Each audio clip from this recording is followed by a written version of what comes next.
Last year, under my former alias, Mr. Bergolini, I made a commentary on Doodle Tones. While the presentation itself was alright, I thought that the audio was weak due to a bad microphone. After buying a toner microphone, it became a little clearer in the head. I believe this remake of my commentary on Doodle Tones is justified. While it is true that Jake Cook does have my original commentary on Doodle archived, I would not recommend a timestamp for that. But this is my final commentary before finally moving on after 11 years of dealing with the commentary community. There's really nothing left after this commentary to talk about. Once again, I want to thank Chuli, Hakumu, and Rinminkins for inspiring me to remake this commentary. Unlike the original commentary, I will focus on the most important points to bring up.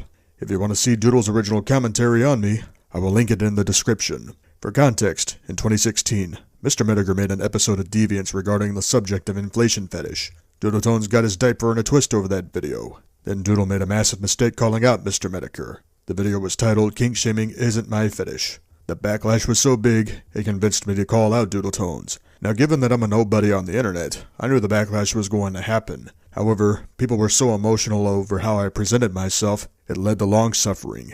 Well, it's time to see why this video still strikes a nerve after 9.5 years. Skipping Doodle's disclaimer because I don't give a shit. Hello everyone, this is Bourg Productions here with my final message to the commentary community. Who remembers when I made a rant on the commentary community months ago? Ooh, I do. It was a subjective mess that was basically telling the commentary community how to do their commentaries to appease you. Yeah, you wanted to set some rulebook down so you could have some sort of objective taste to a community who doesn't want a rulebook telling them how to do what they enjoy. Already you could see the abrasive attitude of Doodle Tones in this particular part. Doodle Tones, Agraloth 2160, and other people were afraid that I was going to overthrow the commentary community like a modern-day Adolf Hitler. That's not how things work. How about it's this commentary? Keep watching. The reason why I made that rant was because of the hypocrisies, the drag out of commentaries, and the poor entertainment value overall. So you made it because commentators are humans and your subjective opinion blinds you? Remind me as to why we should ever take you seriously. Legit, humans are natural hypocrites, and if you say you're not, you're a liar. That said, hypocrisy doesn't make you wrong either. At most, yelling hypocrisy is just telling people to practice what they preach, and while yeah, that's a lesson in of itself that needs to be said, that's not normally the lesson trying to be taught. Justifying hypocrisy will not save your ass from criticism. You've been caught contradicting yourself so many times, there's no coming back. Like you berating people over VJusio79 for covering up for V Omega, yet you covered up for Horace Tomei. See where I'm getting at? And as for the commentaries that drag out, let me go ahead and state this as a whole issue in of itself. The fact commentators can make hour-long commentaries isn't the problem, as there could be a lot that needs to be said and with explanations and elaborations of points. The fact that you guys hate a video for it being an hour long shows nothing more than the fact that you have an attention span shorter than that of a 2-year-old baby having keys jingling in front of your face. And the fact that there are people complaining about this just baffles me to no end. Yeah, because most of the time, those hour-long commentaries were boring and completely festered with hatting. The purpose of commentaries is to be fast-paced, informative, and entertaining. Saying otherwise is a lie. Oh, and finally, the entertainment value is subjective. What you don't find entertaining, others may, so get that stick out of your ass, Orion. Not everyone will agree with your subjective opinion. Kind of like how angry you got when people complain about your entertainment style with that dumbass voice changer. Shut the fuck up, Doodle. Oh, and what comes next is so much more amusing. Because of this commentary, Doodle Tones proved to be a social justice warrior. Yeah, me, a social justice warrior. Who would have thunk it? I love how you were laughing at me when you kept justifying bullshit every time you got called out. That was until you got exposed for covering up for multiple degenerates and such. Who's laughing now? No one. It was not funny in 2016 and it's not funny in 2026. How did I reach this conclusion? In addition to supporting diaper fetish, Doodle Tones openly admitted to supporting vor fetish and scat fetish. Vor fetish is a fetish in which people fantasize about eating creatures. Scat fetish is a fetish where people fantasize about eating crap. Yeah, note the key word there. Fantasize. You know, imagine. Thoughts, desires, in the mind, free thought. You're basically saying that I'm a social justice warrior because I support free thought. A fetish is not a free thought. According to the dictionary definition, a fetish is an object or bodily part that is fantasized for sexual gratification. How the hell do you take the word fantasize out of context and justify fetishes as a free thought? This is why people need to get an education before they debate. Also, Doodle Tones has blocked people for criticizing him and telling some of his critics to jump off a bridge and die. First of all, Todd didn't criticize me. My Twitter rants about him were due to really retarded shit he said and done. That just so happened to have pissed me off. You know, things like telling people they can't have anxiety over something irregularly negative happening to them, and leaking private vents to others, even though venting is just a release of pent-up emotions at a person that people need, else they snap and shoot up a school. And seriously, don't give me that shit about blocking people making you an SJW. You ran yourself off the internet because you made those private bits, Todd Lee. I'm gonna cut in right here because I do not want an individual's data name to be revealed, but I will give context. In 2016, Dark Ghost Twin leaked a private tweet of someone complaining about me over a nothing burger. I did not handle it well. I received backlash unjustifiably for it. Eventually, when I calmed down and returned to social media, I did apologize to said individual for it. Since then, I have learned not to get heated over something that shouldn't matter anyway. Still, I got a lot to atone for. Finally, one more point because other points don't matter. To the main point. For Millsdorf Riddler, Communist Caden, TOG Professor, and anyone else that has a massive ego in the commentary community, I'm going to quote John Taffer of Bar Rescue here. You guys are not hot stuff! Humble up and start changing things for the better! Otherwise, there is no more commentary community. Okay, first off, even taking out the fact Caden doesn't even consider himself a part of the CC anymore, you act as if these people aren't self-aware of their faults. Ryan loathes Let's Just Comment episode 16 and uses it as a butt of many jokes. On streams, Caden has said that in hindsight, the whole Proto-Mario fiasco he was a part of was stupid. And TOG Professor? Well, from what I hear, the only reason you dislike him is due to the fact that Mr. Flipper Invader said that TOG had a bit of an ego with no proof. Now, you could probably argue that this is not the case, but after seeing Flippy in your top 5 favorite commentators and your only reason as to why that is he called out Hobbs, Ryan, and TOG Professor, you really give me no reason to assume otherwise. The point is, these people don't think they're hot shit. The fans that they collect and earn, those are the people that think they are, and that could mostly be attributed to these people being able to admit their faults and flaws when they see them. Which shows that this huge ego you're referring to is a huge hyperbole. Now, do you want to know what would show a huge ego? Projecting your personal opinions about a vast majority of a community that you obviously don't want to be a part of as an objective fact about how that community as a whole should change, which should include isolating a person who wants to be a part of said community. Just as an example. Right over your head, Doodle, and this is exactly why you got backlash from this commentary. While Lance 1000 should have scripted what he said so he could elaborate the points better, it showed that your hypocrisies in this commentary held weight. You want to know why TOG Professor wisely left the internet years after this commentary? Because he realized he was going too far, having an ego and being manipulative. As for Kaden Monroe, his ego was his downfall as he did some pretty bad things that led to other names getting ousted. As for Ray Kohai, his ego led to him taking advantage of a multitude of people. An unchecked ego will make people lose the ability to think twice before acting. And you, Doodle, are no different from Ray and Caden. You left a path of destruction in the commentary community just like Ray Kohai, Kaden Monroe, V Omega, Horace Tome, and Avi Haltman. You all can burn in hell for it. I'm done. Again, if you want to see Doodle's uncensored commentary on me, it is mirrored and the link is there so you can just see how stupid and illogical Doodle was in that commentary. As for me, I'm done talking about the commentary community from here on. I'm going back to the content that I enjoy making. Until next time, take care of yourself, and each other. As I approach my 19th anniversary on YouTube, it's time to leave this site. Now, I have left this site multiple times, either due to protesting policies, or starting over because I did not want to have a big name channel on this site. I deliberately wanted to humble myself to prove to people that I was not a hypocrite. I didn't want to be remembered as someone criticizing channels with a following, yet have a following myself. While a lot of my past fans are angry that I never stayed the course when I did have a following, they realized why I did that. Because many people that I knew that had 1,000 subscribers to hundreds of thousands of subscribers faltered. Because of that, those that stayed the course rather than stay humbled would pay the price. I've seen people who used to be subscribed to me falter either due to a nasty temper, resulting in the bullying and doxing of people for criticizing said individual. People called me nuts for not conforming to a following, but now they know why. People that idolized said individuals either became pedophiles, frauds, or bullies. Back in the day, if someone did something horrendous, YouTube took that into consideration and banned them. Today, people can be openly degenerate and have a platform. Meanwhile, honest people get bullied, harassed, doxed, and swatted for blowing the whistle on said degenerate. Honestly, I should have never returned after what SS Sniper Wolf did to Jack's films, blatantly violating terms of service and breaking the law as well. Instead, Sniper got a slap on the wrist and was forced to formally apologize to Jack for putting his life and others in danger. You have people like Boogie2988 defrauding people and not going to jail for it.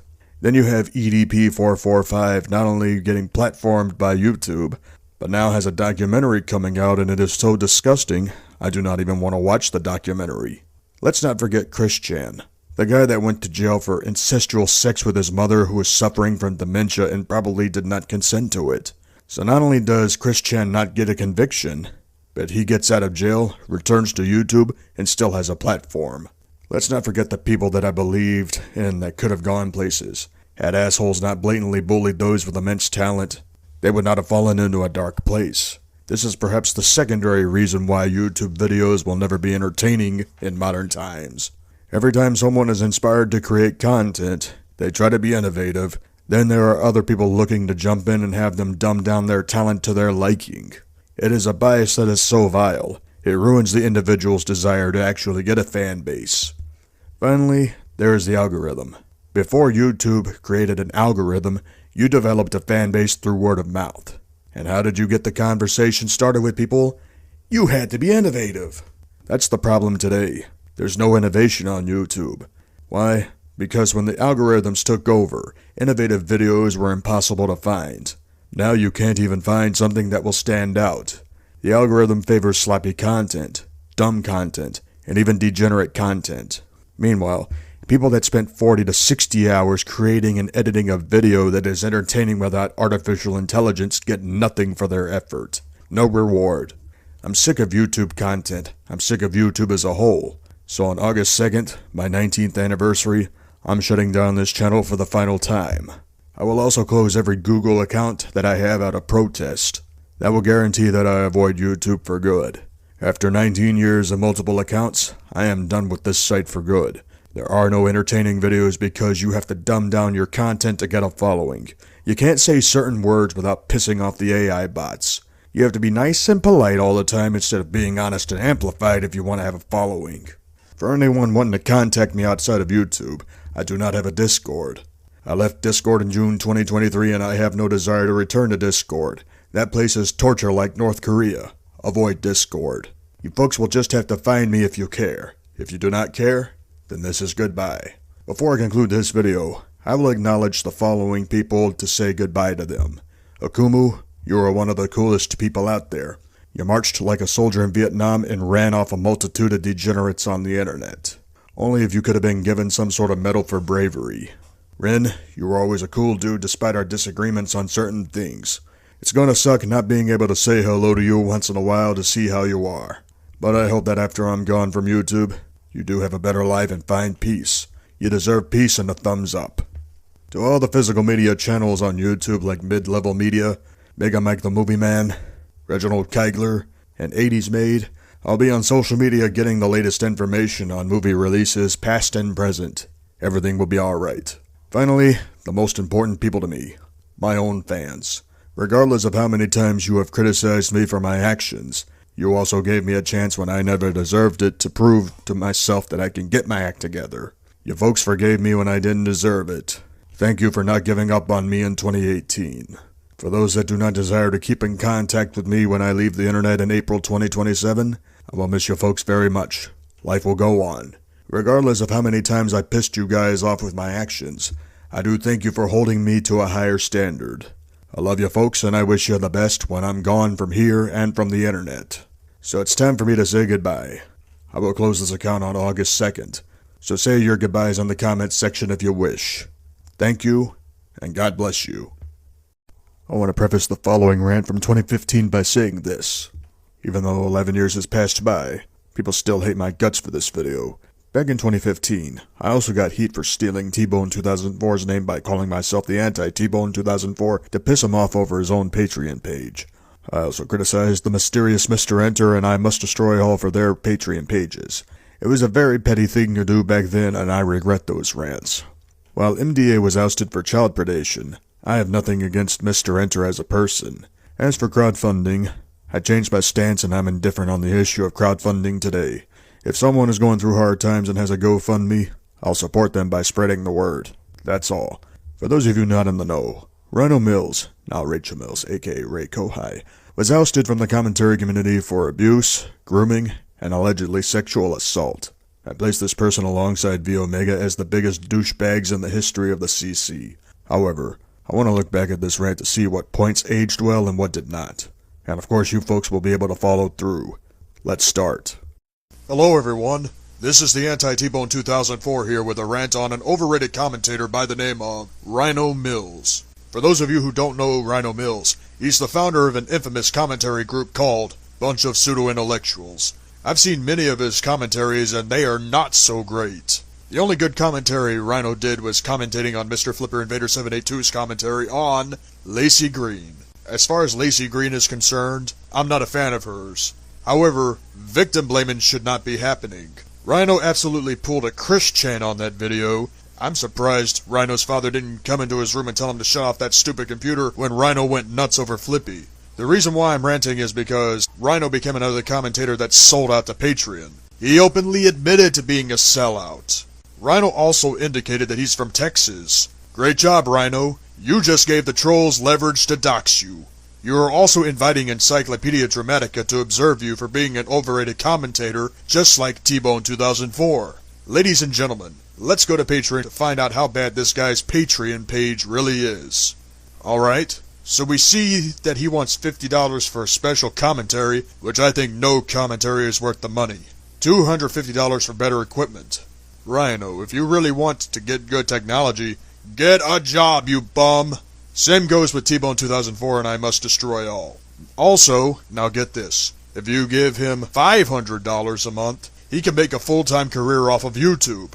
Great, we now have a John Enter of the commentary community.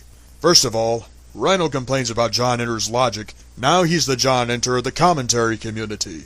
Really, Rhino? You're going to contradict yourself by complaining about John Enter, then be him? That's very unethical, Rhino. Not to mention, it just shows how much of an egotist you really are. $50 for a commentary. $50! $50 for a video that has someone giving a user in question criticism. Why, Rhino? That's pathetic. The most common thing I've seen on Patreon is people setting a milestone goal for equipment. It appears that more people are dissatisfied with running on bare bones, so they want to fancy up their videos. 8 times out of 10, it ruins the impact of the video. Take T-Bone 2004's latest illogical ranting. His video took 1 minute and 31 seconds to get to the point of the video because of a stupid skit and a long introduction. What happened to the days when all you needed was 15 seconds just to introduce your channel and then get right to the point? Also, is it really worth $50 to be stupid behind the microphone and not bring up enough legitimate points to make an effective commentary? Unbelievable. Before the next complaint, let me be clear, Rhino. $500 a month just for you to have a career sitting there, being lazy until new material comes up, and commentating is not enough. Why? Consider the possibility that your mother could kick you out of her basement at any time, and even if you do find a new place, $500 a month cannot pay your rent, your utilities, your car, if you do drive, nor put food on your plate. This is why you need to be smart and consider getting a full-time job now. Like Youngblood Fantasy 91 told me, you got to consider the alternatives when or if one thing fails you. If your Patreon fails you, then what are you going to do for sustainability? Rhino, you have potential to be a great video maker, but if you have a small fan base, chances are you are not going to get $500 a month unless you make a huge impact. Meaning, if one of your videos go viral and your fan base explodes, the odds would be in your favor. Now to the next complaint. His rewards. All of these rewards are just insults from Rhino, since his Patreon is based on commentaries, which I think is as ludicrous as T-Bone 2004 rewards for plugging users in his illogical ranting series. Way to go, Rhino! You are now known as T-Bone Jr. You and him are real scumbags for what is happening in the community. You have insulted the commentary community just like T-Bone 2004 has insulted the ranting community. I'm going to tell you the same thing I told the mysterious Mr. Enter. Change your Patreon page to something more ethical, like an animated special or a cooking show. Also, I'm saying this one more time. Get a job and stop bumming off random people. The world would be better without you trying to scam people like T-Bone 2004, the mysterious Mr. Enter, and I Must Destroy All. Anyway, this is the Anti-T-Bone 2004 with a rant on Rhino Mills. Thank you and good day. Before I start this commentary, let me be blunt here. Out of all the bad videos that I made throughout 18 years of uploading content, this one still haunts me to this day. It was originally uploaded on YouTube back on January 16th, 2010, That was when I created the concept of Bourg Productions because I tried to produce a variety of content back in the day. Music videos, cooking shows, documentaries, whatever have you. And while a lot of people hated my guts for the past decade, even they have given me props for coming up with ways to produce content. Something beyond the typical format that people get comfortable with when they get a following. I've had a lot of controversial videos during my 18 years of uploading. Whether it was calling out popular commentators, calling out the LGBT in 2018, exposing people for sad posting, even though I thought it was a video acting on bad faith, and criticizing minorities. However, this video still brings me nightmares and I want to give context as to why this video exists before we start. Back in 2009, I was a big fan of both the Irate Gamer and the Angry Video Game Nerd. While this was a war, I thought the AVGN had a much better character, because a YouTube channel originally named Low Fat Jello, now stop skeletons from fighting, I wanted to do a calm parody of the AVGN called the Calm Video Game Nerd. While the concept looked good on paper, the execution was bad. Originally when the video was uploaded on YouTube back in 2010, I couldn't believe that people actually liked the video. A couple of people in the comments actually said something along the lines of, you know, at least you put in effort so it's good, or I've seen worse and this is not bad. As time passes on, you don't understand why people give a video in question favorable reviews, but I cannot sit here and say that the Calm Video Game Nerd's review of Title Legends 2 was good. After being denied by MSkull01 and other commentators of the time in 2010 and 2011, I am done waiting to rip this old video to shreds. It's time to take a step back to 2010. It is time to finally put an end to this nightmare. Typical Windows Movie Maker back in 2009. Hello, fans of the video game industry. I am the Calm Video Game Nerd. I am the complete opposite of the Angry Video Game Nerd, and have a different variation of the Happy Video Game Nerd. Before we criticize the gameplay, I will say this. What the hell happened to all of my hair? I became a big fat bald loser. So the objective here is to review the common games that help set the standard. And today, we are going to play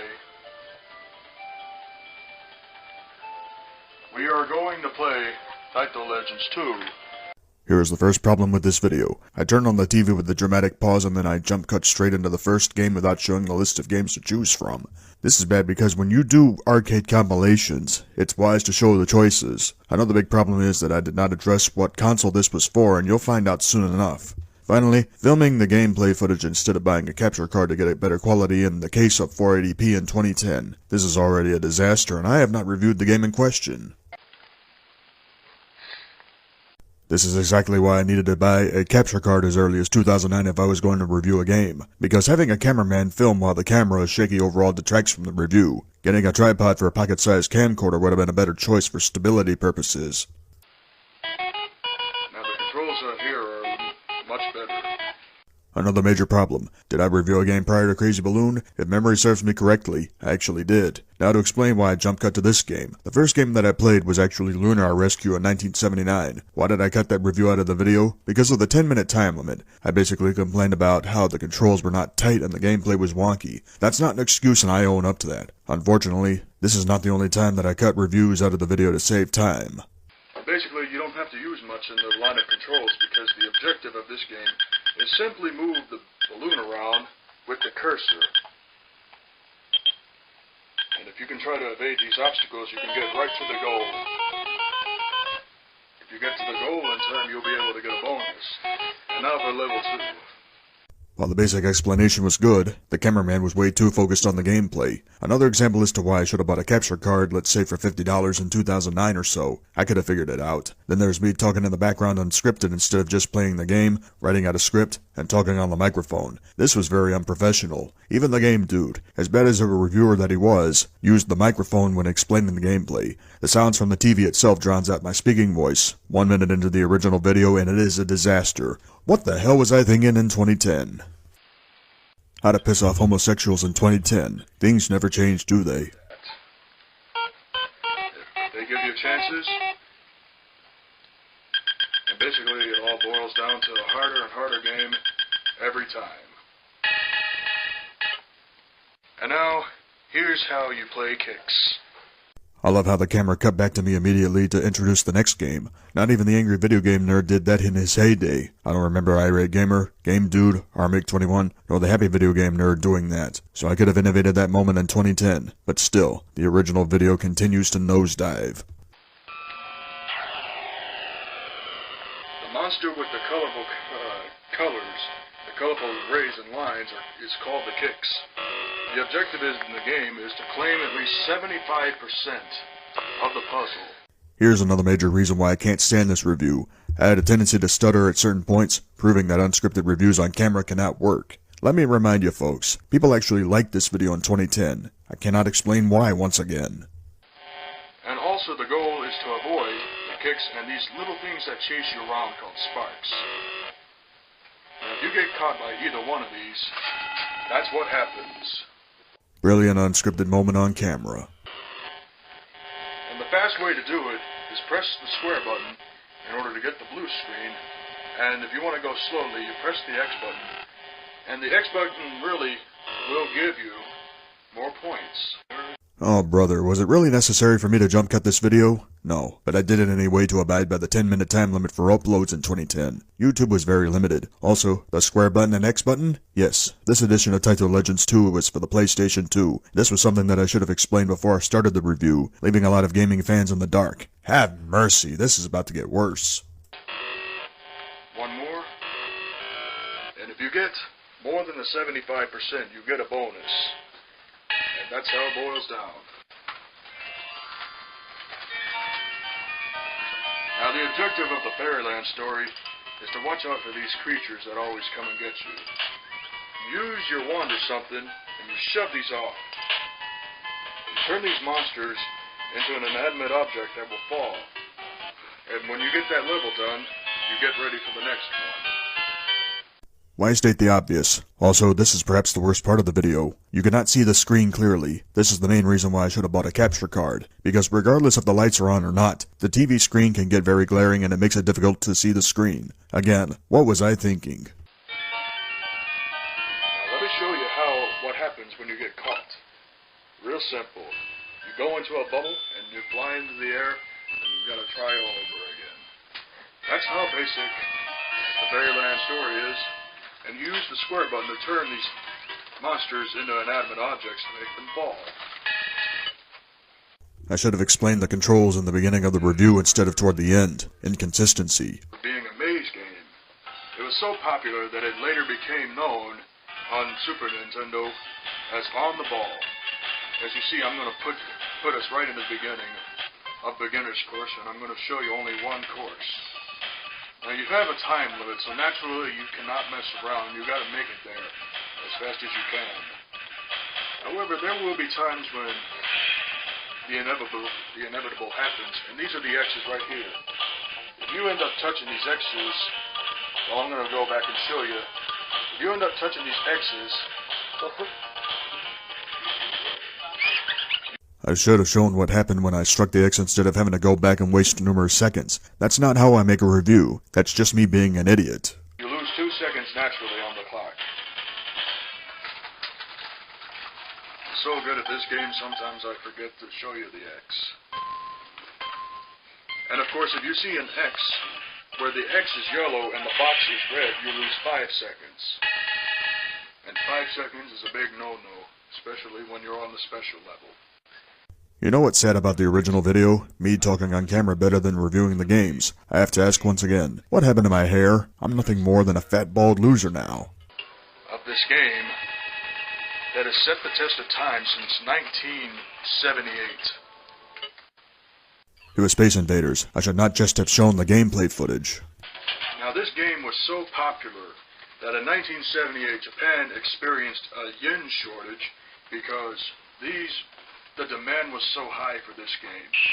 Now, how do you play this game? You steer the analog joystick, and you hit the square button to mash these monsters. Shoot these monsters up. This is brutal to watch. Because Space Invaders was easy to view on the screen, I could have put the camera on a tripod for stability and the gameplay footage of Space Invaders on screen would have been alright. This footage alone butchers the quality of the review for Space Invaders. It's an old-style shoot-em up game that is very popular for many people worldwide. Now, the creator of this game got this idea by watching Star Wars, and a year later, he ended up drawing some of these creatures before putting it into computer animation, and that's how Space Invaders began. And you see right there that spaceship, if you hit it, you'll be able to get a bonus. Sometimes you'll range from 50 to 300 points. And you need at least 1,000 or 1,500 points to get a 1-up. You see, if you get caught, you die right there. And as the theme gets, as you destroy more people, the theme gets faster, and the enemies inch in very closely. So you really need to be careful when you're shooting at monsters that are closer to the ground, because they will get you sooner or later. And as you saw, this is not the easiest game in the world, but it's also the most popular. And see, right there, I was not very careful, and that resulted in a game over. This review could have been fine had I not tucked behind the camera because the shooting sound from Space Invaders drowned out my voice. Sadly, despite all the games that I reviewed at this point, the Space Invaders review was the best despite the flaws. Another jump cut. Since I did not give context, people are already confused about Bust a Move Again, which is a sequel to Puzzle Bobble 2. Basically, this game was part of the Bubble Bobble franchise, and I think this is the worst review in this entire video. You'll find out why soon. Choose Zone B right here. Now the objective is to match the colors of these spinning balls. And you see, if you get the top one that covers all the other ones, you'll be able to get a bonus out of it. The glaring screen alone ruins this review. Plus, I did not elaborate much on the gameplay. Failing to elaborate will not convince casual gamers to try this game out. I done goofed hard in this review of Bust a Move Again. Still managed to get a bonus because I made it within a certain amount of time.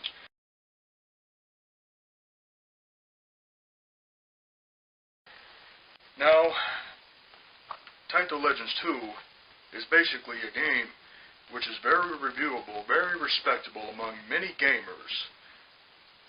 And Space Invaders, I already told you how the standard was set, because without Space Invaders there would not have been a Galaxian or a Galaga. And of course, without Shack and Pop, there wouldn't be the monsters for Bobble Bobble 3 years down the road. And Crazy Balloon? How does a Crazy Balloon attack if balloons cannot attack? Well, one of these days you video game fans are going to have to play Taito Legends 2 and find out for yourself. Until then, video game fans, this is the Calm Video Game Nerd saying, keep playing. What a way to end that video, am I right? Now you see why I call my review on Taito Legends 2 the worst video that I ever made. No care was put into this video. The cameraman took way too many liberties zooming in certain parts when he shouldn't have. The lack of a tripod made the gameplay footage unwatchable. The sounds drowned out my voice. I stuttered at certain parts, did not give proper context in my reviews, and did not put any effort for a quality video. It was lazy. And let me remind you folks, when people originally watched the video in 2010, it had a lot more likes than dislikes. How is that even possible that people enjoyed this review over a Game Dude review? My mind is blown looking back at this review and the people that called this a good video. This is worse than my rants on Raid Kohai, Yellow Guy 34, my rants on the LGBT in June 2018, etc. No bad video of mine can top this video. And the fact that no one, not even MSkull01, had the balls to call this out back then is unbelievable. I'm having to call this out myself. This video is a big example as to why I ask people to mirror my videos, because regardless of what you think of me as a person, it's wise to look back to see how far you have come since that point in time. To conclude this video, do anyone wanting to review old school games in a retro style? Do not be like me. Find the proper capture card, do the talking on the microphone, script what you were going to say off camera, try to keep yourself focused on camera, and address the name of the game, the objective of the game, and the controls. Now I can finally move forward from this 16-year-old atrocity of a video. This is pathetic. Until next time, take care of yourself and each other. I've seen a lot of things on the internet since I first accessed it in 1998. Back then, I was obviously supervised because I was 12 years old. There really wasn't anything in 1998 except for the Nintendo website and a local TV station. The latter was visited frequently to check live Doppler radar to see what the weather was going to be like. But I never interacted in chat sites nor forums. The internet was bare bones before the .com bubble. 1999 was when the internet began to take off. Then it exploded in 2000. When the dot-com bubble burst in 2001, it took 5 years for the internet to resurge in popularity. 2006 was when social media took off with MySpace. YouTube took off. Twitter was founded. If I leave the internet in spring 2027, that means I will not be able to celebrate 20 years on YouTube. And you know what I have to say about that? Fuck it! Why celebrate my 20th anniversary on YouTube on August the 2nd of 2027 when the internet in general is dying? Face it, the COVID era was the peak of the internet. Unfortunately, a multitude of people worldwide engaged in degeneracy because they didn't want to read a book or find other productive ways to enjoy life. The COVID era was also the start of crazy censorship. Because of censorship being rampant since 2021, search engines are no longer reliable for unbiased information. You either have to subscribe to an independent newspaper source or watch the local news. The collapse of the internet is something that a lot of people haven't seen coming. But what are people using the internet for if people don't give a shit about YouTube nor TikTok? Chatting. But even that is dangerous now. Why? A lot of children are on chat sites and adults are on those sites as well. Chat sites including Discord are a mass haven for pedophilia, and the years of degeneracy have driven a lot of people off the internet. Some of those victims either fell on hard times or committed suicide. Bullying, gaslighting, sexual harassment, and a bunch of other stuff is why many people that I knew had their lives ruined while they were trying to get out there and enjoy life. Anyone that denies the rising degeneracy on the internet are likely degenerates themselves. If you do not want to be a degenerate, keep two things in mind. Avoid all chat sites and mind your own business. Don't talk to anyone out of the blue. People will find a way to paint you as something that you are not just to hold power over you. You are in control of your life. For all the victims of degenerate pieces of shit, I hope you find peace in your lives. I hope you find the motivation to get out there and enjoy life despite everything that happened. Another major use of the internet today, aside from chat sites, are streaming. You gotta have the internet to stream Netflix, Disney Plus, Paramount Plus, or HBO Max. Even that is having problems. The return of net neutrality in 2024 made it harder to access quality bandwidth. That leads to compression of picture quality, buffering, etc. People are fed up with the internet due to regulations brought on by net neutrality. It does not help that constant price hikes, crap content, and an oversaturation of ads have driven people back to buying antennas. Face it, cable is dead. Streaming is about to crash hard here in America. So what are the options? You buy an antenna, buy CDs, and buy physical copies of movies and shows on DVD, Blu-ray, and 4K UHD. With social media on the precipice of collapse, people are willing to invest in stationery and stamps for safety concerns. Yes, corresponding through snail mail takes time, but you do not have to worry about security breaches nor identity theft. I intend on remastering an old video from 2014 regarding old technology and new technology. Why? Because it is absolutely mind-blowing on how modern technology is an epic failure. Even the people that accused me of being a Luddite in 2014 are going, wait a minute, this man had a point in 2014. Everything that we are seeing now, we don't like it. People would rather buy a flip phone or look for a landline company that can install new phone lines. Here are the phone companies that do not require an internet to have a landline. US Mobile, AT&T, Community Phone, and Consumer Cellular. Be sure to consult the companies before making a decision. I intend on asking US Mobile questions so I can have a phone line so I can call people, order me a pizza over the phone, or even order movies over the phone. That's a lot cheaper than the internet in the long run. Because people want to go back to landlines, they're willing to sacrifice internet service on the road to save money in the long run. Flip phones exist just for this situation. If you bought a flip phone at Walmart for $30, it's perfect just for calling and texting when you're on the road. It's sad when an independent newspaper company is willing to provide information that has been censored from search engines. This is not just a Google thing. All search engines have censored vital information, making it difficult for me to get information that I need to relay to the general public. And it's not just a medical thing. It is also about tricks to saving money so those in poverty are less miserable in the long run. Apparently the government and corporations don't want you to be happy while you're poor. They want you to be poor and miserable. YouTube back in the day used to promote videos that helped a lot of people have joy in poverty. Today, you would have to go to your elders to learn tricks on how to avoid misery and poverty. Throughout the past decade, I have helped a lot of people save money to where they do not go broke the second that they earn money. Some of them thanked me for helping them get out of financial situations so they could get out of hellholes and into better places. While I'm still accessing the internet, I will do my job in helping people cut costs so they have a chance to avoid living on the streets. That's probably the only avenue of content that I do well in, educating people about the simple things of life. The more they learn from the hard times, the more they appreciate poverty.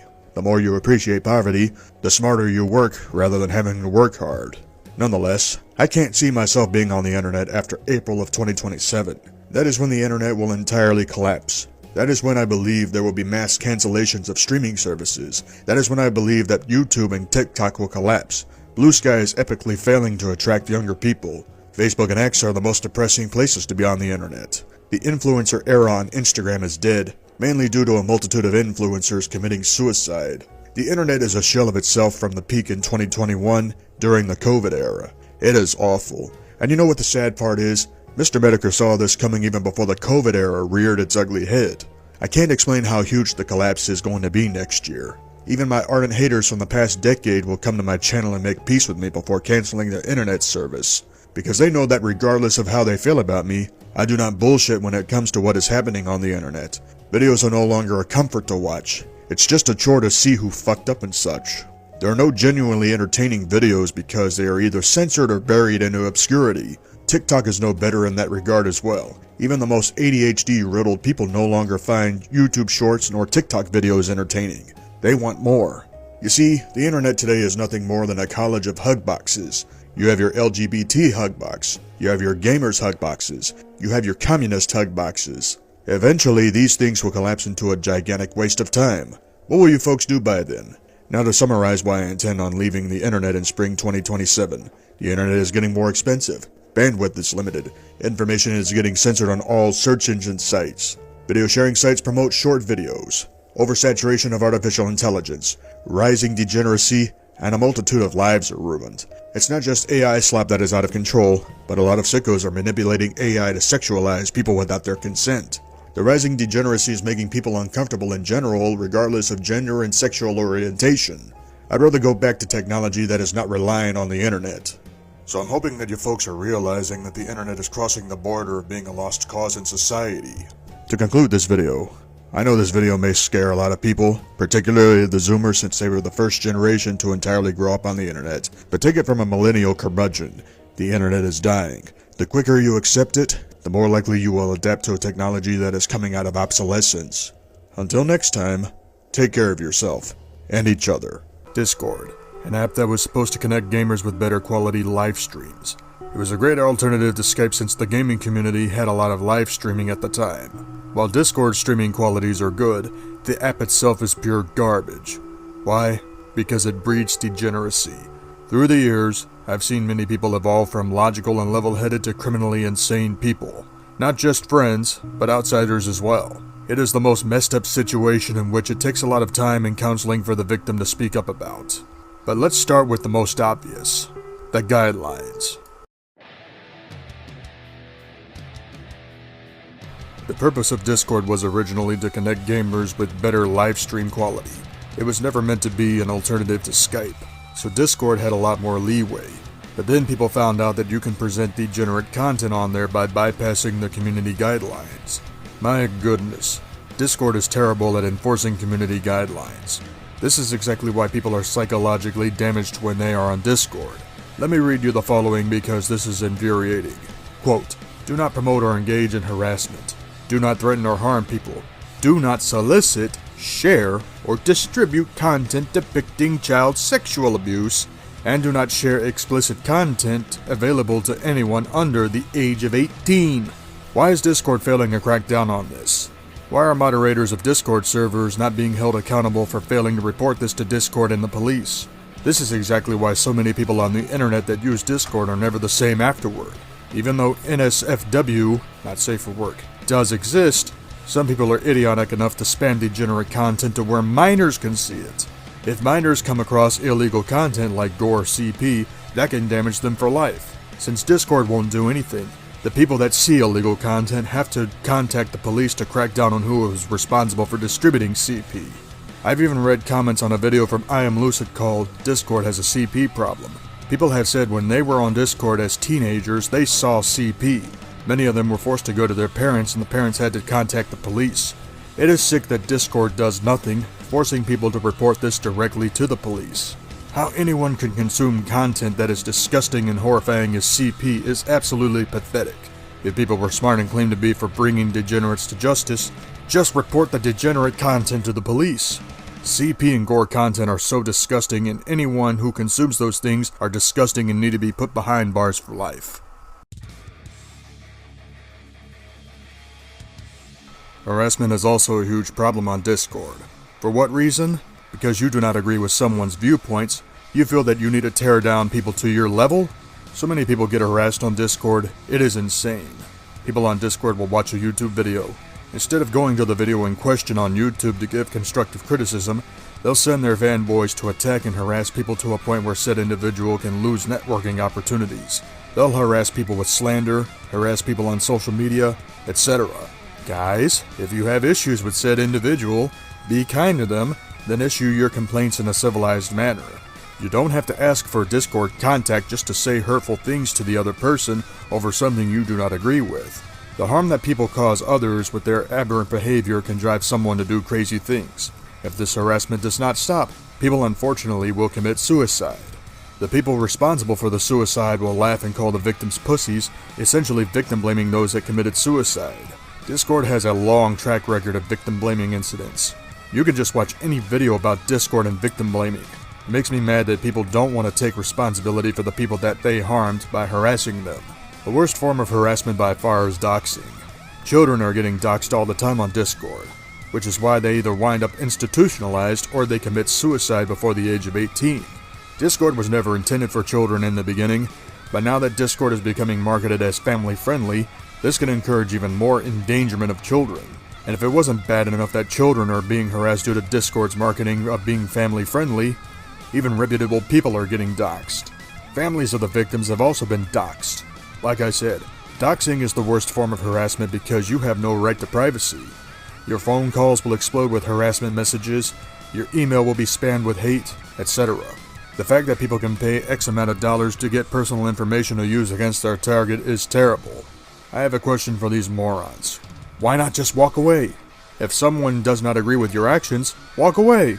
Ignore the criticisms if you want to, but don't put the lives of people at risk just because you are pissed off. In my day, if you had a problem with someone, you asked the person you had a problem with if they could talk with you privately. If you couldn't come to some agreement with the individual, you parted ways and stopped talking about them. But now people are willing to put people's personal information out to incite harassment. Discord has done more harm to children than YouTube ever did.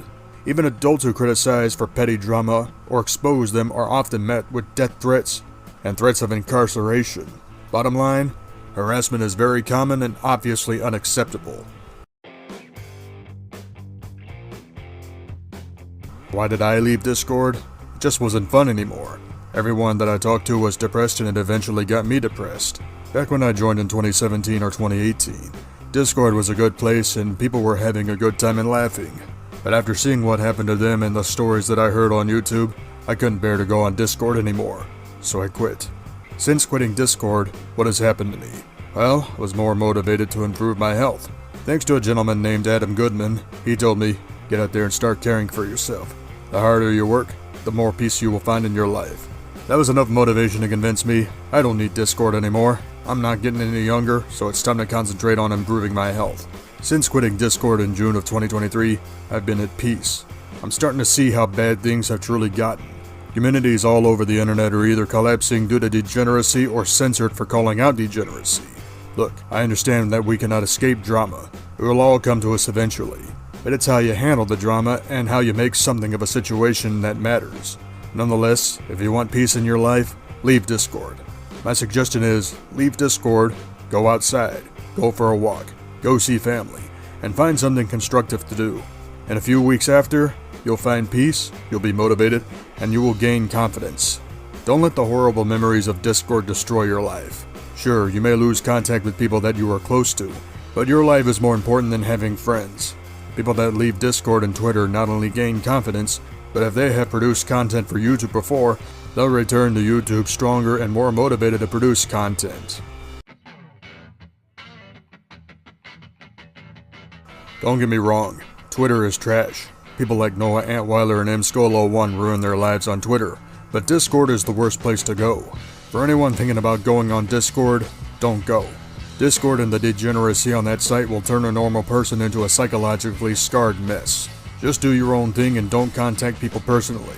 Thank you for watching, ladies and gentlemen. As a physical media advocate, I admit that I used to stream, and not just free streaming like Tubi, Pluto TV, Plex, FilmRise, TCL, and Freevee, but I also used to subscribe to streaming services like Disney Plus, Hulu, before Disney bought the company, and Sling. Disney started off good, then censored a lot of good movies because it was deemed racist. Then when the price went from $8 a month to $11 a month, that was it. Hulu was good for $7 or $8 a month even with the ads, but then it started censoring quality TV shows itself. While Sling cost me nearly $40 a month for a short while, it was a good alternative to cable since the average cable bill in 2021 was $200 a month. Some people paid more depending on the cable company and such. Basically, I canceled all of my premium streaming services because of greed and garbage content. However, I was an advocate for free streaming because I was able to watch movies that I have not seen in 20 or 30 years for free. Because I dealt with ad breaks, I was willing to overlook the ad breaks because I wasn't paying for the movies.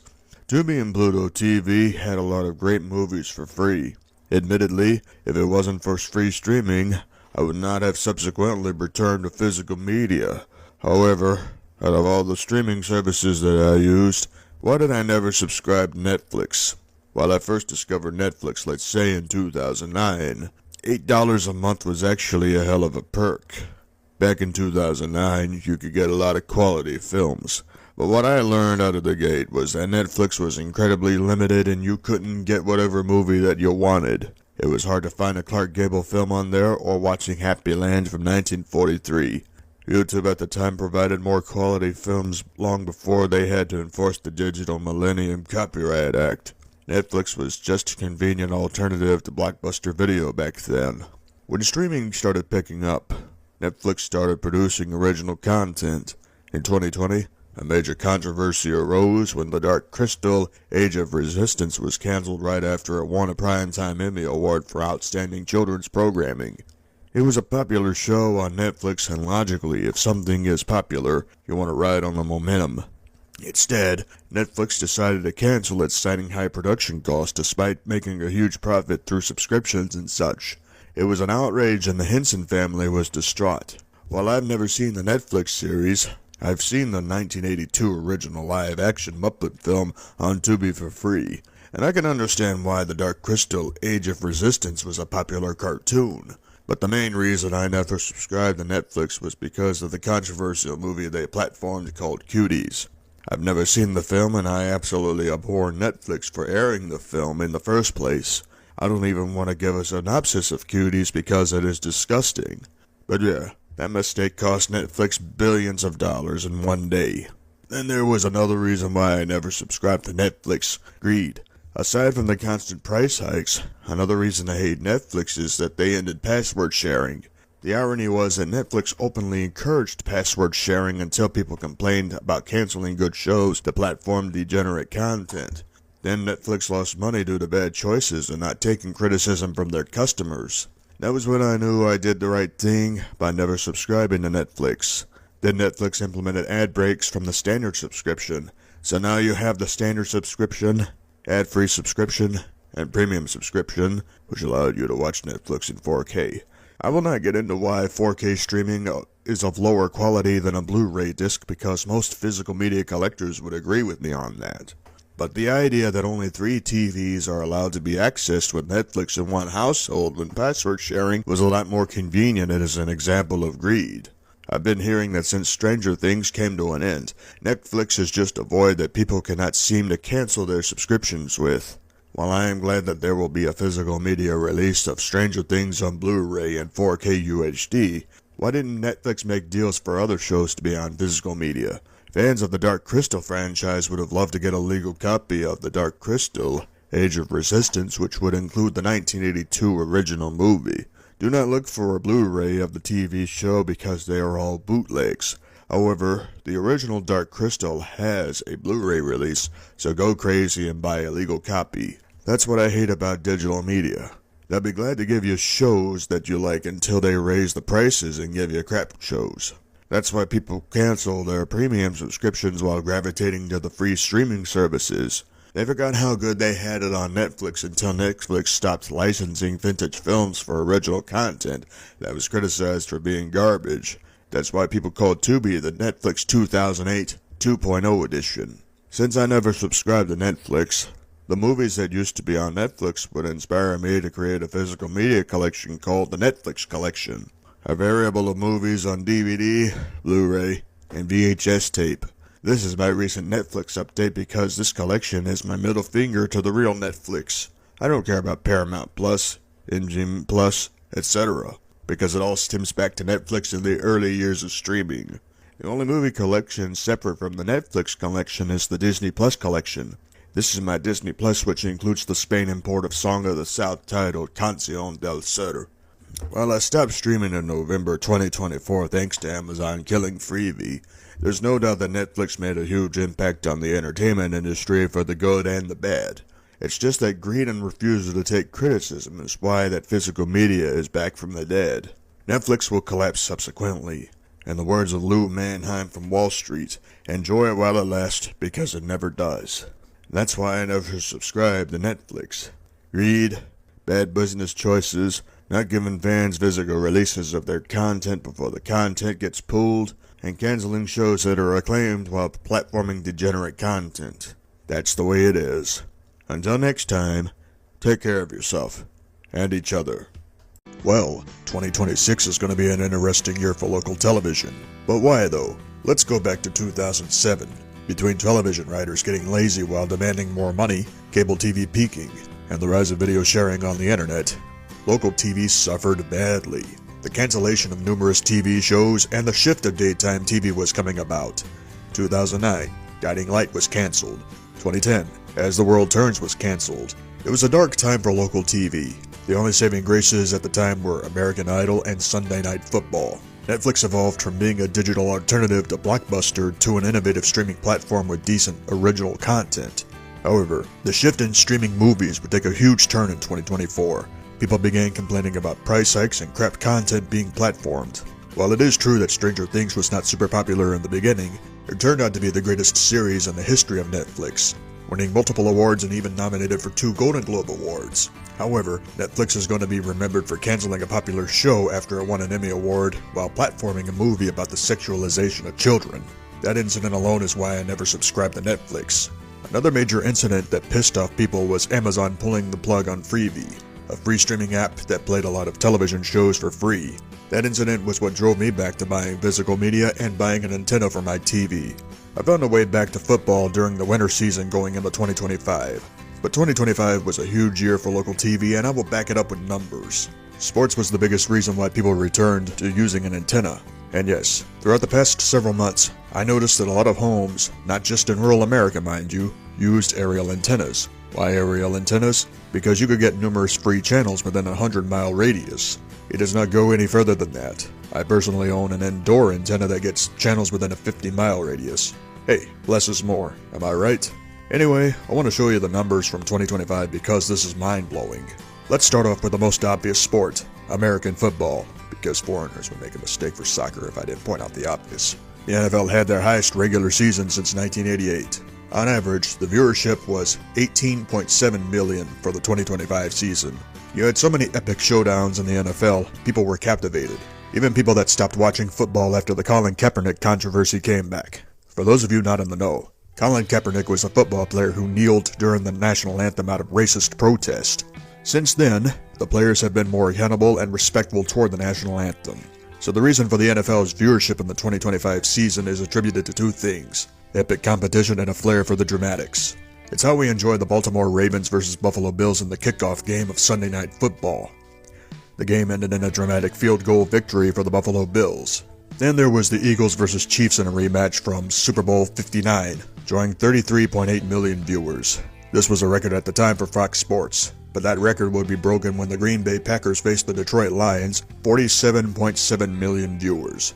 The biggest shocker was the Kansas City Chiefs versus the Dallas Cowboys on Thanksgiving Day, with the biggest regular season viewership of football with 57.3 million viewers, almost half the viewership that the Super Bowl normally gets. This is what happens when streaming services get greedy and the content is absolutely garbage. People will crave entertainment from a different source.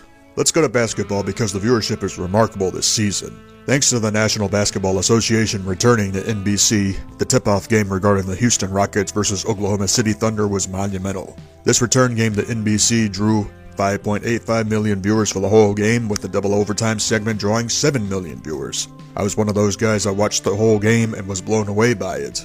As for the NBA in general, the viewership averages 2.9 million viewers, up 87% from the 2024 season of the NBA. That is a remarkable amount of viewership and steadily climbing. Even the NBA on NBC had a strong viewership of 2.57 million. So yes, basketball is back from the dead, having their highest rated season since 2010. While baseball was up by 10%, the World Series viewership was actually down.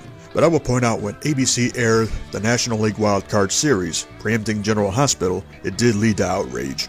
General Hospital is ABC's only soap opera since All My Children and One Life to Live were axed a long time ago. Their viewership averages over 2 million compared to 30 million in 1981.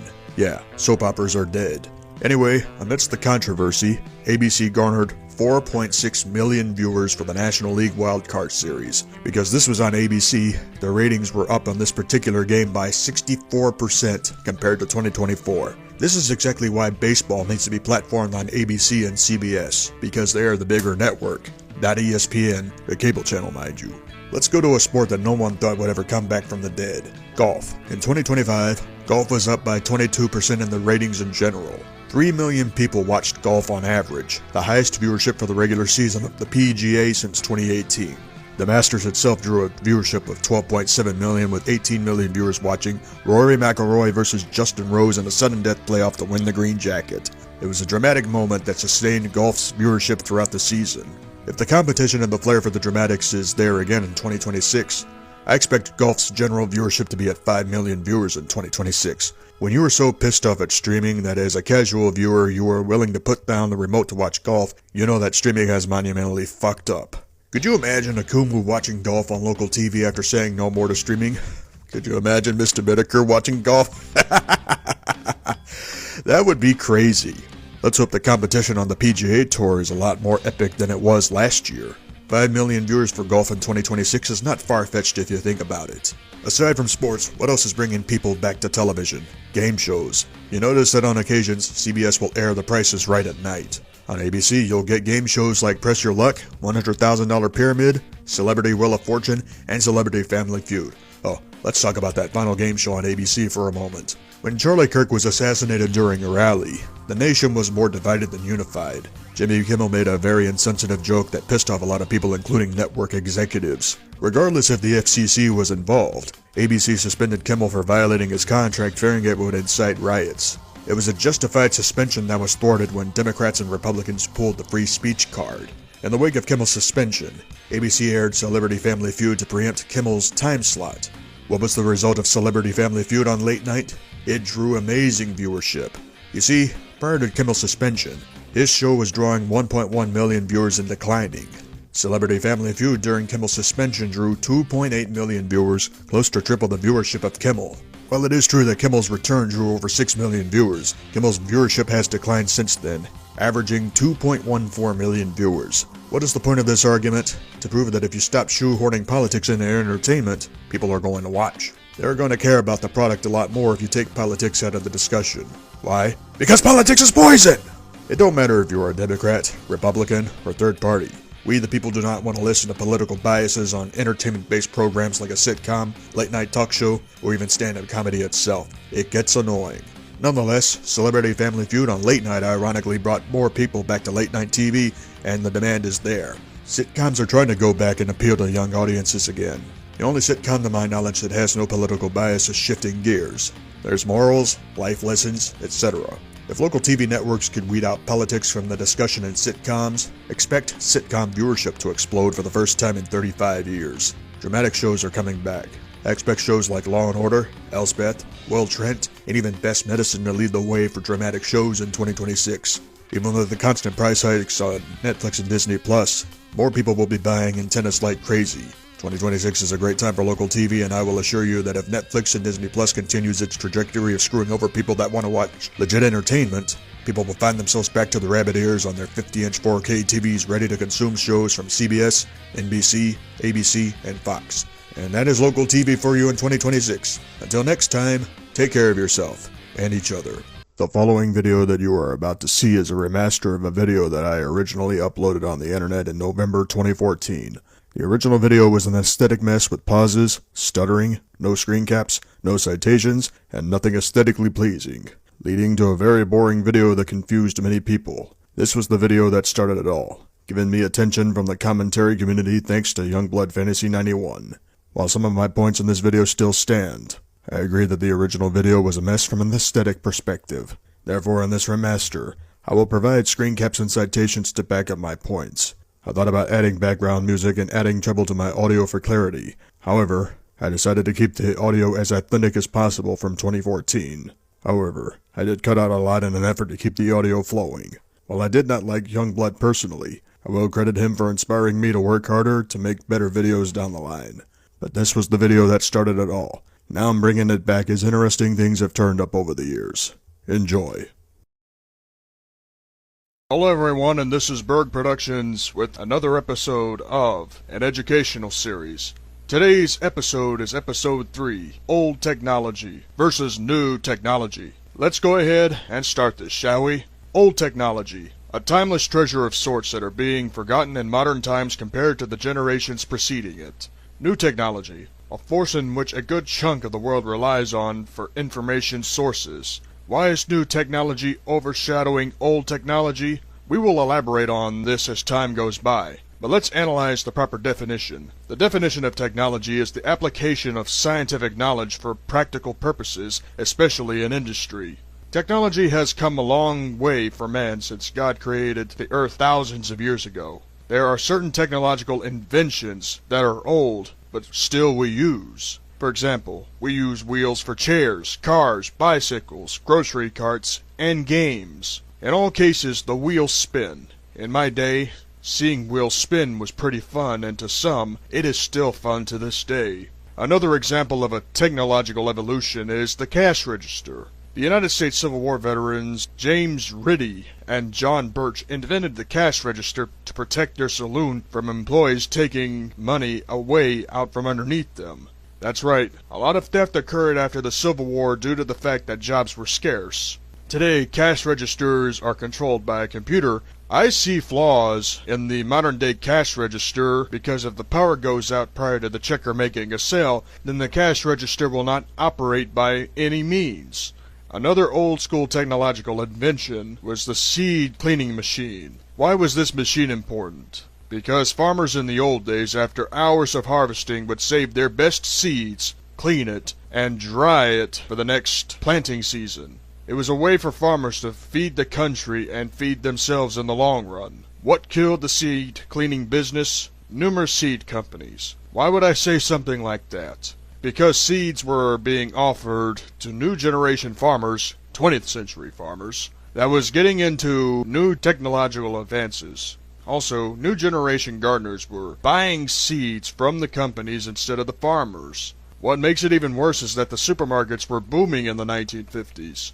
Due to the fact that society as a whole was changing due to the American dream, the seed cleaning industry was basically obsolete. When the supermarkets entered the lives of American people, so many farming machines from the 19th century, including old processing mills, were considered obsolete due to rapid machinery that doubled results in half the time. Many of them did rely on electricity rather than manual labor. Whatever the case is, we basically lost touch with common sense. Now to one of my favorite parts of this episode, acoustic technology versus electric technology. While I do love rock and roll, genres like bluegrass, jazz, and classical have been acoustic. Granted that jazz has electricity for certain instruments, most of the time it still holds true to acoustics. The piano was invented by Bartolomeo Cristofori of Padua, Italy in 1698. The purpose of a piano was to balance the loudness and control so large crowds could enjoy the music without either wondering where the music is from a clavichord or having their ears bleed from the harpsichord. It was pretty good technology for the time and is still widely regarded as a great instrument. Today, we have electronic keyboards that almost perfect the sounds of the piano, harpsichord, and clavichord. Fine and dandy, but if the keyboard malfunctions, you are pretty much without music. Here's my opinion. It's more expensive to buy a keyboard than a piano because with a real piano, you can tune it, replace the strings, and strengthen the keys so they play well. A keyboard would leave you in the dark, especially if you have a critical performance coming up. But to continue this point, acoustic guitars have impacted the world for over 1,000 years. There have been variations and evolution in the history of the guitar. I love the sounds of an acoustic guitar, but then there are people that want the loudness that rock and roll plus death metal combine. To me, if you play the blues, bluegrass, or folk songs with an acoustic guitar, you'll have music to last you until the end of time. What the guitar, horns, and piano did was change the face of music, and has made music in general very enjoyable. Hymnals from hundreds of years ago used the piano to worship Jesus. Does Jesus find musical instruments like the piano good for helping lift the spirit of those that are starting their morning with Him? You better believe it.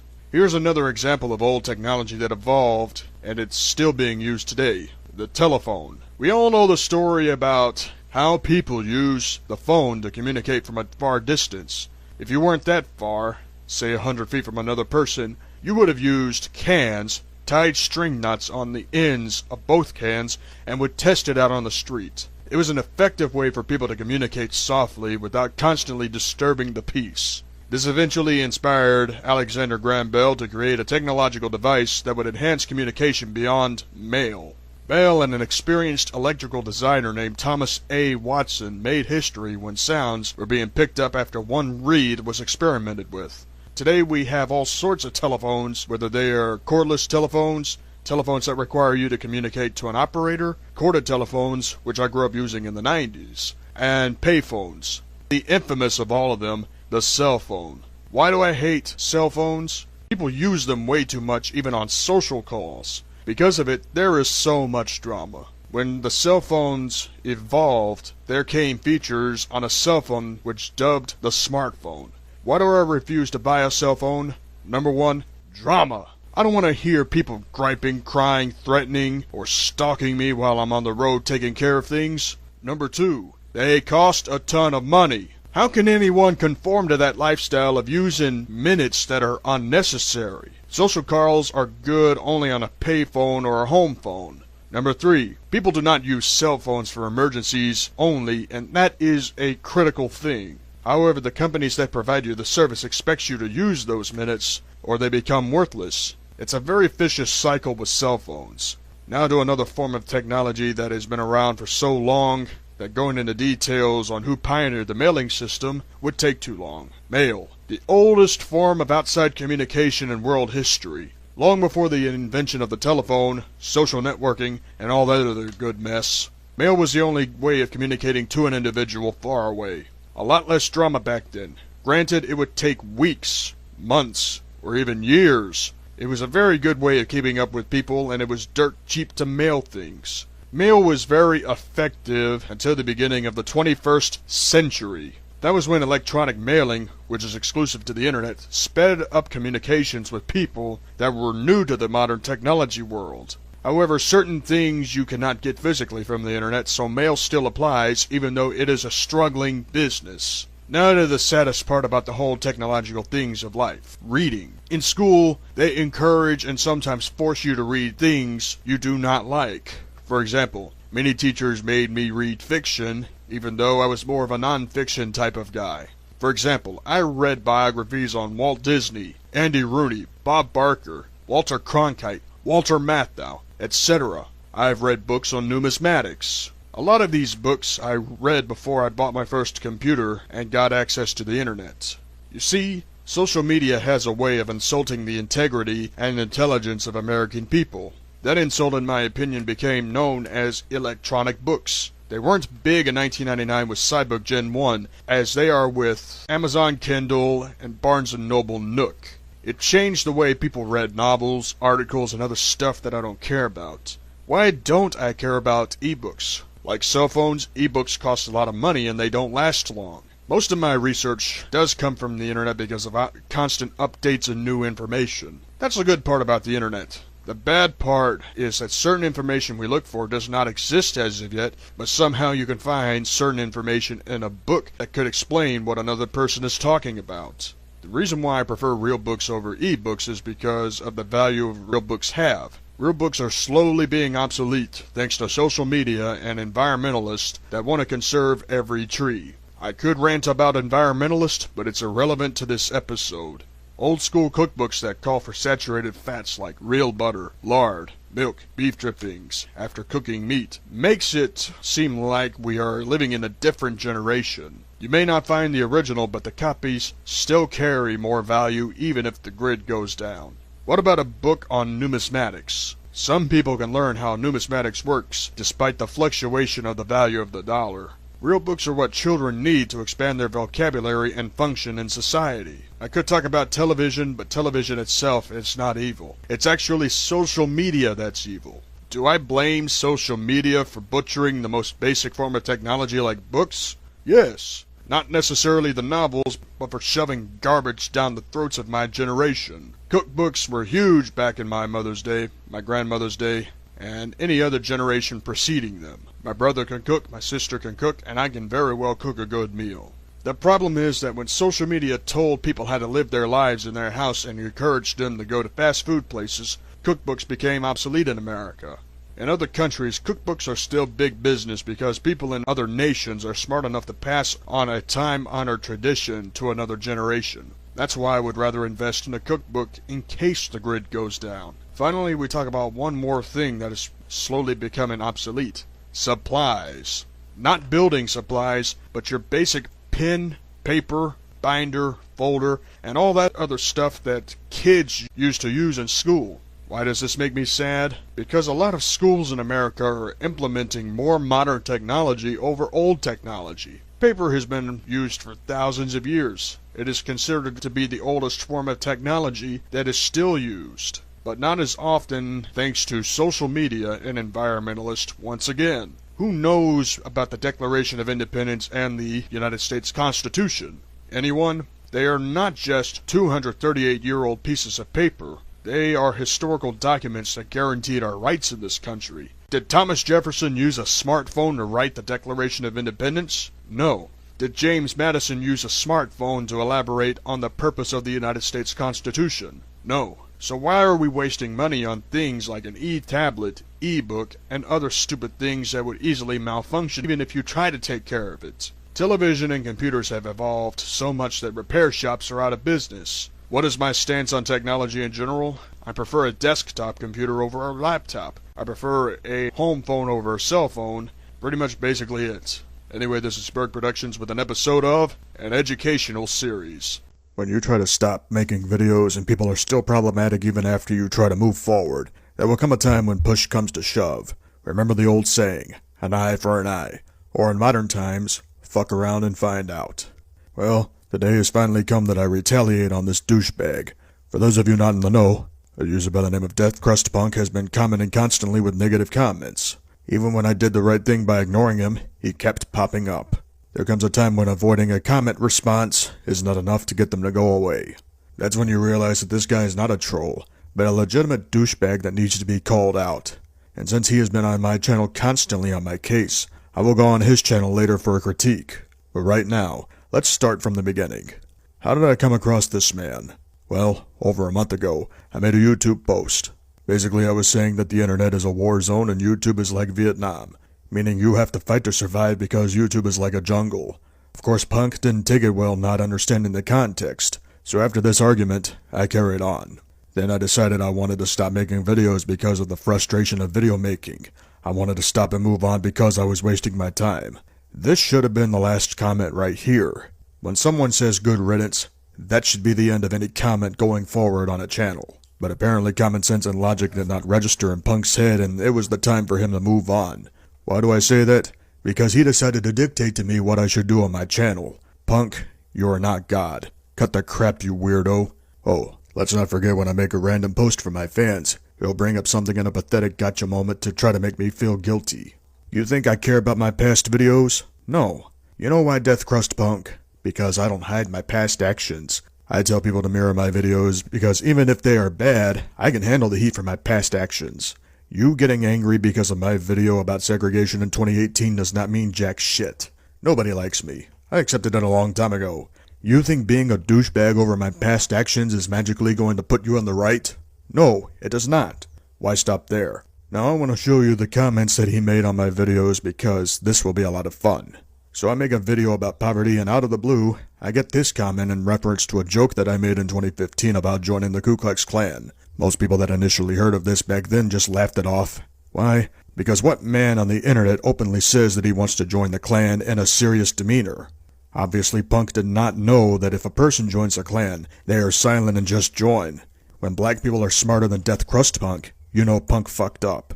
You are going to realize a repeated pattern. When someone constantly goes on your channel to call you a racist and insult you in a serious demeanor instead of getting a reaction for laughs, that individual loses the plot.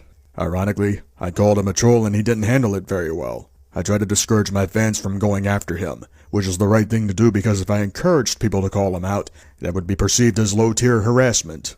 But Punk is the one that will not stop. And when you don't stop sending negative comments up my ass when other people clearly don't care, it's gonna come back to bite you in the ass.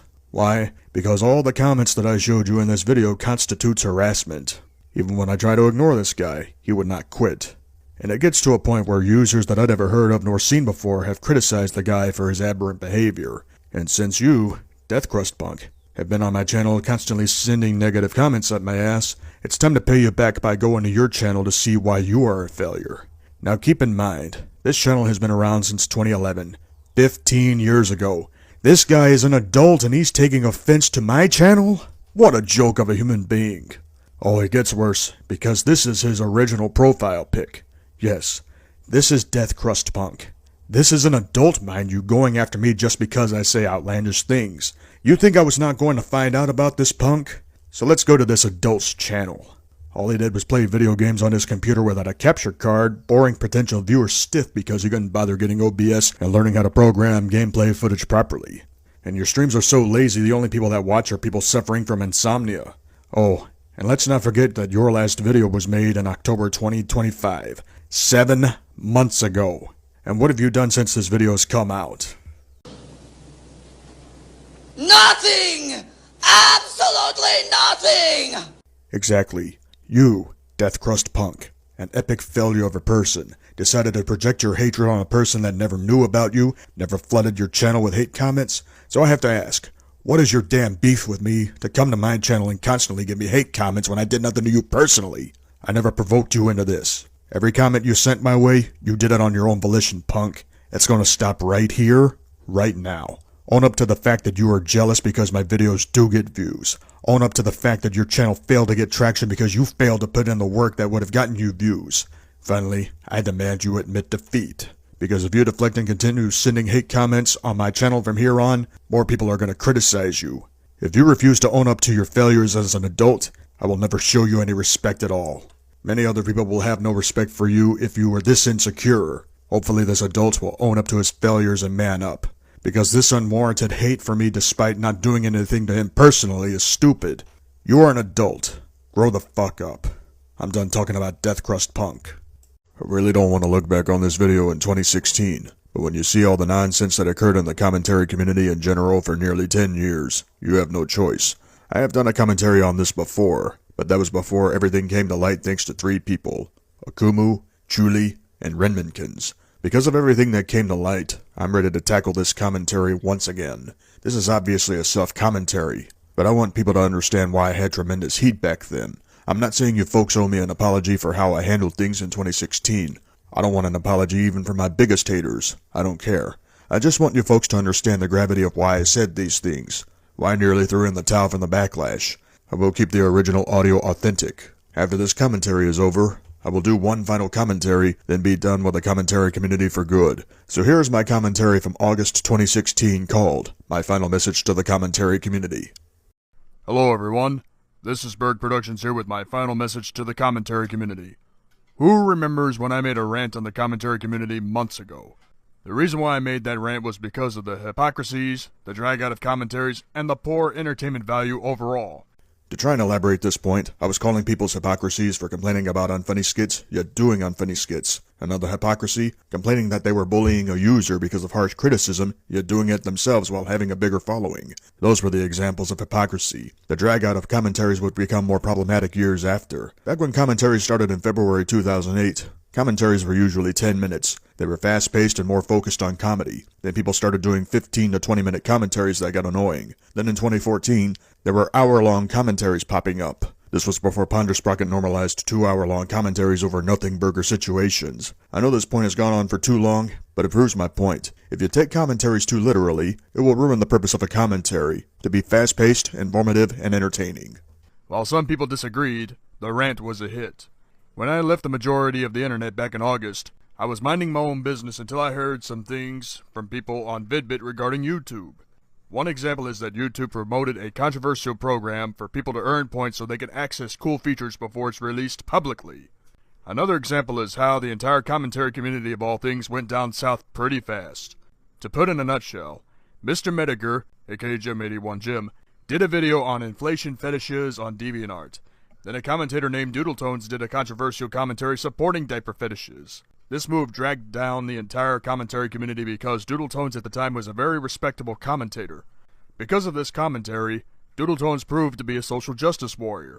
And this commentary opened up the floodgates of degeneracy in the commentary community, single-handedly exposing a multitude of people that would be ousted for insane behavior, and I'll list the names of the people that exposed themselves and paid for it: Kaden Monroe, DHT, Boonslayer, and for no good reason. These people called out Mr. Medicare and failed horribly. I can't remember the other names, but those were the names that I vividly remember. I'll go back to those names later. How did I reach this conclusion? In addition to supporting diaper fetish, Doodletones openly admitted to supporting vor fetish and scat fetish. Vor fetish is a fetish in which people fantasize about eating creatures. Scat fetish is a fetish where people fantasize about eating crap. Doodletones lied about this point for several years, claiming that he only supports fetishes. Yet through the years, not counting obvious DeviantArt bullshit, Doodletones admitted to engaging in role-playing with diapers and such. Plus, they made multiple drawings of characters wearing diapers. This is obviously a sign that Doodle should have been institutionalized in his youth. As for supporting scat fetish, that is sick. Also, Doodletones has blocked people for criticizing him and telling some of his critics to jump off a bridge and die. As controversial as Dark Ghost Twin was, Doodletones telling Dark Ghost Twin to jump off a bridge and die overstepped the line. And people were siding with this degenerate motherfucker for close to a decade! Wishing death on a guy for criticizing Doodletones? I hope you people regret siding with Doodle for this nonsense. Regardless of whether you liked Dark Ghost Twin or not, that is messed up to say to someone openly. Textbook signs that Doodletones is a social justice warrior. Congratulations, Doodletones! You single-handedly destroyed the commentary community with your sick desires along with your refusal to take criticism and seek help. Right there! Right there! I said the word sick desire and it flew over people's heads! That was not only a reference to Doodletones associating with the adult baby diaper lover roleplay group on DeviantArt, but also for supporting scat fetish. But it does not end there because a multitude of people, including the people that I mentioned earlier, Okumu, Chuli, and Rin, exposed chat logs of Doodletones not only protecting pedophiles, but also grooming a child as well. Sick desires! That should have been a red flag this entire time. If being in the ABDL community wasn't a warning about how dangerous Doodletones was, what would have been? I know I shouldn't be angry after close to 10 years, but it still pisses me off that people painted me out to be the bad guy. And let's not forget that Doodle's refusal to take criticism did more harm to the community and aspiring content creators. I don't want to hear dick from anyone trying to justify Doodle's sick desires ever again. The victims of Doodletones have a right to speak up about their experiences. Automagic Critic had it right. Doodletones is a hypersexual pedophile. He called it 10 years ago. For the commentators that support Doodletones, I have two things to say to you. First, either you tell Doodletones to take a break from the internet, or you disown Doodletones from the CC. See why I said what I said a decade ago? I was trying to help the commentary community pull itself together and go back to making more entertainment-based commentaries. The fact that commentators didn't have the spine to say, Doodle, you gotta get out of the community for a while and get yourself together. We can't have you encouraging certain behaviors, especially around minors, so you gotta leave. How pathetic is it that I was accused of being toxic when I was trying to get the community to discourage degeneracy? Second, you commentators have screwed up so much in terms of entertainment and communication that it sickens me. I'm not talking about the commentators that actually put effort into their entertainment, take criticism, and interact with the fans. I'm talking about the commentators that won't admit that they screwed up and insult the users that criticize them. Basically, what I was saying was that you people in the community need to admit that you were wrong about how you handle criticism from an outsider's perspective. If you listened and internalized some of the criticisms at the time, it would have benefited you folks and motivated you folks to do things beyond just being a commentator. Obviously, they did not listen, and look where they are almost 10 years later. For Millsdorf Rittler, Communist Caden, TOG Professor, and anyone else that has a massive ego in the commentary community, I'm going to quote John Taffer of Bar Rescue here. You guys are not hot stuff! Humble up and start changing things for the better! Otherwise, there is no more commentary community. As of late 2024, the commentary community officially died. I warned you folks about doodle tones. I warned you folks about the egos from people like Ray Kohai and Kaden Monroe. DOG Professor was smart enough to leave the internet before all hell broke loose. Same with Youngblood Fantasy 91. Instead of getting rid of problematic people, you folks embraced those problematic people. And looking back at this video alone, I'm glad that I was rejected by the commentary community. I'm glad that people hated my guts for as long as they did. And more importantly, I'm glad that people mirrored my videos given the controversial nature of my mannerisms. Because now you see what the hell happened. You are seeing a lot of people speaking out against Doodle Tones, Ray Kohai, Kaden Monroe, Avi Holtman, etc. I warned you folks in 2016 that if you allowed degenerates like Doodle Tones to run roughshod and not listen to reasonable criticism from an outsider's perspective, it was going to come back to destroy the community. You folks laughed at me, told me to fuck off multiple times, tried to run me off the internet, etc. You folks should be ashamed of yourselves for allowing degenerate pieces of shit to destroy a community that used to be good. But this video is not over yet. I have one more thing to address. My final message to the commentary community is that if Doodle Tones keeps on justifying his mentally ill behavior, you commentators need to cut off all ties with him and move forward. Start focusing on things that actually matter rather than making YouTube nobodies a big deal or clinging onto a social justice warrior just because he has 3,000 subscribers. If you want this community to flourish again, start re-evaluating things immediately. The toxic mentality of people back then makes me want to drink myself to death on Jack Daniels. I am that pissed. You can call me a bitter asshole all you want, but I am an internet curmudgeon for a reason. I try to help people, but rather than internalize my advice, they get themselves into a world of shit, and I will not have it. To Julie, Okumu, and Rin, thank you three for destroying this community with common sense, logic, and courage. You three deserve medals for bravery. As for the people that laughed at me, called me no good, and someone not to take seriously, fuck you. As for the degenerates that were exposed alongside enablers, hope you all are paying for your degeneracy in hell. That's the end of the commentary. So many lives ruined. The advent of Discord made it much worse. I was powerless to help people because no one wanted my help. No one wanted my advice. The backlash from this video in 2016 was so big, it drove me insane. The fact that anyone defended me like Lance 1000 blew my mind. Yeah, Lance got backlash for defending me, but I felt like I did not deserve anyone siding with me. Rejection, no matter the situation, can hurt in the beginning, but as you get older and see a multitude of people falter because of their degeneracy, it makes me glad to know that I was hated for a long time. As for the people that called out Mr. Mitaker, what happened to them? Kaden Monroe got ousted for grooming and sexual harassment. DHT had a psychotic break years after. Boonslayer's channel struggled in viewership, and for no good reason was exposed as a degenerate brony ousted for abusing several people. Seeing how everything came to light in the commentary community, I'm now at that point where I could have peace for the rest of my miserable life.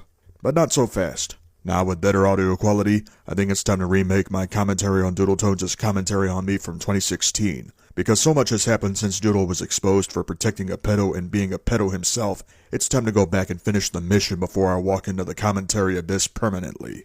Be prepared. Until next time, take care of yourself. And each other. For the past 5 years, we've seen a change in media. On one hand, people can get quality media either for a bargain or free thanks to streaming services. On the other hand, there are a multitude of problems with streaming services, and I will address the reasons right now. Number 1. Streaming requires internet service. The average internet bill going into 2025 is $70 a month. Also, the internet can go out at any given time. Even if you used an advanced internet service, there's no guarantee that you are going to have quality streaming whether you are subscribed to Netflix, Hulu, Disney Plus, Paramount Plus, or Max. So if you have internet problems, that already serves as a major problem. Number 2. Ads are everywhere, even on streaming services that started off with 0 ads. A couple of years ago, Netflix started implementing ads in their service despite being the #1 streaming service in the world today. Why did Netflix do this? Because Netflix lost a lot of money through bad business practices. So ads help Netflix make profit despite record subscriptions and crap content. Here's another issue. Certain streaming services will give options of having fewer or no ads. If you don't have a problem sitting through ads, why pay for those services when there are free streaming services like Tubi, Pluto TV, Plex, and FilmRise? Unfortunately, ads are oversaturated on the free streaming services, so it is a conflict of interest. But if you are getting tired of ads on free streaming services, go back to basics and invest in physical media. Number 3. Streaming services are like rental stores on your TV. You don't get the movies that you want to see unless those movies in question are there once in a blue moon. That's basically what Netflix, Hulu, Disney+, Paramount+, and Max are. Rental services without having to go to a rental store because rental stores would not get with the times. It eventually became too much when the quality content that you search for is poor quality. Sure, we can argue that modern content sucks, but in the modern era of media, there are gems and it's hard to search for those gems. Do you really want to spend $12 on Netflix every month, $10 on Hulu every month, possibly $15 on Max every month in addition to a $70 a month internet bill? That's absolutely ludicrous. Streaming services are starting to die. They are getting too expensive, ads are more annoying than ever before, you don't get to watch the content that you want to watch, and of course we are in hard times. There's no need to go back to cable and satellite because the content on cable and satellite are crap. Honestly, do you really want to go back to paying an average of $120 a month for cable or satellite? No, you don't. That covers the basic side of physical media. But now I want to talk about the gaming side. Oh yes, video game consoles are now internet boxes with no access to physical gaming discs. If you have seen the Xbox Series S, this is an internet box. A sign that gaming companies are phasing out physical media. This alone could put gaming stores out of business. PlayStation 5 Pro is also an internet box. Once again, if internet service craps out and you are in the process of buying a game or you lose your gaming ability, you don't have access to your games. We, the world, have become too internet dependent. Back in the 1980s and 1990s, when you bought a game, you owned it and you played it until you had enough. Today, if you buy a video game, you have to abide by the terms of service. And if you violate terms of service, you cannot play the video game. Same applies to gaming consoles, because modern gaming consoles are internet boxes. And if you don't have internet on those things, you cannot play games. That's a fact. Now, I personally don't care about modern gaming. If I want to play games via emulating, I can do that legally for free. If I choose to buy PC games on Steam, I will do that as well. However, for modern gamers that want to enjoy gaming, they should have the right to own discs and play entirely without relying on internet. Unfortunately, if you have seen Blackbuster Critic's video about PC gaming and console gaming has gotten worse since Nintendo, Sony, and Microsoft implemented insane terms of services in 2006. That's why I never owned an Xbox 360, PlayStation 3, Xbox One, PlayStation 4, Nintendo Wii U, and Nintendo Switch. People need to understand that physical media is something that you own. If you own a VHS tape, you own the media in question. You do not sit through ads, you watch something all the way through without interruption. Same applies to DVDs and Blu-ray discs. Grant you that Blu-ray discs cost money, and I don't give a rat's ass about high definition. However, Blu-ray is physical media and people should take advantage before Blu-ray is considered obsolete. While VHS tapes are hard to find these days, you can try to rummage around your local flea market, your local thrift store, or your local library. You might find some VHS tapes at a garage sale if you catch wind of where they are. I regret selling my complete series of Sanford & Son on DVD or Season 1 of Saturday Night Live on DVD.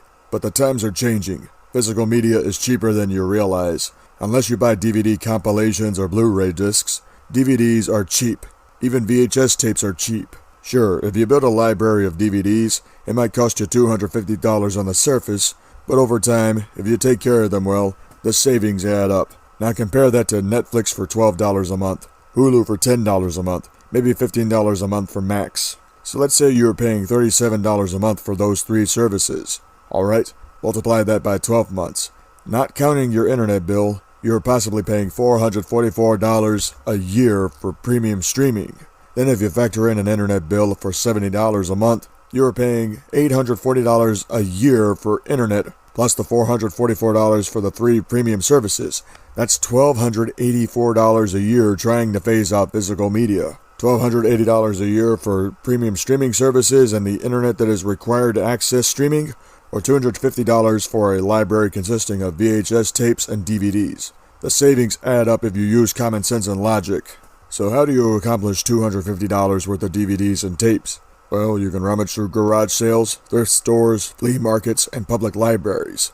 Yes, public libraries put tapes and DVDs on sale for a bargain. The positives of buying physical media are that you own the tapes and discs. You can watch them at any time you want, you don't have any ads to sit through, and you can determine if something is of quality content or not. Let the wealthy stream all they want. They can afford it.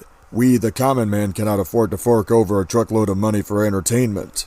Things have changed throughout the past 4 years due to hyperinflation, mainly due to corporate greed. Food companies, technology, oil industry, you name it. Believe it or not, I did save some DVDs even when streaming was on the rise during the COVID pandemic. Wrestling DVDs, the first and third seasons of the original Law & Order, etc. Watching them as we approach 2025, I'm entertained by classic media. Yes, I can watch these things without sitting through ads. You, dear person that own a DVD, VHS tape, or Blu-ray disc, you're in control as to how you want to be entertained. Bottom line, it's time to go back to basics. Even if you do not want to collect $250 worth of physical media outright, you can start off with $25 worth of physical media every month for 10 months. If it means buying a DVD for $1 each, build it up. You don't need to sit through ads. You don't need to give streaming services money for crap content. You are in control of what you want to watch. That is freedom. Back in December 2024 on my Mr. Bergolini channel, I predicted that the greed of streaming services along with the subpar quality of content would drive people back to physical media. In fact, I want to show you a clip from my video, The Importance of Physical Media, to drive the point home. Streaming services are starting to die. They're getting too expensive, ads are more annoying than ever before, you don't get to watch the content that you want to watch, and of course we are in hard times. There's no need to go back to cable and satellite because the content on cable and satellite are crap. Honestly, do you really want to go back to paying an average of $120 a month for cable or satellite? No, you don't. Since November 2024, I must have saved a good $1,500 just by bargain hunting at the flea market, local thrift store, and a second in Charles. There is nothing wrong with starting off small, then building up a collection over time. Having an antenna for $25 up front also helped because local TV has also made a comeback. Why? Because people want to watch the local news and check the weather before starting their day. While physical media is coming back, it's not fully realized as of yet. Why am I making this video? Because on March 4th of 2026, the Today Show, a morning news broadcast from NBC News, aired a segment about Zoomers and millennials suffering from subscription fatigue. Zoomers, thanks to their influencing on TikTok and social media platforms, were blown away by VHS tapes, DVDs, vinyl records, and audio cassette tapes. I'm a millennial, 39 years old to be exact. I was there in the 1990s when we transitioned from VCRs to DVD players. I was there in the 1990s when audio cassette tapes were good for only recording conversations and jokes. Compact discs were convenient. The only major flaw of CDs are that they can age after 20 years. Even if you keep the scratches to a minimum, disc rot was a thing. While old technology can be flawed, it's still more reliable than a subscription. I want to show you parts of this segment that blew my mind. Half of us still watch DVDs and Blu-rays and still listen to CDs. Well, vinyl record sales in 2024 grew 7%, reaching $1.4 billion. Even cassette tape sales are soaring, up 440% over the past decade. I think we'll go with a little Bohemian Rhapsody, gentlemen. Long after we exited Wayne's World. As for VHS tapes, a pristine copy of Rocky famously sold in 2023 for more than $27,000. The only source that they show is Consumer Reports and RIAA. However, the Today channel does not link anything. So I'm going to be more objective here by showing the sales numbers from last year to see how well the physical media market is doing. Yes, it is true that overall physical media sales for 2025 were down by 9%. It is a vast improvement compared to the previous years. What is the cause of the stabilization of the physical media market? People are fatigued from the greed of the streaming companies, rising internet bills across the nation, the subpar quality on streaming services, but most importantly, the oversaturation of ad breaks. It's too much for people to handle. It's why people are opting to go back to local TV with an antenna, because people can actually see the segments play out without constant ad breaks. Commercials on television are highly regulated thanks to the authority of the Federal Communications Commission compared to Netflix or Hulu. Even the free streaming services are becoming a problem. Why? You are required to have an account with the streaming service in question to watch movies for free. That is a red flag because the companies that own the streaming services can start implementing subscription fees at any given time, or worse, merge the free service with a subscription service and make you pay to access the features. I warn people that this could happen. Fox could kill Tubi at any time. Paramount could kill Pluto TV at any time. Now let's continue to certain sales. Vinyl records are up for the 19th consecutive year. So this comeback was never sudden, it was gradual. After CDs peaked in the mid-2000s, people were getting fed up with disc rot, scratches, and children being reckless because the parents were too lazy to pay attention to their property. Once the music industry recognized the demand for obsolete technology like vinyl records, analog technology was back from the dead. And don't get me wrong, I love CDs and audio cassette tapes, but I have to admit that there are a lot of songs on vinyl records that were never released on 8-track tapes, audio cassette tapes, or CD. Not until modern technology allowed for vinyls to be transferred to the computer. Some of the old songs that you hear on my channel were either never released on CD nor remastered properly. That's why the DeGroote and Piccadilly Orchestra edition of Fascination was never remastered. There are so many songs from obscurity that can be salvaged thanks to a YouTube channel called Forgotten and Abandoned Music. That is a channel that will encourage people to salvage rare vinyl records. Audio cassette tapes are officially back from the dead, proving that there is a great admiration for analog technology. In 2025, cassette tape sales were up over 200%. It's not just old tapes from second-hand retail stores. There is actually a demand for new audio cassette tapes even in 2026. I mean, think about this. You have boutique labels selling you brand new cassette tapes. Barnes & Noble is getting in on the action if you go to their website. Man, if Borders came back from the dead, they would make a killing on vinyl records, CDs, and audio cassette tapes. Ever since the iPod was killed off in 2022, accessing music through MP3 has been more difficult. While it is convenient on a smartphone, the big problem is that you do not own the music on the smartphone. Constant updates on the smartphone would wipe out data and you would risk losing your songs. I will rant on smart technology at some point because people including the millennials and zoomers are finally understanding how badly flawed it is. The criticism that I had about modern technology in 2014 aged like fine wine. Thanks to the magic of the internet, if you have an iPod that is not up to operational standards, you can watch tutorials on how to refurbish iPods. I don't care about MP3 players anymore. If I want music on the go, I will buy me a Sony Walkman and listen to Glenn Miller on audio cassette tape. Maybe a Will Bradley audio cassette featuring Celery Stalks at Midnight from 1940. With all this old technology in demand, was it a mistake for electronic companies to discontinue VCRs and audio cassette boomboxes? Was it a mistake for movie companies to discontinue VHS tapes in 2006? I'll even go so far as to ask, was it a mistake for TV companies to discontinue CRT TVs in 2008? Yes, while the last documented CRT TV was made in 2015, the demand of CRT TVs are through the roof. While I personally own a 13-inch CRT TV and now a 20-inch CRT TV mainly to watch movies on VHS and movies without anamorphic widescreens on DVD like Frankenstein from 1931, The Public Enemy from 1931, and Nothing Sacred from 1937. Killing off analog TV was a massive mistake because rural places with analog aerial antennas couldn't access local TV even with a digital antenna tuner. If CRT TVs were to come back, I would gladly buy a new 20-inch CRT TV, let's say for $250 at a Walmart or a Best Buy. Flat screens are only good for one purpose, to watch movies on Blu-ray and 4K UHD. Old DVDs, VHS tapes, and even video game consoles from the 8-bit, 16-bit, 64-bit, and 128-bit eras were made for CRT TVs.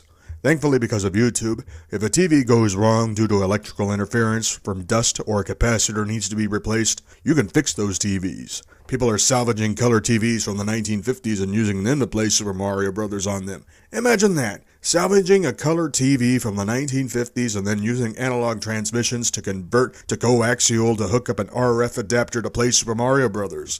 That is mind-blowing. Another example of physical media sales that are up are board games. Last year, board games went up not just here in America, but worldwide. That's a big deal. What drove up the demand for board games? Censorship of PC games, the boycott of console gaming, and the censorship of emulating old video games courtesy of the DMCA. Because of Nintendo's greed in bricking Switch 2 consoles, longtime Nintendo loyalists have had enough. The PlayStation franchise and Xbox franchise are dead. Because gamers no longer own their games electronically, people are fed up and ready to go back to board games. So they are buying physical games that they can own. Board games, deck of cards, dartboards, and even pool tables. Oh yes, people are pissed off with video games to the point where they want to buy themselves a pool table. Foldable pool tables are $300 on average. Standard pool tables cost $700. Professional pool tables, which you normally see at bars, cost $3,000. You know the electronic gaming industry fucked up when pool tables are in demand for personal entertainment. Much like dartboards, cards, and board games, you can play billiards even without electricity. That's real gaming right there. Final examples of physical media: books and newspapers. Start off with books, physical copies mind you. Physical sales went up for the second consecutive year, proving that physical books are still reliable. And what about newspaper subscription prints? Unfortunately, in most markets, the mainstream newspapers have ceased prints for digital subscriptions only. The two big problems are not only that city folks don't care to read the papers, but also people don't like paying for bias in newspapers.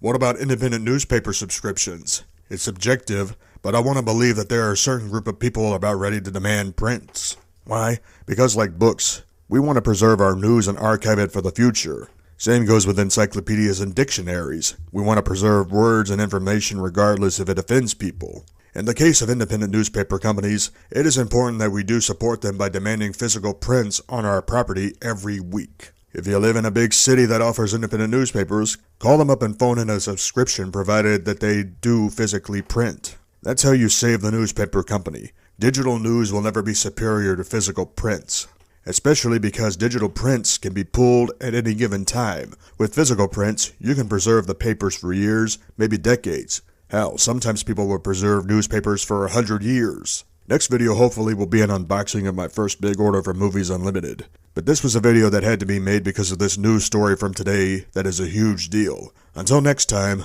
take care of yourself and each other. This could be my most controversial video regarding physical media.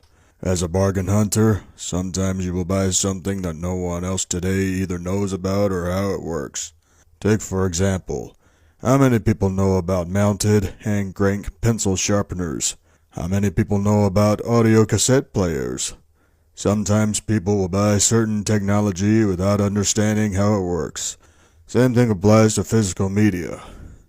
Since I started buying physical media in November 2024 out of protest for Netflix, Hulu, and HBO Max, I learned that buying physical media is tough. When you get most of the movies you know, you get curious as to movies that you have not seen in 20 or 30 years.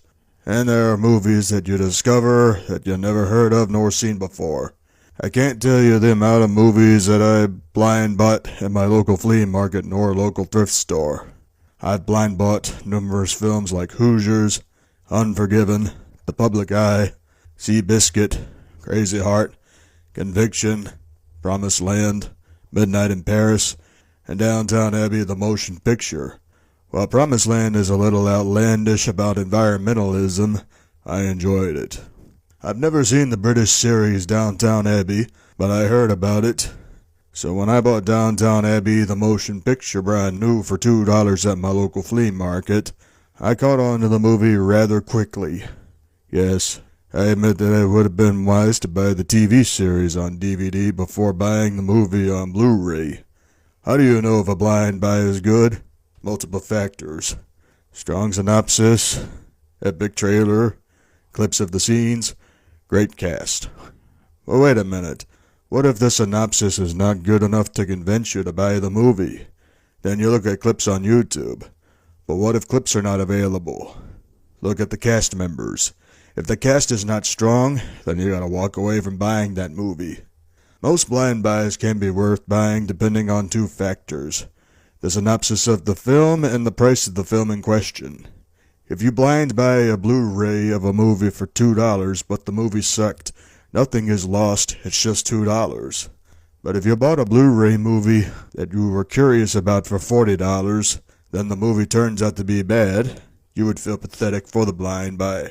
The most interesting blind buy regarding physical media, in my opinion, is The Public Eye. a film noir starring Joe Pesci in 1992. Yes, Joe Pesci had a lot of box office bombs compared to Robert De Niro, Al Pacino, or Marlon Brando. A lot of the movies that bomb is not Joe Pesci's fault. It was either poor timing or bad marketing. The Public Eye was not promoted properly in 1992 by Universal Pictures. The movie was on a $15 million budget, but it was only in theaters for 12 days with a box office draw of $3 million.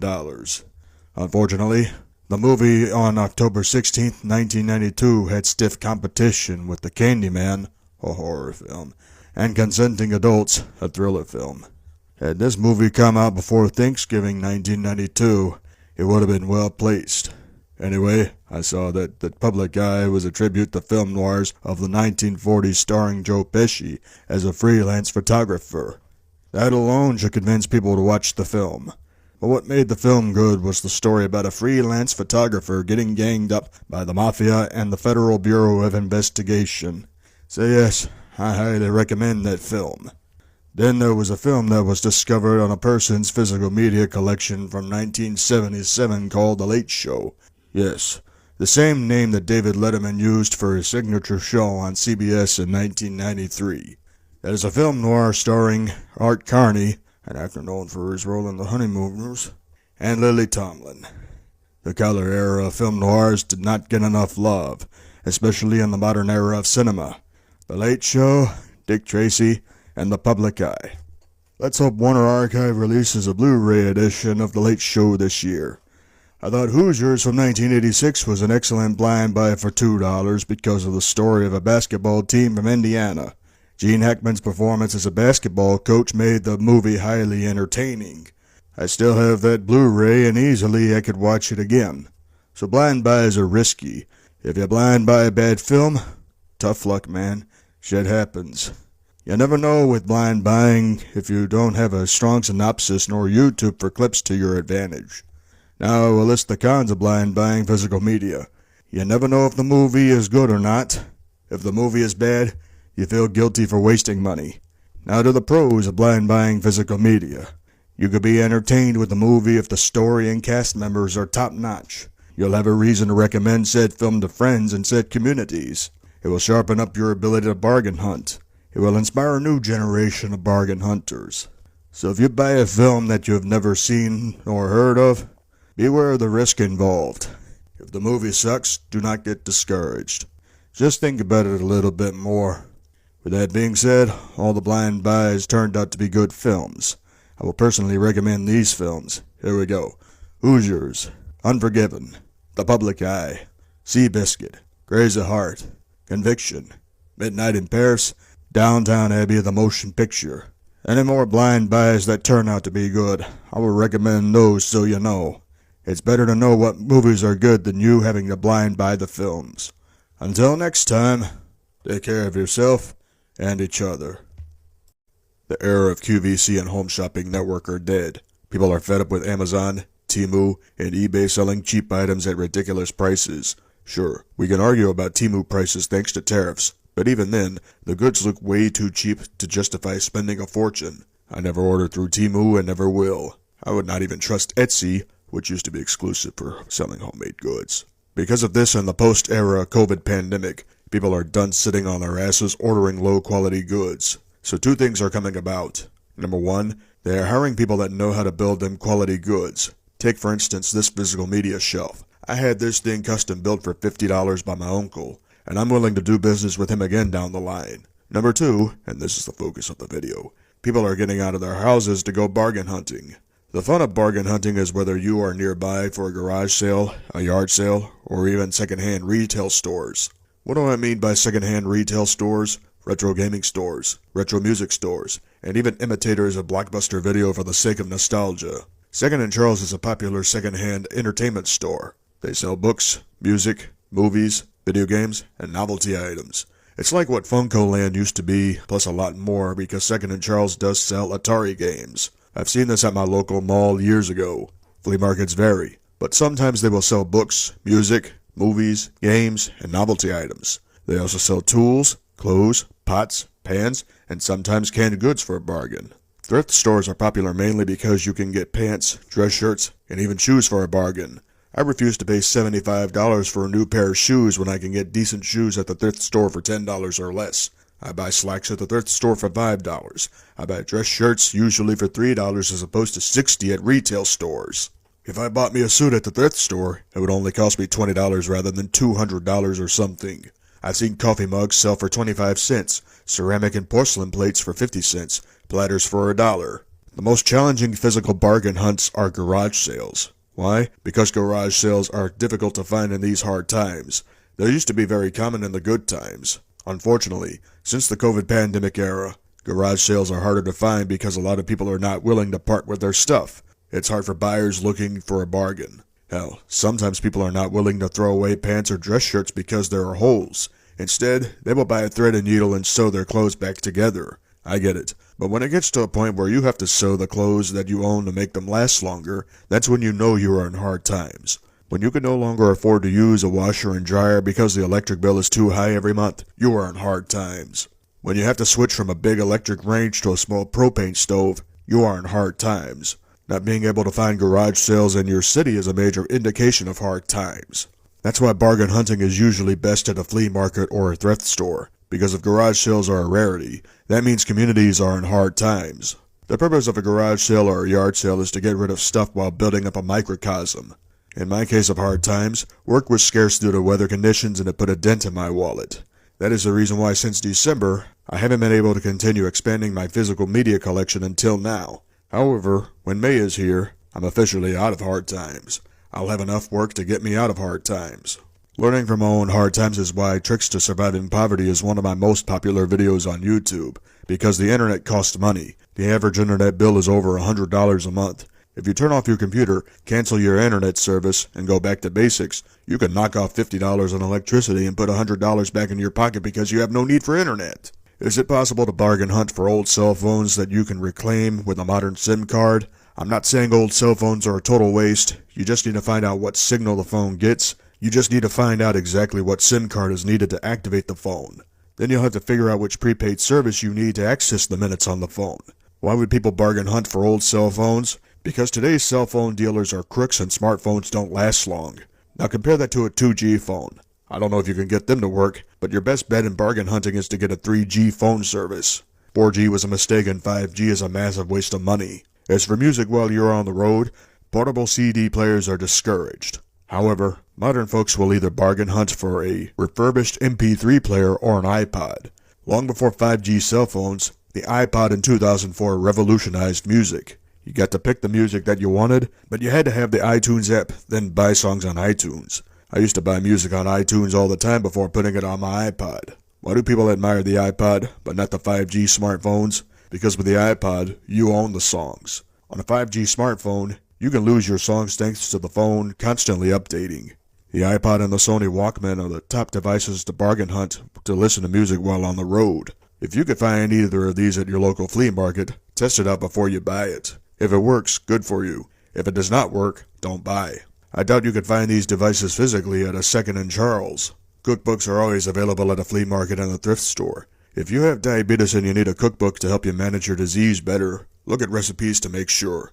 If any recipe calls for oil or margarine, do the opposite by using real salted butter and or pork fat, aka lard. Olive oil is not beneficial for diabetes. All plant oils are evil. Now that I said all these things, time to list the examples of what you can obtain on a physical bargain hunt. Retro games, physical media, MP3 players, 3G cell phones, novelty items, basic clothes, suit, Sony Walkman, aka portable audio tape player, cookbooks.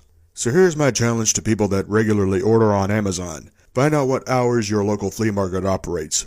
Find out what hours your local thrift store operates. Go to that second-hand retail store in question, including a Second and Charles. Physical bargain hunting is a thrill a minute. It's a bigger thrill than engaging in conversations on chat sites. You'll be more satisfied buying a refurbished iPod mini from 2006 than looking for people to talk to on the internet. If you folks can prove to me that you can find something without ordering on Amazon, eBay, and that site owned by the Chinaman called Temu, then you'll have it made when you decide to cancel your internet service and throw your computer out the window. In the words of the captain from Cool Hand Luke, it's all up to you. Until next time, take care of yourself and each other. The technology industry is actively working against you. How so? Age verification to access their sites. Age verification to access a smartphone and a computer. Your flat-screen TV is spying on you because they never disclosed what happens when you enable Wi-Fi on your TV. The technology industry is so desperate to take power away from you, they sell you technology that features a subscription and a terms of service. If you ever see a terms of service in your warranty, you do not own the item in question. If a modern car has a terms of service and a subscription to access certain features, like a seat warmer is a prime example, you are paying $30,000 for a modern car that you cannot own. Then when the car breaks down, an old-school auto repair technician cannot repair it without service from the company. Subscriptions today mean you do not own anything. You are just paying monthly for the privilege to license what you watch on streaming. With a car, if you pay for a subscription for nice things like a seat warmer, passenger radio, etc., it's not yours as the car company can seize your car even after paying off $30,000 for the car. People should be outraged at how greedy the technological industry is. With Parents' Control Act in Congress possibly getting passed at any minute, if President Trump signs this bill into law, the internet is dead. That means any appliances that you have that features Wi-Fi means you lose access to the internet if you choose not to conform by verifying your age. But if you really value your identity and your right to privacy, you would buy technology that does not feature Wi-Fi capabilities nor terms of service.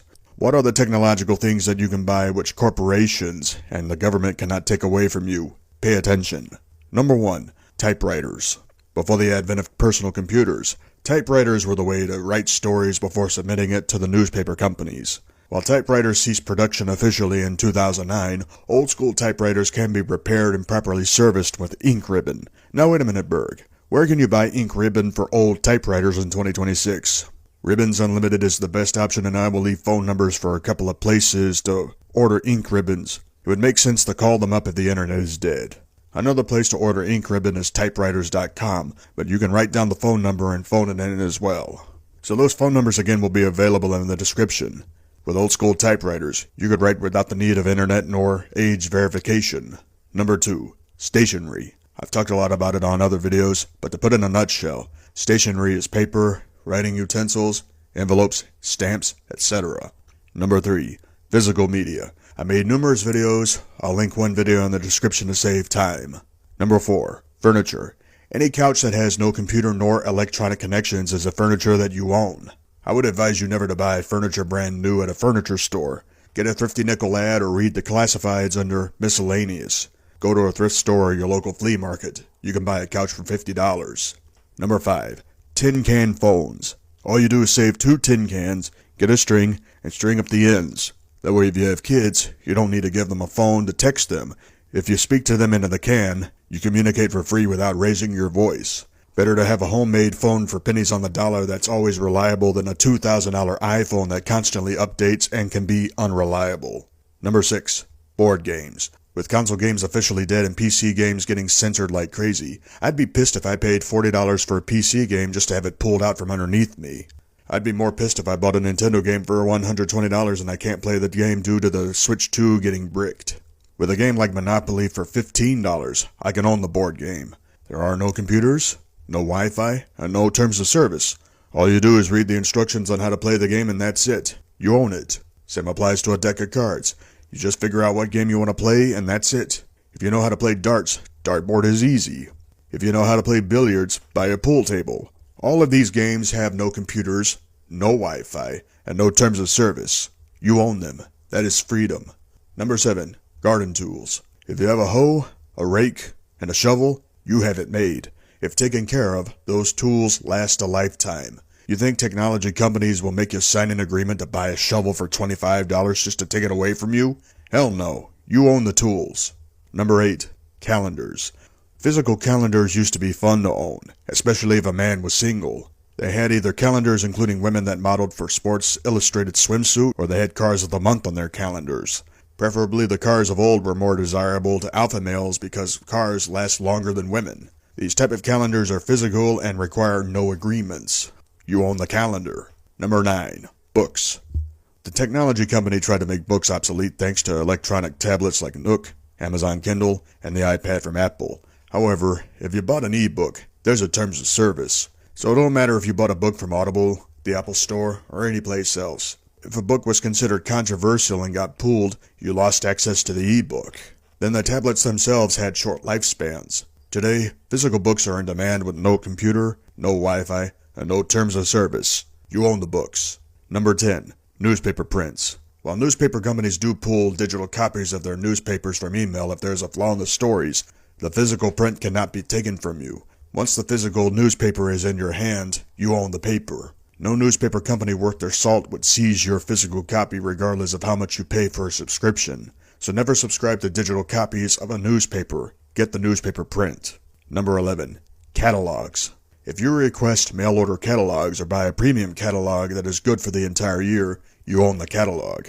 You honestly think catalog companies would seize catalogs because you own them regardless if they are free or not? No, that's company suicide. Catalogs are supposed to allow you to order goods either by check, credit card, or money order. Catalogs are why I managed to access quality movies never seen on eBay, Kino Lorber, etc. Oldies.com. I ordered 11 movies for $113 through money order back in November 2025. Movies Unlimited. I bought 9 Blu-rays for $152 through phoning it in. Of course I will leave phone numbers in case you folks want to order movies over the phone. I would suggest you ask for catalogs along with your order. Number 12. Clothes. Unless you go to a retail store at a mall or a Walmart, places like Big Lots, your local thrift store, or your local flea market will sell clothes, especially for a bargain. Never order clothes online because a lot of them will have subscriptions for getting clothes. No man worth his salt will allow clothing companies to seize his clothes. The clothes that you buy at Big Lots, thrift stores, and flea markets, you own them. Number 13. Sewing machine. While it is true that sewing is becoming popular again, it's mainly because new clothes are expensive and people are on a budget. Not everyone can afford to go to a thrift store despite a pair of pants being $5 or a dress shirt for $3. Since threading clothes is a tough task, sewing machines mitigate the problem. I remember my grandmother owning a sewing machine back in the 1990s and she could patch up anything. Old blankets, ripped dress shirts, etc. These things do need to come back. Singer is the most popular sewing company, and because they have a phone number, if you want to order a brand new sewing machine from them, I'll put down the phone number in case you want to phone in an order. What about the stores in person? Try the Home Depot, Best Buy, or Walmart. Call up your nearby store just to cover your bases so you do not waste gas. Finally, number 14. Portable propane stove. With modern day stoves having computers in them with Wi-Fi, it is not worth jack. If you buy an electric stove that has Wi-Fi on it, what are the odds that you could lose access to it thanks to a terms of service?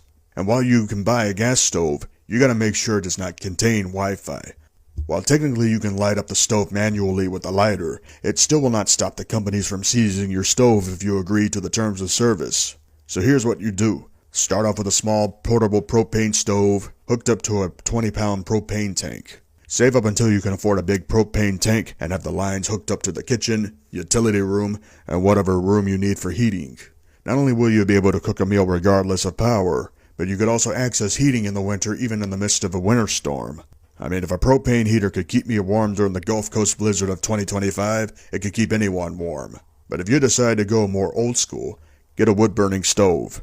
Make sure you go the legal route of getting that thing installed correctly. Those are the things that you can own regardless if the internet dies or not. Ownership is power. You deserve to own stuff regardless of the corporations and what the government says. The greed of corporations is a great burden to the world economy. It's not just here in America. The entire world, unfortunately, is losing a grip on reality. We the people should not be forced to go back to old technology, but just when we take one step forward, we are kicked 9 steps back. And that is why these 14 things that I covered will always pull you through even in the hard times. Until next time, take care of yourself and each other. 2026 has been a pretty bad year for the internet. Multiple communities are getting exposed for grifting, harboring child predators, being a tribalist, and generally failing to read the room. This is the benefit of having no following. You don't waste time talking to people, you read the temperature of the room and know when to get out. To me, spring 2027 will be the time to unplug my computer and throw it out the window. Go back to life without internet. As someone who grew up in the 1990s, I remembered corded wall telephones, newspapers, toys, board games. Hell, I remember learning how to play dominoes by my great-grandfather, let's say, back in 1991. He died in 2008 at age 86 and I still miss the guy. But I did do stuff that Zoomer children never did. Play outside, talk on the telephone, go to church on Sundays, inquire from the elders, and learn basic survival skills. That's why going back to life without the internet come spring 2027 is not a problem. Making myself go back to the days without internet multiple times in the past year has gotten me to realize that I can enjoy life without the internet. And when I throw my computer out the window next year, that is it. I have plenty to entertain me. Physical media, watching golf on weekends, a deck of cards on the road, board games. If I want to make an order, I can order through a catalog with a money order, use a gift card or a reloadable debit card without a bank account to order over the phone, buy stuff at stores with cash, etc. There are so many ways that you can acquire stuff without the internet that if you watch my videos on physical bargain hunting and tricks to surviving poverty, this stuff is easy. No one else is willing to talk about it because 99% of users on the internet are comfortable with convenience. Never let convenience trump common sense and logic. What about social interaction? People rely highly on the internet for that. I have that covered. If I want to interact with a woman, I'll go to a bar or a casino because you have to be of legal age to enter those places. So if I want to drink or gamble, and if I see a lady at the machines, I'll try to start off with small talk. So that is far better than chatting on the internet knowing that people don't know how to shut their mouths or back away when ages are revealed. What about the news? Since online news without political bias is getting censored in favor of a liberal bias or conservative bias, you have to search for an independent newspaper source near you. Yes, you could read Reuters on the internet, but neither Reuters nor the Associated Press offers physical prints. The New York Post is a conservative newspaper. As a fascist, I abhor news sources that are liberally biased and conservatively biased. I want a newspaper subscription that is objective when it comes to providing information. Ever since the COVID pandemic in 2020, objective information has been censored off the internet. This was originally a Google thing, but regardless of what search engine you use, it's hard to find decent information without the bias. It is why the only way to get valuable information is through independent newspaper, a physical print. That means you have to find out where to find a physical print, call up the newspaper company, then ask if you can do a print-only subscription. People thought that when Trump was re-elected in 2024, censorship would be a lesser issue, but censorship is off the charts. Bottom line, find an independent newspaper source, call up the company, and subscribe to their services for physical prints only. What about music? 4 choices. Vinyl record player, audio cassette tape, a Walkman if you are on the go, CD boombox, and the radio itself, FM and AM radio. You don't need Spotify for music. You can listen to music on FM radio for free instead of paying $12 a month. But if you want to listen to music, just go to a Barnes & Noble or a music store and buy the music that you want. Satellite radio is a waste of money. Spotify is a waste of money. People love vinyl records for sustainability. Also, vinyl records have a lot of music that was never remastered for audio cassette nor CD. Yes, it is true that I remaster a lot of old songs, but they are in the public domain, therefore it is legal for me to remaster and upload them. But when I do leave the internet, anyone wanting those remasters to burn on CD can do it legally because the songs are in public domain. But I also like the legal copies of CDs because of the excellent sounds on a CD boombox. Audio cassette tapes are back from the dead, and I will link it in the description where you can buy brand new tapes in 2026. It will blow your mind that analog technology is returning. Could you imagine new VHS tapes returning? It won't happen, sadly. Same applies to CRT television sets, aka box TVs. While I am glad that I own a box TV for $5, I'd be happy to buy a 20-inch CRT in mint condition for $250 if they return to the market. But that technology is not there anymore. I've taken apart my box TV multiple times to get it to work, and it still works to this day. I've talked about physical media so much in the past, I don't have to tell you the importance of VHS tapes, DVDs, and Blu-ray. You can just watch this video to understand the importance of physical media. Prior to the COVID pandemic, parties used to be a way to ease stress after an awful week. The COVID pandemic manufactured drug addictions, degeneracy, etc. People to this day are so dependent on the internet for everyday life, they forget what it's like to go to a party for good food, good drinks, and a good interaction. If everyone at a party is of legal age, there's nothing wrong with having a good time. But the pandemic has ruined a lot of social lives. I admit that I do not drink regularly, but on certain occasions. When I went to parties in the past, it was for the food and talking to people. Jobs, gaming, never about personal stuff. A lot of my buddies knew better than to talk about personal stuff at parties. As much as I love to attend parties just by good food, good drinks, and civil discussions, it's too late. Thankfully, bars and casinos exist in case I want to have a good time.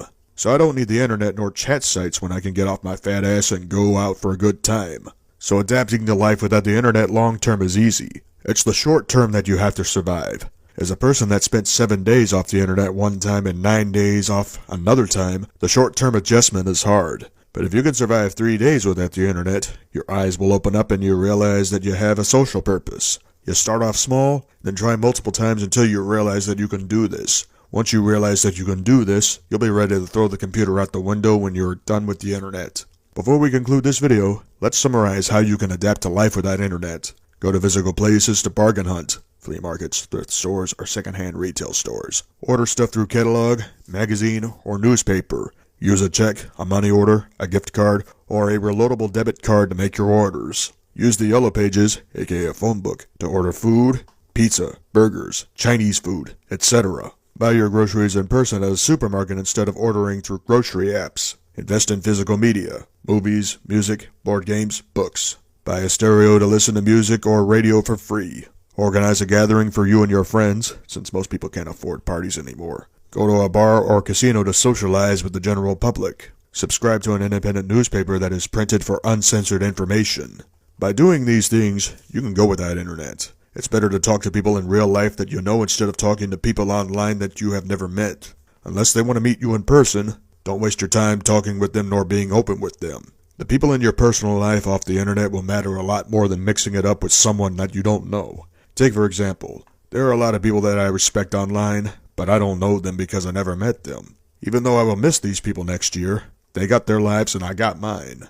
Internet friends come and go, but the people that you know in real life, those are the ones that you should care for the most. To conclude this video, the internet is a dangerous place now compared to 20 years ago. The more people understand where I'm coming from, the more motivated they are to adapt to life without the internet. Spring 2027, I'm ready to unplug my computer and throw it out the window. Hopefully some of you will do the same. Until next time, take care of yourself and each other. I've complained about a lot of things. Communities, chat sites, social media, capitalism, communism, the LGBT, etc. But if there is one issue so bad, people are likely going to side with me regardless of how controversial my opinions are. I'm talking about internet censorship. Now, it shouldn't be shocking that censorship happens all the time. Ever since the beginning of time, man has censored a lot of things. Some for the good, like pornographic magazines, and many for the bad, like the Holy Bible. However, since the early 2020s, internet censorship has been off the charts. Many years ago, numerous nurse practitioners and licensed medical doctors lost their licenses when criticizing Dr. Anthony Fauci over COVID-19. A lot of these doctors had their YouTube channels terminated, their social media accounts deleted, licenses revoked, and some of them went to jail. But the COVID controversy isn't the only thing that the internet tried to censor hard. They also censored information on managing cancer in the holistic style with information from licensed holistic doctors. Now, if you want to disagree with holistic doctors, it is your right under freedom of speech. But if doctors have clinically verified information, why censor these licensed holistic doctors? Why stop there? Licensed medical doctors that called out the makers of Ozempic and Wegovy had their licenses revoked for warning patients about the dangers of semaglutide injections. Because many doctors were censored for presenting clinically verified information on the dangers of semaglutide injections, a multitude of people using Ozempic have suffered from multiple organ damage. People have suffered complications from a loss of appetite. People have suffered strokes because of weight loss injections. I'd rather be fat than risk a stroke from a semaglutide injection. Aside from medical information getting censored on the internet, what else has been censored? Old cookbook recipes that emphasized on animal fat to flavor meals with. It's why you have to be lucky to find a place to buy old cookbooks, because the old cookbooks can cause the medical industry and food industry to lose a lot of money long term. If you have diabetes, I encourage you to find a physical copy of a diabetic cookbook from 1912. You'll be blown away on how to control your diabetes without depending on insulin. Oh, then there are books that were banned for, quote, promoting fascism, unquote, when in reality is telling us what's to be expected in society. While not banned on the internet, the doctrine of fascism tells us that fascism is about morality, respect, honor, duty, discipline, sacrifice, and a microcosm of life. It reminds us of something that has been said countless times for 250 years. Freedom ain't free. In the days of the Roman Empire, if a person's freedom was in jeopardy, retired soldiers returned to combat to fight for the freedom of Rome. Nationalism and patriotism are not the enemies of enthusiasm nor motivation. The world has been conditioned to hate fascism more than nationalism, socialism, and communism combined. But the big problem is that capitalists love to trick communists by agreeing with them that fascism is the bane of modern society. But why though? Because fascism abhors stock markets, publicly traded companies, black markets, gangs, bloodthirsty dictators looking to kill nonconformists, etc. That's why capitalists and communists will unite against fascism, because fascists know that capitalism and communism is a force of tyranny and oppression. That's why many books on nationalism, fascism, among other anti-capitalist viewpoints have been banned. How many books have you seen that actually benefit the families suffering from poverty? How many books require you to spend money making you believe that you'll get rich someday? It does not work like that. People will write fake books on health, fake books on how to get wealthy, and fake books on how to communicate with high-class women. I don't care about that nonsense. I'm here for one reason, to educate the current generation while trying to be entertaining. Because you aren't seeing a whole lot of books that make the lives of poor people easier, they get a false sense of security. Why? Because search engines do not provide the information they used to provide, let's say, 7 years ago. And yes, search engine censorship is off the charts. This is not just a Google thing. This also happens on Yahoo, DuckDuckGo, and even Swiss cows. Why? Because search engines are a business, and if they see something that could cause problems with their companies, they will censor the information. But here's why I do not like it. When you censor information, you make it harder for internet users regardless of what video sharing site they use to access information. If the information in question cannot be accessed, it's going to make people wonder what is happening. Also, much like dumb people in the internet, if you censor something, others are going to be curious as to what is being censored. That is called the Streisand effect. Google is guilty as hell, just like most of the internet is guilty for censoring Adolf Hitler's unabridged editions of Mein Kampf, or countries that ban the Holy Bible, because that will have those people asking questions as to why. It's why Northern African countries don't know anything about God. It's harder for those countries to access the Holy Bible than it is in China and Southeast Asian countries. It's even harder for those countries to access the Holy Bible in Russia, of all places. North Korea hates Christianity, and they are the most pro-communist nation in the world. It's a pain for me to admit to being a fascist because of false doctrines of capitalism and communism. It does not matter what your race, religion, or gender are. We were all indoctrinated to believe in nonsense in our youths. Even with social media, we're still going to have our problems saying what we believe in because debates are inevitable and so are criticisms. This is why I've been teaching people on how to make poverty a lesser chore to live with. Because poverty should not have to be miserable for people if they get the proper education from someone who lived in hard times. We can gripe about not having nice things, but honestly, will that ever accomplish anything? Of course not. But as long as my channel does not get censored during the year 2026, people will get the uncensored information they need from me to prepare for the inevitable exodus. While people will blame rising degeneracy and oversaturation of artificial intelligence for the collapse of the internet in spring 2027, one thing must be discussed. The meteoric rise of internet censorship will make it difficult for people to research and communicate. If this problem persists, we will lose our ability to call out nonsense because we won't even know what is going on. We will not be able to educate the public on things that should have been instilled in the modern generation about 20 years ago. How bad is 2026? No one wants to communicate anymore. I used to have fans contacting me through email almost on a regular basis, but I hardly hear from anyone on the internet now. The only form of communication that I have is through snail mail. Yes, I do snail mail, but I only ask people one time if they are willing to communicate that way. If they consent, I give them my information and they'll give me theirs. If they do not consent, I do not ask them ever again. That's how this works. I have a feeling a lot more people will come to my channel and ask me for my email so they could ask for my contact info to snail mail me. If I know them well enough to consider it, I will consent to snail mail. While I have plenty of stationery, the only bad of snail mailing will be investing in booklets of stamps. But the authenticity of communication should be there.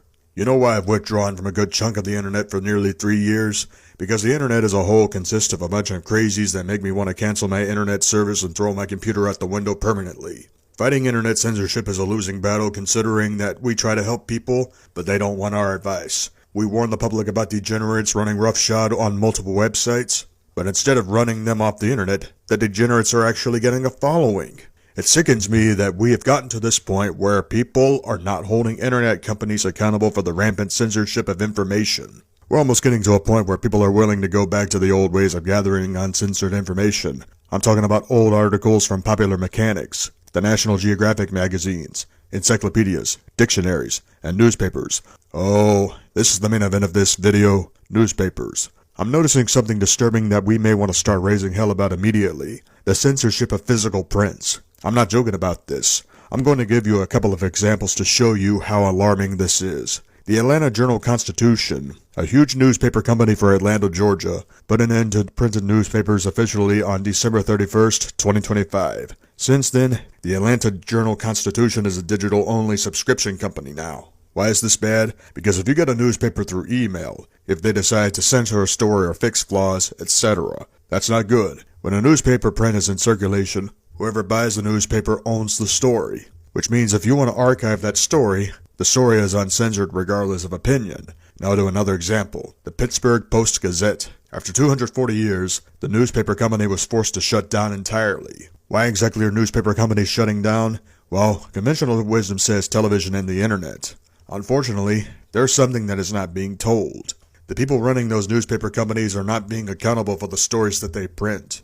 Unfortunately, those people running the companies have a liberal bias, and people in those cities do not want to read liberal bias. They want real news stories about communities, stories that can inspire the youth of America. That's why independent paper companies and even conservative paper companies are still alive. If you are a conservative, there are two places to go to get your news: New York Post and the Washington Examiner. Here's an issue with the New York Post. You cannot get a physical print nationwide. You cannot get a physical print unless you live nearby the New York City area. However, you can get a physical magazine of the Washington Examiner. I'll leave the phone number for Washington Examiner in case you folks want to call them up and phone in a subscription. Maybe if you demand a print-only magazine without the digital subscription, you may not have to pay $100 a year. But don't be an asshole to the people of the Washington Examiner. In fact, for all the newspaper companies that I give examples of that provide physical prints, I will leave phone numbers in the description. With the way the internet is, you are better off calling up the companies and phoning in a subscription. If you have zero political bias like I do, independent newspapers are slowly rising. Why? Because the stories are down the middle and they do not mess with the readers. So I'm going to show you folks a couple of independent newspaper sources. Now remember, if you have an independent newspaper company near your area, call them up and ask questions. If you live in Texas, there's a physical newsprint southwest of Houston called Fort Bend Independent. This is just for people living in Fort Bend County, Texas. I believe this is $25 a year for a physical print. Anyone in Fort Bend County will have to call them up and clarify.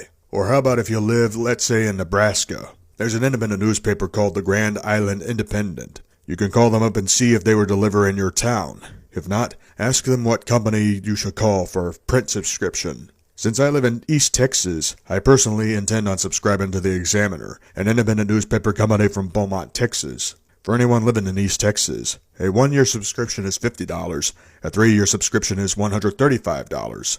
Once again, for anyone watching this video, I will leave phone numbers for the newspaper companies depending on where you folks live in case you want to subscribe to their papers. Once again, the reason why I'm emphasizing print subscriptions and not digital is because when the paper is in circulation and in your hands, you own the information in question. That means the paper companies cannot censor what you have physically like a printed paper. You have the right to archive the uncensored information. That's why I emphasize that if you want to subscribe to a newspaper, you subscribe to an independent newspaper. I mean, if you want to subscribe to mainstream newspapers for physical prints, be my guest. And yes, if you want to subscribe to physical prints of USA Today or the Washington Post, you have absolutely authority to do so. I cannot stop you from choosing those mainstream newspapers. But I hope you understand how serious internet censorship is today and why we have to go back to old media to preserve history. Because search engine sites are failures, and we sure as hell cannot rely on social media for news. You have to support your local newspaper companies that offer physical prints. While I personally recommend independent newspaper prints, you have absolutely authority to subscribe to whatever you want. Thank you folks for watching this video. Until next time, take care of yourself and each other. The internet is dying and very few people are not speaking up against censorship, degeneracy, and garbage content thanks to artificial intelligence. Before any moron in the comment section accuses me of being paranoid and that I'm fear-mongering, you guys are just as much of enablers as those that do not speak. Anyway, what is the common excuse of being silent at a critical time in the history of the internet? Fear of being censored. But here's the thing, if you don't speak up, you are contributing to the censorship of the internet, therefore you are being selfish. Being afraid to speak up is far worse than calling out big-name people. Yes, it sucks when people call out censorship against the evils of organizations and they risk getting killed. But it's far worse not to speak up when censorship is off the charts, putting people's livelihoods at stake. I'm sick of people being comfortable sitting back until this hits them directly. Instead of fighting back by speaking up, they'll whine in chat sites. Meanwhile, those that speak up against censorship either get laughed at, ignored, or blocked. Fear breeds consequences. If you folks are a believer of the Lord Jesus, what did he tell people? Fear not and believe in the Lord. Fear not. That means have a backbone and use your right to free speech. Fearing censorship is far worse than being censored. The censorship being you get your video flagged, your channel deleted, or even in the case of Charlie Kirk, being silenced by assassination. Remember, Jesus spoke up against the Jews and got crucified for it. JFK spoke up against banks and got assassinated. If you don't fear death, why be silent? You think Mr. Medicare fears death despite suffering from cancer? Hell no. You think Akumu fears death despite getting death threats for several years for calling out degeneracy? No. Death is just a crossover from time to eternity. It is not the end-all of life. Fear is for the weak. The strong will speak up when things go wrong. The strong will speak up and encourage generations to be moral, to establish a microcosm around them. Sure, I've taken heat for speaking up against institutions, against degeneracy, and against frauds. Sure, I've taken heat for criticizing religions and atheism. But I spoke up and made people aware of situations. I constantly speak up against subscription streaming services for scamming their customers to the greed. If I learn about someone having zero respect for their audience, I will call it out. If people are afraid to speak up, they are conforming and contributing to censorship. So quit conforming and step out of your comfort zone. To any cis male that is afraid to speak, man up and speak up. Over the past few years, I've noticed people in every internet community be silent when a situation is brought up. Whether it would be someone covering up for a pedophile, a scammer, a psychopath that threatened to kill people, etc. They'll tell people about someone and ask them to keep it under wraps instead of speaking out publicly. Why? The fear that their reputation would be ruined. The fear that certain situations would put their personal lives in jeopardy. They worry too much about their reputation and their personal lives instead of doing the right thing by holding degenerates accountable. Speaking up is a major responsibility to everyone, not just on the internet, but in your personal life as well. You do not stop speaking up until you breathe your final breath, meaning when you die, that is when you are justifiably silent from this world. Otherwise, it's your duty as a person to speak up when things go wrong. Because when you don't, you risk ruining your reputation and more innocent people get hurt. So for all the people that criticized me, mocked me for being fat and bald, and threatened to kick the crap out of me for criticizing industries and people, screw you. I have a right to speak just like you do. The things that I've constantly criticized in 2026 are digital media. Netflix, Spotify, Apple, Audible, search engines for censoring information, chat sites for doing nothing about festering degeneracy, the wrestling industry for letting wrestlers run ragged and getting themselves injured constantly, the government, regardless of political affiliation, and scientists. Just because some people clap back and give me backlash for my opinions will not stop me. People have tried to break me in the past regardless of community. However, as you get older and you toughen up, no matter who tries to stand in your way, you just speak up. It's why you very seldom see people on YouTube that are worth subscribing to. The only people speaking up are the ones that are entertaining and already have a big following. Meanwhile, the smaller channels on YouTube are constantly fighting algorithms to the point where they have to dumb it down. I never cared for the algorithm. I will never censor anything I say to favor the algorithm. To hell with YouTube's algorithm and their sensitive terminology. Speaking up against digital media and advocating for physical media is why certain media is back from the dead. Physical copies of books are back from the dead. Audio cassette tapes are back from the dead. DVDs, Blu-rays, and 4K UHD is about to bring physical media sales back in the black. Why? Because a multitude of people, including myself, advocated for physical media while criticizing Netflix for their greed and garbage content. We the people are advocating for audio cassette tapes to return to retail stores due to brand new cassette tapes. Underground, mainstream, etc. Obviously, due to more people speaking out against streaming, either Netflix, Spotify, and Apple will listen to us, or we can go elsewhere. I personally withdrew from streaming since November 2024 when Amazon killed Freevee. So yes, my hatred for streaming is admittedly revenge against Amazon for killing Freevee. And speaking out has inspired more people to go back to physical media, but I'm not the only one. Speaking up against all search engine sites for censoring information due to political bias pisses me off. You cannot trust Wikipedia for information. You cannot trust search engine sites like Google, DuckDuckGo, Brave, or Swisscows to find viable information. With me advocating for independent newspapers, that does not make Google nor the other search engine sites happy. To hell with them. If they want to censor information, we'll rummage for old books. Hope to get a used encyclopedia set from the 1970s for $100. Subscribe to an independent newspaper print, or even get old pamphlets. That's how you protest censorship on search engine sites. I will not protect anyone that messes up, not even the people that are close with me. If they make a monumental mistake, I will hold them to a higher standard. just like I expect my fans to hold me to a higher standard. It's how I recovered from 2018, because even when I alienated my fans, the few that remained continue to hold me to a higher standard. Because if my fans don't speak up and call me out if I go too far, they're enabling me. I do not want my fans to enable me. I want them to make me better at my craft, at my ability to read the room. I would not protect any of them if they were degenerate assholes. I will cut ties with them right then. Of you folks that are watching understand why we, the people, should not be silent. This is not jail. This is the internet.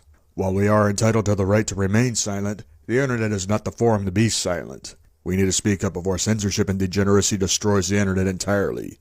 Speak up or we will hold you folks accountable for enabling the spread of censorship and degeneracy. It's your choice. Until next time, take care of yourself and each other.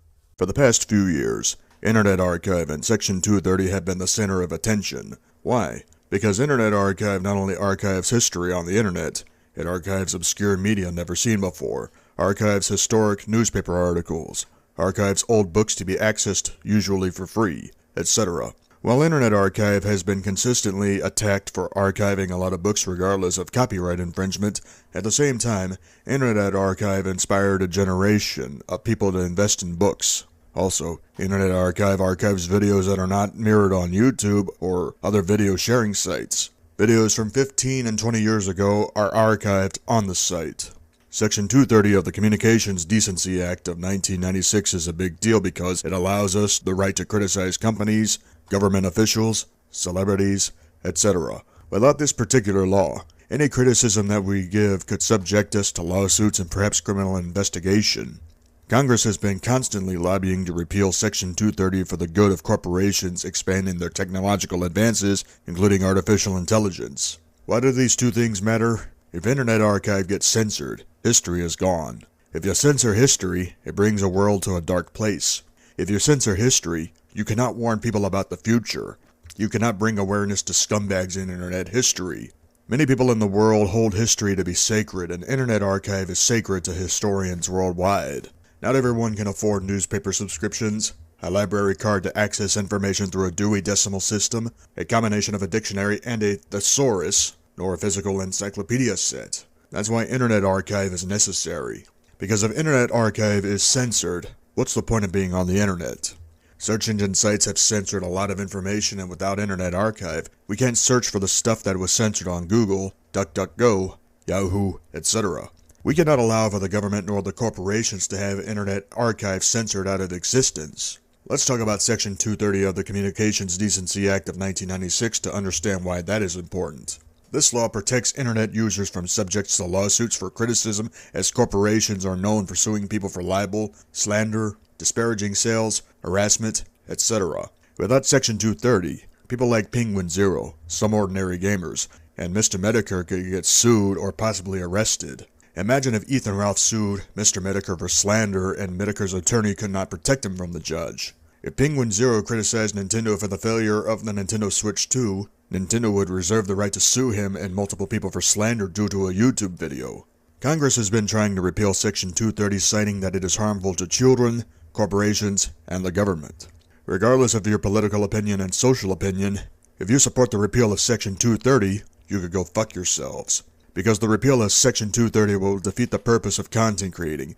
It will defeat the purpose of educational videos, comedy videos, commentary and rant videos. The list goes on. Social media will be a minefield because harassment claims will be non-stop. Section 230 not only protects us from frivolous lawsuits, but it also holds people accountable for making death threats, threats of violence, among other things including disgusting accusations as well. Could you imagine the lawsuits from degenerates for harassment and slander if Section 230 were to get repealed?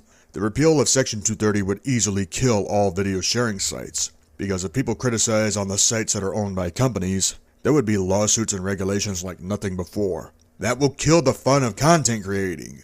While I have predicted that April 30th of 2027 is the day the internet dies, the internet could die much faster if Internet Archive gets shut down or Section 230 gets repealed. What if one of those things go in a couple of months? I'm gone from the internet for good. I will not wait until next year because there will not be a next year. If Internet Archive shuts down or Section 230 gets repealed, I immediately turn off the computer, unplug it, and throw it out the window, signifying the end of an era. And I hope you folks join me in throwing out your computers if this happens. because we will not support censorship nor conform. We will fight back and boycott the internet by throwing our computers out the window. If you have internet on your phone, throw your phone out the window and buy a flip phone. Until next time, take care of yourself and each other. For the past 2 years, I've observed a lot of things on the internet. The collapse of internet communities, the collapse of PC gaming, the collapse of telecommunication, etc. This collapse is not just a social media thing. Chat sites are so dangerous. People that once craved to connect with their fans don't want to do it anymore. Why? Because many people that they use to keep in contact with turn out to be degenerates. And degeneracy is one of the big factors as to why people are on the brink of leaving the internet. But there are multiple reasons as to why the internet is about to die a very painful death. Technological corporations all over the world have embraced artificial intelligence. On paper, AI would help companies keep track of the markets, allow companies to have a better trajectory of the markets and such.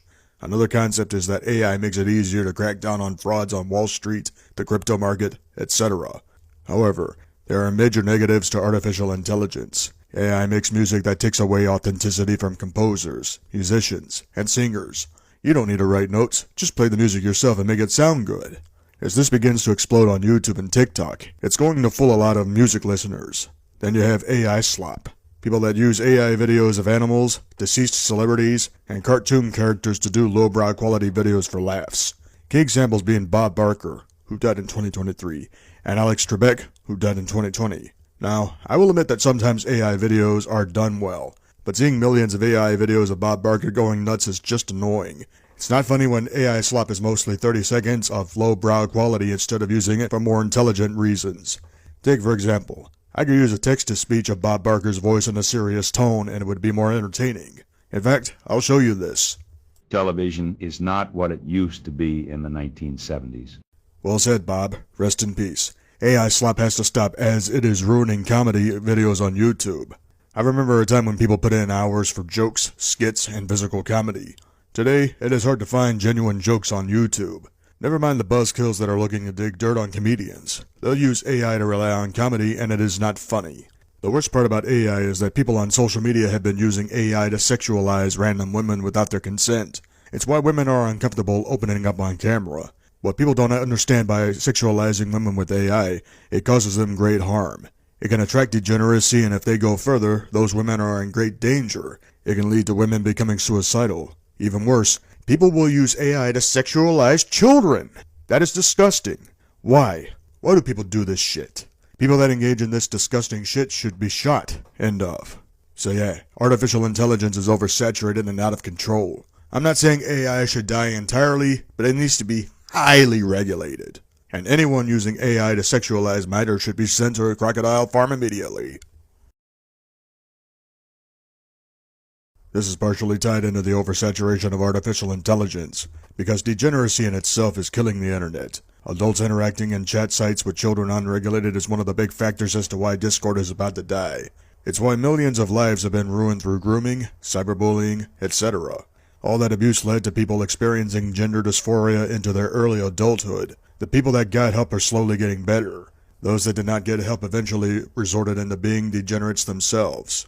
Now, you would think this would be the end of the conversation, but then there are those that are open about their degeneracy. Anyone remember the controversial channel Queer Kid Stuff in 2016? Anyone that justified educating children that were not of the age of accountability are responsible for degeneracy spreading on the internet like cancer. And you know what is bad about these degenerates on the internet today? They have a following. Child predators having a platform while the people that expose the predators are getting death threats, doxed, etc. How are child predators getting a platform while the people that are exposing degeneracy on the internet are getting censored? It enrages me as much as people that blatantly doxing others have a platform. Then you have people spreading communism like the Black Plague. We tried to blow the whistle on this stuff, but degeneracy and censorship are why degenerates get a platform, while honest people that are trying to get these degenerates off the internet get hated for being moral. I've already went into great detail about the rise of internet censorship. To summarize, I talked about censorship of information on search engines, the censorship of books on the internet, and the censorship of medical doctors criticizing Dr. Fauci over COVID vaccines. However, there is another variable of censorship that I didn't bother pointing out that needs to be pointed out. Being bullied into silence. People are just not as vocal as they were, let's say, last year, and it is concerning. People are afraid to argue. People are afraid to criticize now. Why? Because of fear. I've never seen so many people fear socializing before. But why though? Paranoia. And I believe I know the reason why. When you bully people into silence or flag down content criticizing you, that is censorship. However, there's always something worse that will force a multitude of people into silence out of fear. Regardless if you are political or not, we can all agree that September 10th of 2025 is one of the darkest days in America since September 11th of 2001. Unlike September 11th, this one event instilled fear in the most vocal people on the internet. That's right, I'm talking about the assassination of Charlie Kirk. Now listen, I'm a fascist. I have zero political affiliation. Even I will admit that I was shook up when I saw the footage of Charlie Kirk getting shot. I knew instantly that it was an assassination. He was dead at the scene.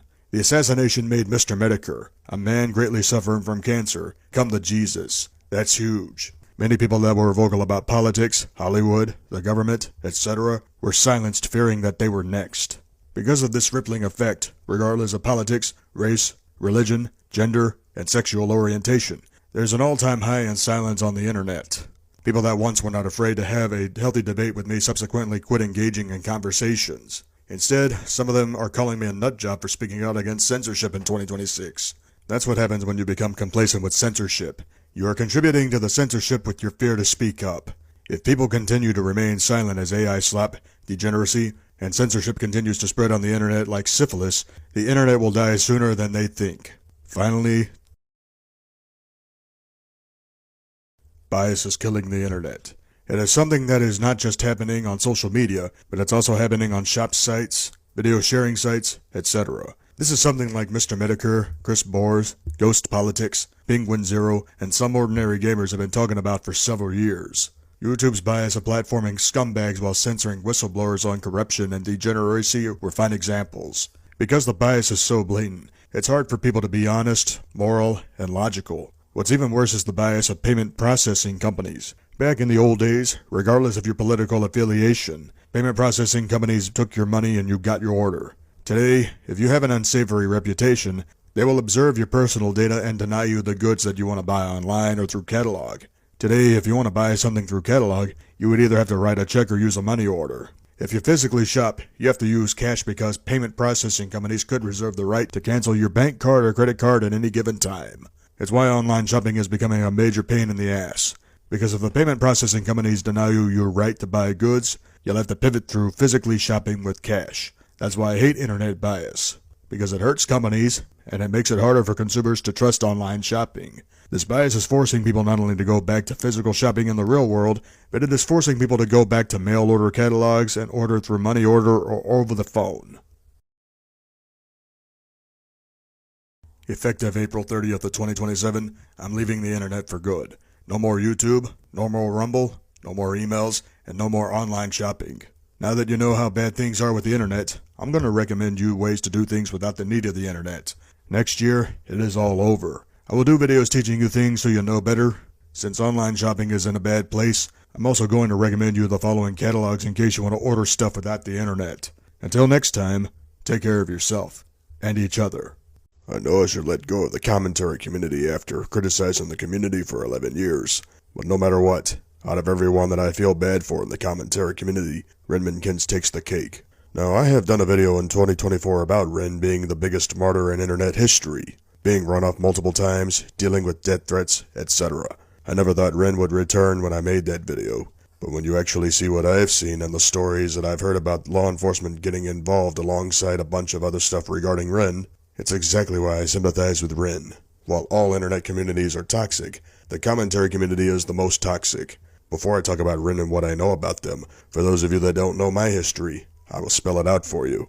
I first discovered the commentary community in 2010.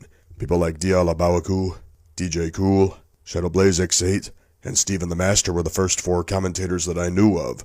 Then I discovered people like Junior Fan, MSkull01, T-Bone 2004, and Youngblood Fantasy 91 in 2011.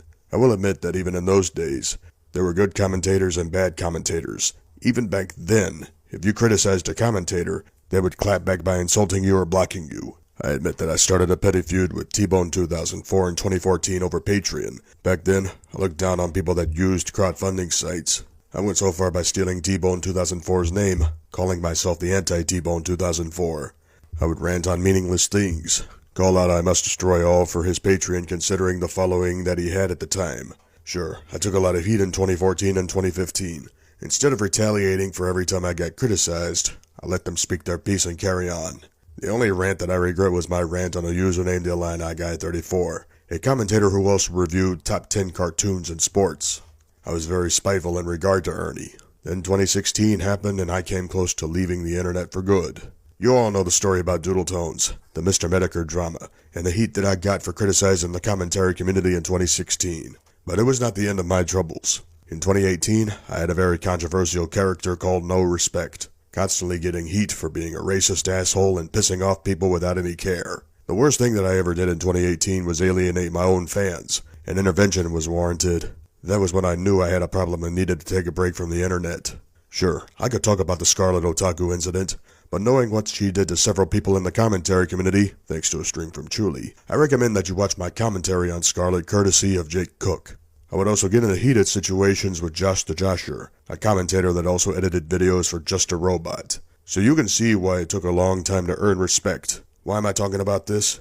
Because Rin had a lot of problems with the commentary community like I did. Rin may have a good laugh when I go on the record saying this, but I see a lot of myself in Rin. What do I mean by that? Taking a lot of heat, being suspicious of people's mannerisms and activities, trying to do right, etc. Unfortunately, I will admit that Rin had it worse than I did. How so? Well, considering what was discussed publicly over the years, I'll summarize it. Rin was gaslit, harassed, bullied, threatened, groomed, close to being doxxed, and had the authorities called on them.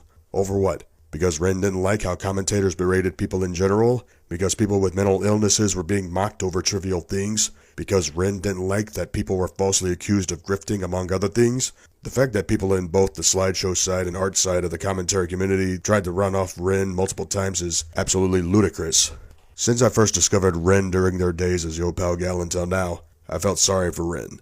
All because Rin made some mistakes commentating like everyone else? Or was it because Rin had higher standards than what the commentary community was willing to accept? I will not sit here and say Rin did nothing wrong. That would be foolish. Even Rin themselves admitted to wrongdoing like berating people trying to help them. But in Rin's defense, the people of the commentary community fucked with them first. And there's an old saying, regardless of how much time passes by, if you fuck around, you will find out. Rin was harassed by a multitude of commentators. Avi Haltman and Tujun were examples of sexual harassment. That alone is enough to cause great mental instability. Funny thing, I once criticized Avi Haltman for being an asshole and I got criticized for, quote, making Avi cry, unquote. I was accused of being a dickhead because of a, quote, joke, unquote, that Avi made. I forgot what the joke was anyway. It turned out that Avi Haltman was a degenerate that sexually harassed Rin and groomed Chuli. Unfortunately, Chuli's story of said commentators is a sad turn of events. I will link Chuli's channel in the description as her story is very important. One of the most fucked up stories that I heard about Rin was the time when certain commentators threatened to have them arrested. I heard that someone in the CC tried to get the Federal Bureau of Investigation involved. Someone else apparently tried to call the police on Rin. What was the excuse for this? Because Rin apparently busted certain people for heinous acts and those people didn't want to own up to it. So they lied, pulled the stalking card, and claimed that Rin nearly drove some people to suicide. Seriously, people were trying to have Rin locked up for investigating serious situations that warranted interrogations. Another fucked up situation that pisses me off to this day was when a multitude of people wanted Rin off the internet and locked up in a mental ward. Why? Because people were upset with how Rin confronted people like a detective interrogating shady people. This is what I respect about Rin. They take shit from no one. They will go full throttle if something is going on. Other people, regardless of a following, will not handle it well because that's a massive bruise toward their ego. May those offenders burn in hell. After that, in the end, Rin constantly gets betrayed by those that cared for them. Why? In the recent incidents regarding the commentary community, thanks to Julian Ace's investigation, multiple people were busted. Busted for slander pieces against RCV5, covering up for degenerates, victim blaming, and someone getting busted for child predation. These people used to be friends of Rin until Julian Ace busted them. This is why I do not consider myself friends with anyone in the CC. Why? Because these people turn out to be awful people. Those that were unjustly wronged like Chuli, Rin, Okumu, and RCV5 are never the same. It has gotten to a point where Rin would use Stone Cold Steve Austin's axiom of DTA, don't trust anybody. Talk about 7 years of friendship and betrayal. Oh yes, I can list a lot of names at the end and it may not be all of it. But those past couple of years of finding out who are good people and who are awful people can really take a toll on you. Hell, I've had to cut ties with multiple people over the years myself after hearing that they engaged in degeneracy. By the way, folks, if you catch wind of someone engaging in degenerate shit, cut them off immediately. Don't sweep anything under the rug because it will come back to haunt you. What are my thoughts about Rin? I've said it before and I'll say it again. I thought Rin was always a cool person. From the time I discovered them as Yo Pow Gao to the present day, I still think Rin is a cool dude. If I were to ever meet them someday, I will buy them a steak and a beer as a sign of gratitude for holding tough and running degenerates off the internet. I doubt that will ever happen, but wishful thinking. Am I right? Did I ever have a civil discussion with Rin? I think one time back when they were Galban and Blossoms. If I'm not mistaken, I said, I hope things are going well with you, and if you have any questions, fire away. Rin told me that they never hated me, but don't agree with some of my social views. I don't see anything wrong with Rin disagreeing with me over certain things. To put bluntly, I'm an asshole. I believe that Rin and I talked about certain people in the CC and that was it. That was the only conversation that I had with Rin before they were forced off the internet. Yes, when I heard that Rin was sent to a mental ward, I was furious.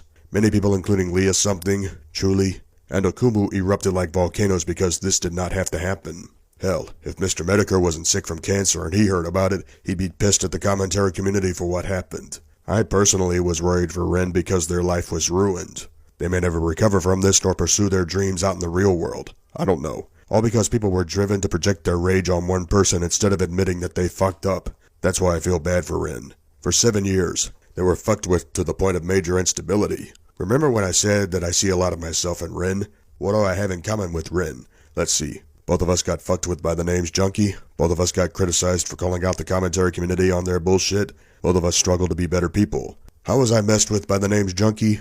Well, he made an awful commentary on me regarding my video on Scarlet Otaku. However, what pissed me off the most was my controversial rant on homosexuals in 2018. He made a joke saying that I needed help, low-key attempting to harass me for my opinions. While it is true that I regret that rant in 2018, Junkie being the asshole that he was did not help matters.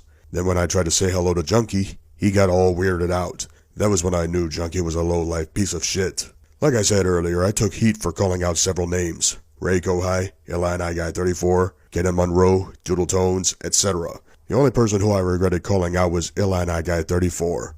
I know, I'm not a nice man. I'm an upfront asshole. However, if you are civil with me, I will do my best to be civil with you regardless if we disagree on something. The amount of people that fucked with Ren that I know is probably a small list, because when you deal with bullshit for 7 consecutive years, it's hard for people to keep up. So here are the names that I know off the top of my head. The names Junkie, Tujun, Avi Holtman, Heathen Mitsuru, Jace, Donimation, Ephraim, and Boonslayer. Am I missing any names? Well, if Ren does comment on this video, very likely, odds are that I may have to delete this video by request. To conclude this video and finally say goodbye to the commentary community for good, I need to say this. I really hope Ren does recover from this. I hope they find their confidence, follow their dreams, tell some jokes, because Ren can be funny at times, maybe become a voice actor. It's gonna suck when I leave the internet in spring 2027 because Rin is an immensely talented person and I hope they find peace before I say goodbye to the internet. Best of luck to you, Ren. As for the rest of you folks watching, until next time, take care of yourself and each other. I've waited several years to talk about this.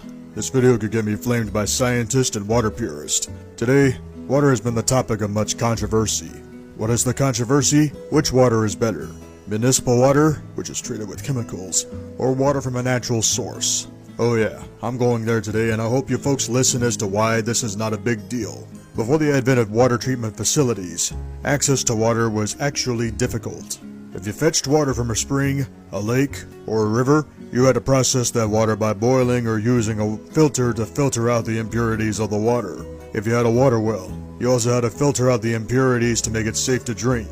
If you didn't process the water by boiling and filtering, you risked waterborne illnesses. Some of these illnesses would either be contracting amoebas that eat at your brain, or bad bacteria that destroyed your gut flora, making it impossible to digest food properly.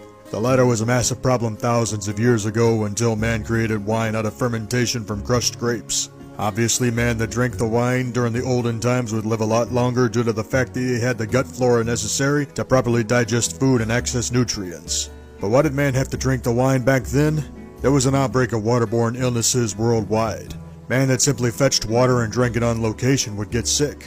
Many of them died. and man made the mistake of giving that water to his wife and children, putting them at risk for death. Because of this persistence of unclean water, an engineer in Scotland created the first ever water treatment plant in 1804. The intent was to purify the water for the citizens of Paisley, Scotland. Not only did it benefit the citizens of Paisley, but it also benefited industries in Scotland during that time period. It caused a revolution that subsequently improved the lives of man worldwide. It made it to where man did not need wine to restore the gut flora for which impure water depleted digestive enzymes.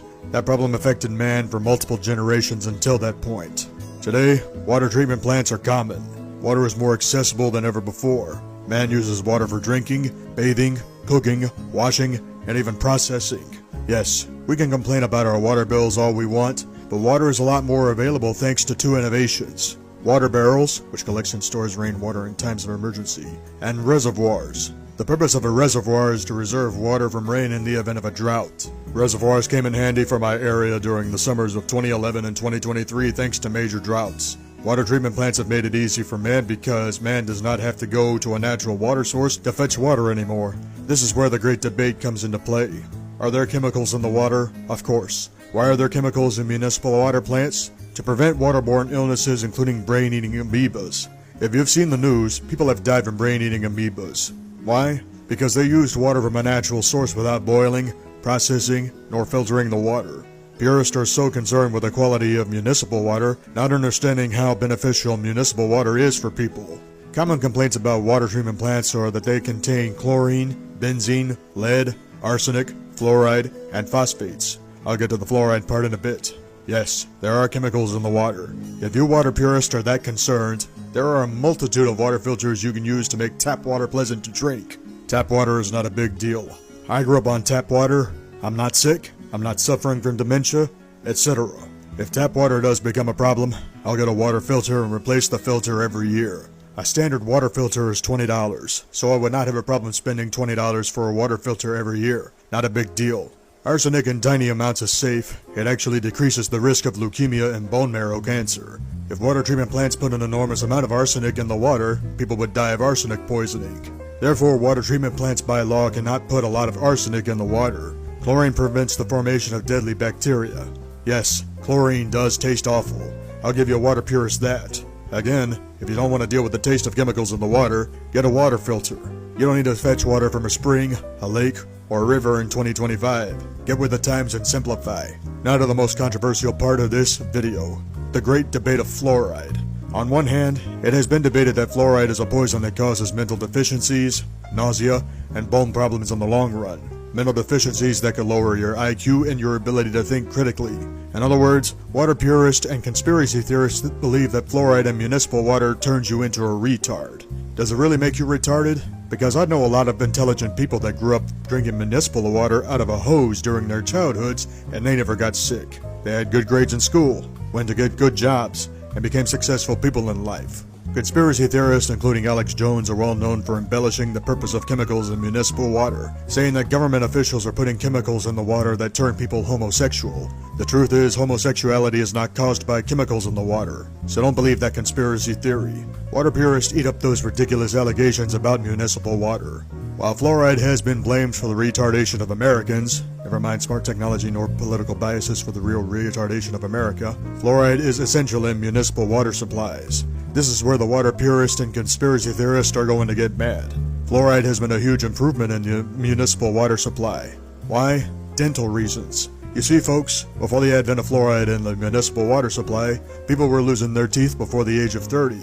It was horrible because regardless if you lived in the South, the Midwest, or even Western states, you couldn't eat barbecue nor eat the normal stuff. Dentists were working around the clock to pull teeth out of young people having to adjust to soft food for the rest of their lives. A lot of them had shorter lifespans thanks to the lack of awareness regarding cigarettes and alcohol. Factor in people using shortening instead of butter and lard for their recipes, it was just a horrible time in the lives of people.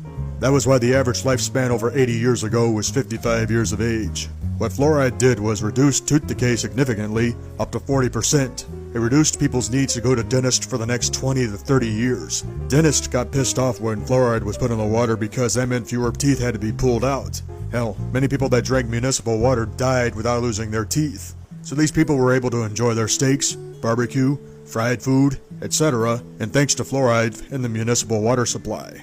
Now I know what your water purists are thinking. I'm an awful guy for defending fluoride. If you don't want fluoride in your water, you have two options. Either go the old route by fetching water and processing it, or you buy a special water filter that filters fluoride. There are special fluoride water filters for $100. I personally don't care because I'd rather preserve whatever teeth I have left so I don't look like an obese homeless man. Now that you water purists know that you have options, I don't want to hear any of your nonsense going forward. For those of you that did not object to fluoride in the water, but you object to the taste of municipal water, buy a standard water filter for $20 a year, and you will make your tap water enjoyable to drink. Don't be a water purist. Chemicals in the water prevent the bacteria that could kill you. If you don't like the taste of municipal water, just get a water filter and that will settle the issue. Thank you for watching, ladies and gentlemen. Pet food, a diet staple of animals in modern times. Cats, dogs, hamsters, rabbits, and birds. While we can argue that pets are living longer due to nutrition advances in dog food and cat food, we can also argue that the nutrition in pet foods are not bioavailable, often leading to animals gaining weight and becoming more aggressive. But why though? Is it to keep pets from starving to death? Is it so the price to feed pets are economical? I have news for you, and this is not going to be fun for anyone. I'm going to walk you through the history of pet foods and why they devolved from a series of dried scraps with bioavailable nutrition to foods that are used as filler. Let's start off with the history of pet food. Pets as companion animals. With the Industrial Revolution and rise of the middle class in the 19th century, families with disposable income began to keep domesticated dogs and cats as companion animals, rather than just as working animals. Businessman James Spratt introduced the first commercially prepared pet food in England in approximately 1860.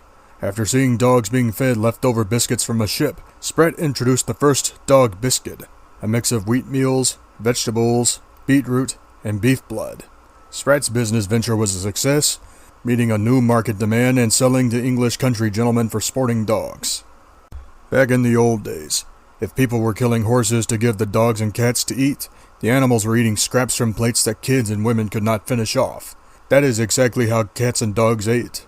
Technically, you can feed cats and toy-sized dog scraps and they'll be fine.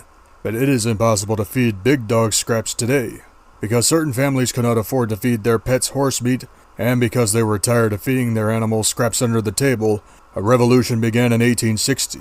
The original dog food were biscuits that comprised of the following ingredients: wheat meals, vegetables, beetroots, and beef blood? I forgot that consuming the blood of animals was considered the norm in certain countries. What are we, vampires? Nonetheless, the diet staple of dogs evolved from food scraps to dog biscuits to canned dog food to dried dog food.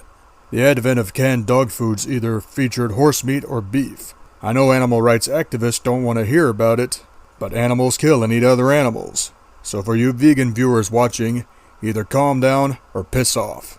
Pet owners realize that feeding dogs grain-based dog foods caused dogs to experience illness, aggression, which led to pet owners getting mauled or killed, or die of heart attacks. However, in 1941, America was out of the Great Depression, meaning new jobs were coming and times were changing as America officially entered World War II on December 8th, one day after the attacks on Pearl Harbor. 1941. Dried dog food. In World War II, necessity became the mother of invention for the pet food industry. All available metal was sent for the war effort. Metal used to make cans for dog food was no longer available.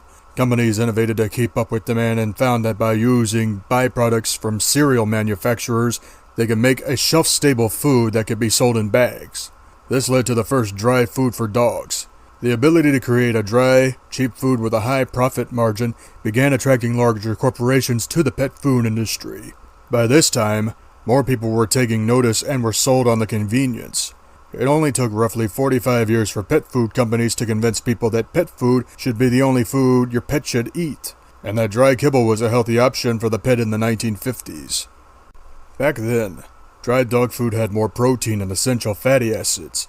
This meant that when dogs ate dog food for the first time, it was more nutritious and protein-based. But through the next couple of years, veterinarians were diagnosing dogs with numerous diseases due to nutritional deficiencies. Now let's go back to the article in question regarding 1968. 1968. Veterinary diets. Another generation of pets later, Major preventable diseases like kidney and liver failure were so prevalent that companies could market their food as a solution to these issues. This led to another trend in pet food manufacturing, the veterinary diet. Jean Cattari, a French veterinary surgeon, pioneered the idea of veterinary diets and used his own concoctions to treat pets. He registered his food with the trademark Royal Canin, and Hill's Science Diet followed shortly after in the USA. This was, is, and always will be the major flaw of dog food: health complications. As dog food became more carbohydrate friendly and containing certain ingredients that were considered toxic, veterinary clinics were getting overwhelmed with sick animals, mostly cats and dogs. Big dogs, medium-sized dogs, and toy-sized dogs were suffering from liver failure. Dr. Jean Cattari created a different meal for dogs to where they got optimal nutrition with extra protein and extra minerals. This would inspire Hill's Packing Company of Topeka, Kansas to create a mass marketing sensation called Hill's Science Diet Pet Food. Not only did this allow dogs to live a few more years, cats lived longer as well. The big problem was that even though Hill's was more protein and nutritious based, the food was too expensive and you had to purchase these foods at a veterinary clinic. The canned diet food worked more effectively because the protein and nutrition was more bioavailable.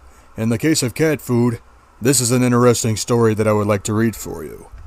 The rise of commercially prepared cat foods.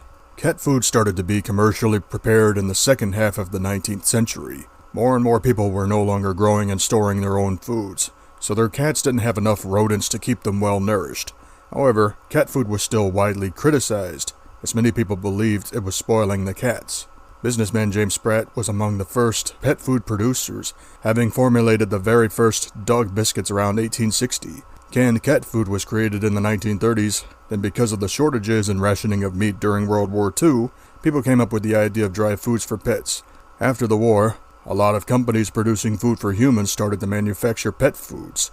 Still, the actual pet food boom began in the 1960s after Purina introduced the extrusion process, a process that made pet feeding much more convenient for a regular pet owner. Because of the booming food industry, most people didn't have to grow or store their own food anymore. They simply had to go to the store to get all the necessary ingredients to prepare dinner. The 1960s are also the time when regular people started to be more and more aware of their pets' nutritional needs. It was no longer advisable to feed your cat with scraps or leftovers.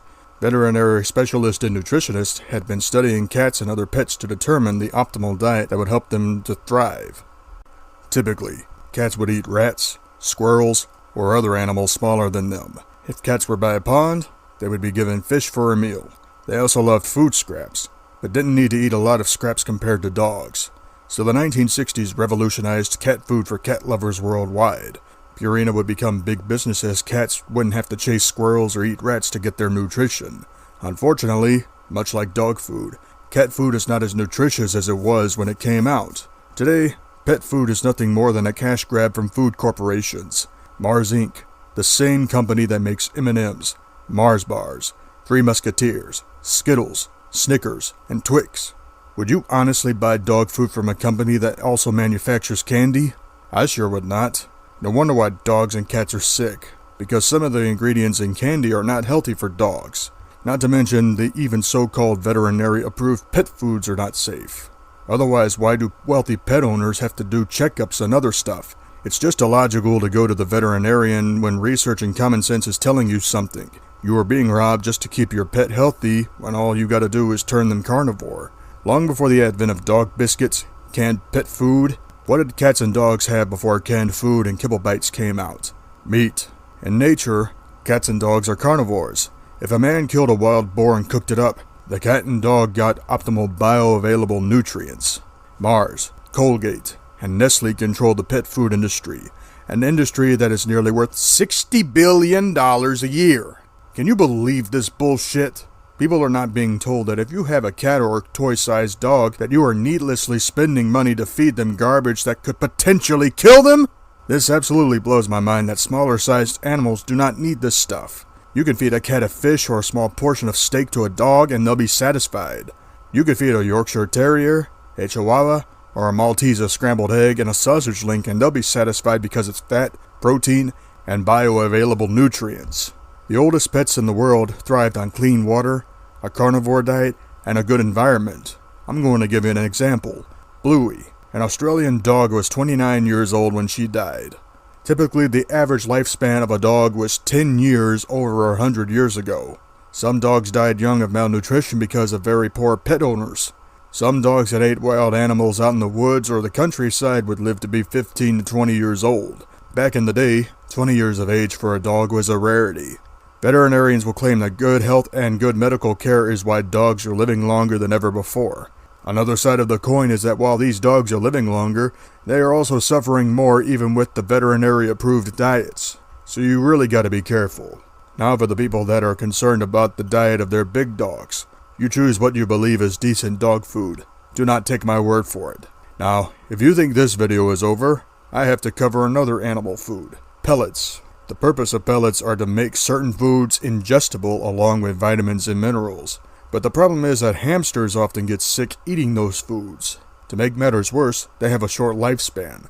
It makes no sense to waste money on pellets when you can find better ways to supplement a feed for hamsters just so they can live another year or two.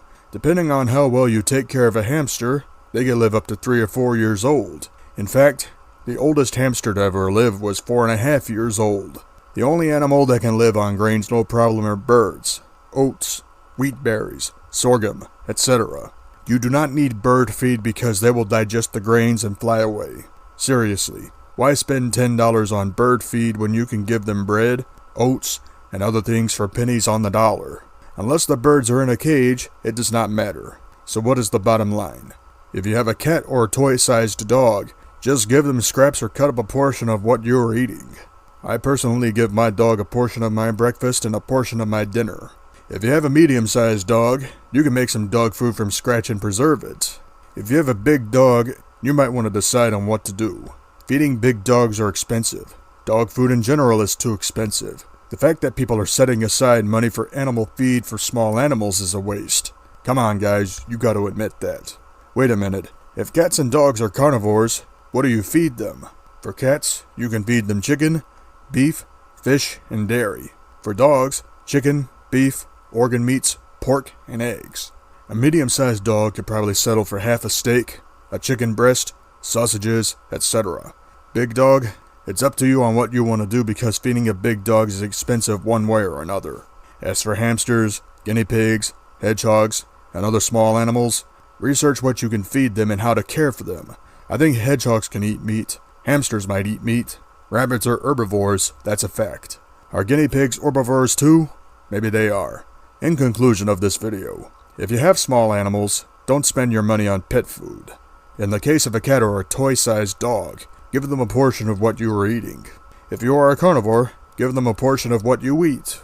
Whether it is a steak, a hamburger patty, organ meats, or eggs. Don't let veterinarians and old ladies con you into buying pet food for small animals. In the end, you'll be wasting hundreds of dollars a year.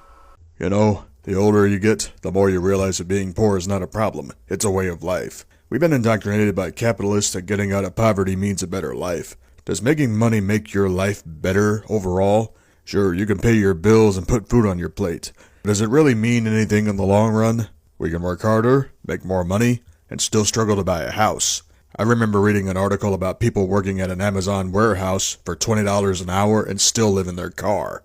A lot of people will say that Americans are so poor they cannot buy houses. If you think poverty is bad here in America, go to the third world countries. In the third world countries, people are so poor they have no access to treated water, no plumbing, no washer and dryer, living entirely out of their garden and barely having access to animal protein. The summers are really bad because they have no access to air conditioning, but somehow they still get out there and work. Men in third world countries work in harsh conditions to provide for their families, etc. I don't know how they still do that. I agree that people in third world countries deserve water treatment facilities because fetching water, boiling, and filtering water is a tedious task. If not done correctly, those people can die from waterborne illnesses. So for anyone that claims that they are poor as hell despite having a roof over their head, they don't understand poverty. Here in America, if you are homeless, that's poor. If you are making $20 an hour at a job and you are living in a car, I'm going to educate you folks. Don't find a cheap apartment, find a cheap project house. Get it classified, find a house that is owner financed and no credit check required. Call the number in the classified, ask questions, go take a look at the house. Save up for a down payment, fix up the house. But most importantly, live within your means until you can manage. No sense in working 40 hours a week for $20 an hour just to live in your car because you fell into false capitalist doctrines. If you can manage in a project house with a paycheck for $1,400 after taxes bi-monthly, mind you, all you gotta do is economize for X amount of years until you pay off the property. If you can do that, you are guaranteed a roof over your head, plumbing, treated water, etc. for the rest of your life. As a man who grew up impoverished his whole life, I learned that poverty is not the worst thing to happen. As long as you have a roof over your head, plumbing, treated water, food, clothes, and a bed, you technically have it made. TVs, stereos, furniture, and novelty items are just secondary. You don't have to have a nice house with a mortgage. You don't need a nice car because you can't own a modern car anymore. You don't need a fancy lawnmower. All you need is a roof over your head, plumbing, treated water, food, clothes, and a bed. All these people that say that you need to make X amount of dollars a year to get to the poverty line are a bunch of fools. I make very little money every year, yet I don't depend on people when I hit hard times. I'm an incredibly frugal individual. I pay my bills, put food on my plate, shop very thrifty, and despite living in a decrepit house, I'm grateful that I have a roof over my head. People living in the Midwest and the South believe that the poverty line is bullshit concocted by capitalists that never experienced the streets nor third world countries. Communists don't give a fuck about poverty. They'll make everyone so poor that people impoverished by communism have to live on soup to survive. That's true poverty. If you don't conform, you'll either suffer by being sent to the gulag to die or you'll lose your right to live a decent life. As a fascist, I will proudly say this: poverty is subjective. If you pay your bills, have the essentials, and have $10 left over after all your expenses are paid every month, you have it made. If your project house is paid off, if your old car is paid off, if your project house has been fully remodeled and homestead, and you still have $10 left at the end of every month long term, you have it made. Don't look at poverty as the worst thing if you have the essentials. If you have access to lights, air conditioning, entertainment, and other stuff after buying a house in the countryside, you have it made. I mean, it took a long time for me to buy my own house on very little money, but I defied the odds and defied poverty to get it done. So for anyone on their computer or cell phone that complains about the government and poverty, ask yourself this: are you living on the streets? Do you not have access to plumbing and hot water when you need to wash yourself? Do you not have access to a meal daily? Because that is the true definition of being poor. People in the military that went to third world countries will tell you that those countries are truly poor. It made the soldiers, sailors, and Marines here in America realize that they'll never have it as bad as the third world countries unless they fuck up their lives after service. If you want good things in life, keep these words in mind from Lou Mannheim of Wall Street. Good things take time. Sure, people can blame your poverty on your impatience, but it's not that simple. We can blame banks and the government for our poverty, but we also need to keep in mind that capitalism is equal bullshit as communism. So to remind you folks for the final time, if you were working a full-time job, making $20 an hour, and you are living in a car, there's a way to overcome hard times. Get it classified. Look for a house to fix up. Look for the terms owner finance and no credit check needed. Call the owner of the property. Ask questions. Come to the property and take a tour of the house in question. Save up for a down payment. Live frugal for the first 5 years on the property. That is how you will come out of the hard times before you can pay off the house, fix it up, homestead the property, and then get the nice things. Be patient and take care of your financial responsibilities before you get the nice things. Once again, in the words of Lou Mannheim, good things take time. Dismiss the poverty line dogma and carve your own financial path. But stay patient and don't get conned by capitalists and communists. If anyone tells you that you should invest in crypto, stocks, bonds, commodities, tell them one simple word. If anyone tells you that what you bought is not yours to own, tell them to get a job and quit coveting. Remember, the final commandment of the 10 Commandments says this: Thou shalt not covet thy neighbor's house, thou shalt not covet thy neighbor's wife, nor his manservant, nor his maidservant, nor his ox, nor his ass, nor anything that is thy neighbor's. To put in a nutshell, don't desire someone else's property just because you don't have it, because it encourages theft and murder. You know, as it says in the 10 Commandments, thou shalt not steal and thou shalt not kill. Communists are the most blatantly covetous people. If you want something, work for it. End of. In the case of poverty, you have to work for a better life regardless if it's freelance working, working a basic 9-to-5 job, working a factory job for 12 hours, or working 16 to 18 hours a day at an oil refinery. You have to work to survive. Yes, you can work your way out of poverty if you are surrounded by a network of intelligent people. But most of us impoverished people don't have 100 years to get wealthy because, like poverty, wealth is subjective. It does not matter in the end. Now that you know that you can adapt to poverty, the next video will be what you can own regardless of government and corporate interference. Because that video will be important in case the internet is dead. Because we do not need to conform. Until next time, take care of yourself. And each other. As someone who has been impoverished his entire life, I had to learn a lot of tricks growing up. Whether it was inquiring from my grandparents on how they got through the hard times, clipping coupons from newspapers and magazines, or even capitalizing on sales. But that is half of the stuff that you remember just to save money in the long run. However, there is another trick that you have to acquire if you want to have joy in poverty. Now's the time to show you these tricks because we the people are not getting richer, we are getting poorer. First trick, thrifty shopping. There have been a couple of times where thrifty shoppers started overwhelming flea markets with demand for automobile parts, carpentry parts, and even plumbing tools.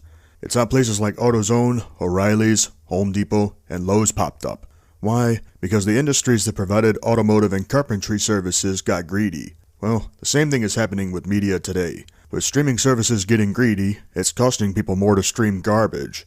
To combat this, you can buy certain CDs or even vinyl records brand new for cheap. Flea markets and thrift stores contain a lot of physical media for $1 or $2.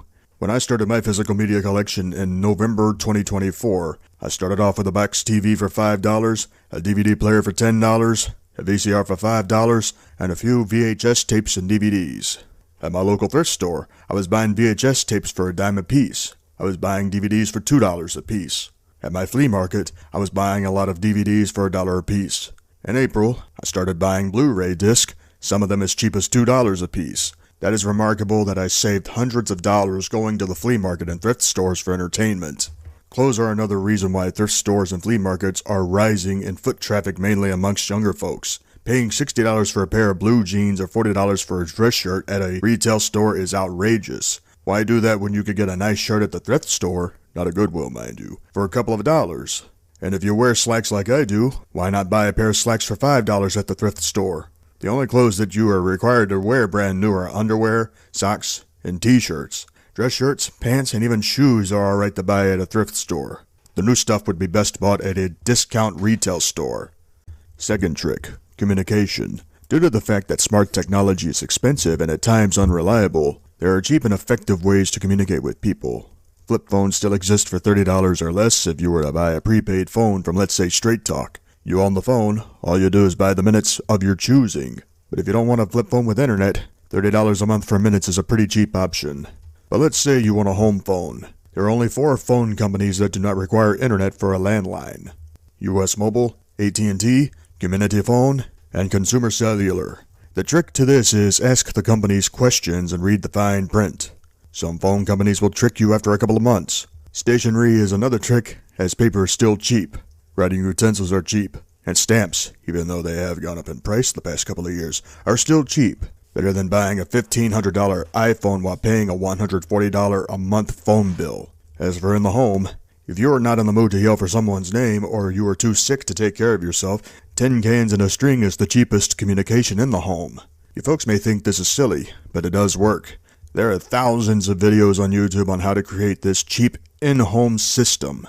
Literally just $2 to install. And if you are at a party and you get bored, instead of texting on your phone, you can just, talk to people. It's that simple. Third trick, stretching meals. This is going to have some people laughing, but believe me, I've cooked a whole lot of meals in my lifetime and learned how to stretch meals beyond belief. It is mind-blowing how the modern generation don't know how to stretch meals that their great-grandmothers stretched in the Great Depression to survive. Now, if you have seen Great Depression cooking starring the late Clara Conucciari, she showed a lot of people from an Italian's perspective on how to stretch meals. God rest her soul. But a person's concept of stretching a meal is to make a sandwich, eat potato chips, and drink a Dr. Pepper. Magically, they get satisfied until dinner time. The reality is that they'll have a tendency to snack on something.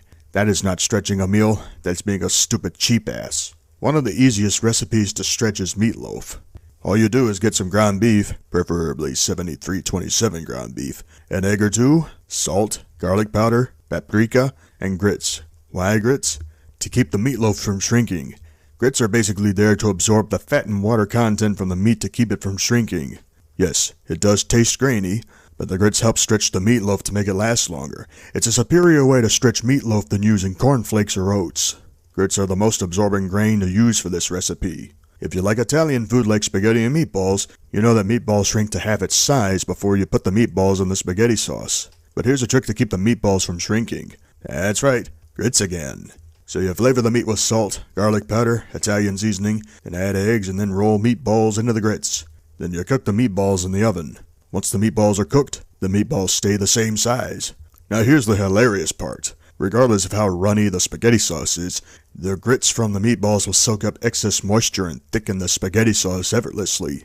The end result is Chef Boyardee quality spaghetti and meatballs, except that it tastes better because you control the flavor. Stretching this recipe will last you 2 to 3 days. Leftovers can be fun. Then you have cheap tacos. All you need are corn tortillas, a skillet to heat up the tortillas, ground turkey, which is the cheapest ground meat there is, and shredded cheese. All you do is add a little bit of animal fat to cook the ground turkey, add the seasonings of your choice, heat up the corn tortillas, and that's it. Cheaper and tastier than Taco Bell. Next, on a very cold day, you want a hot breakfast. Well, cream of wheat is still cheap in my book. Sure, cream of wheat may look pricey at $5 at a Walmart, but half a cup of this stuff in boiling water will make for a hearty breakfast if it is extremely cold out there.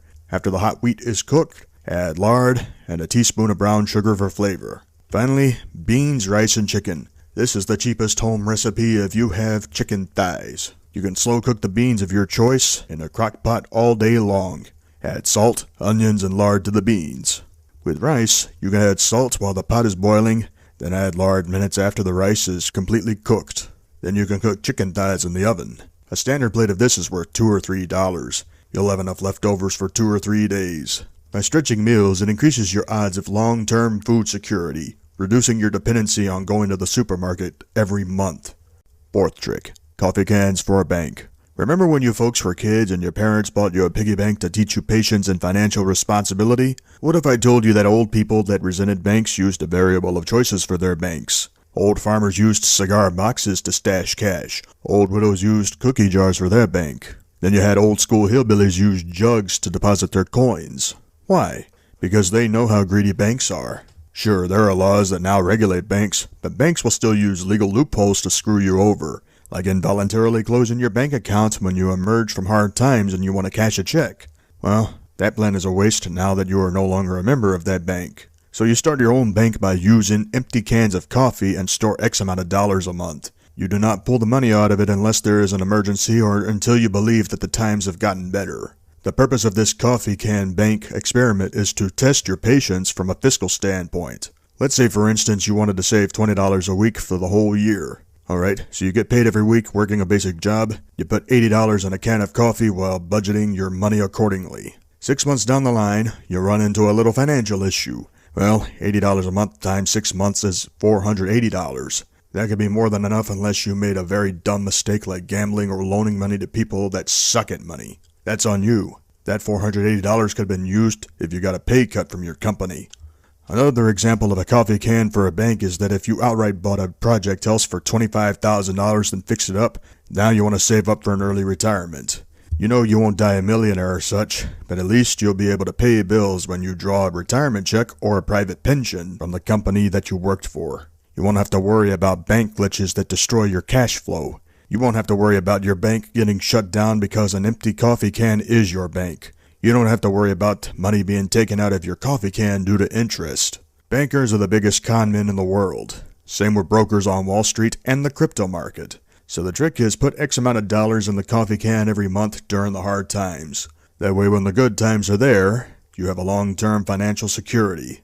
Fifth trick, reducing electrical dependence. This could be a controversial example, but hear me out. There was a time when I was so poor, I had to hand wash my clothes in a bathtub, then hang the clothes out on a clothesline.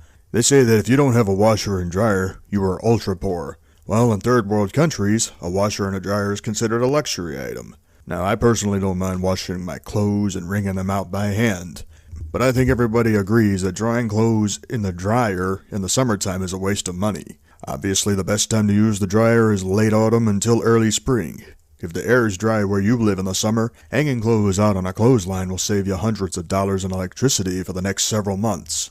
Just keep an eye on the clothes in case wild animals or would-be thieves try to take it. If you are a southerner during the winter time, what is the number one heater that people use? Electrical. Not just from an HVAC unit, meaning you have to control the heating through a thermostat, but also electrical space heaters. These things are worth a lot of money as evidence on your electric bill. As a man from Texas, electric heating failed me multiple times, frying up the electrical wiring when I lived in a camper. That forced me to buy a portable propane heater. Gas heating is not only cheap, but reliable in a power outage. If you have a natural gas line, they will charge you for a gas bill, especially if you have an old-school Dearborn gas heater.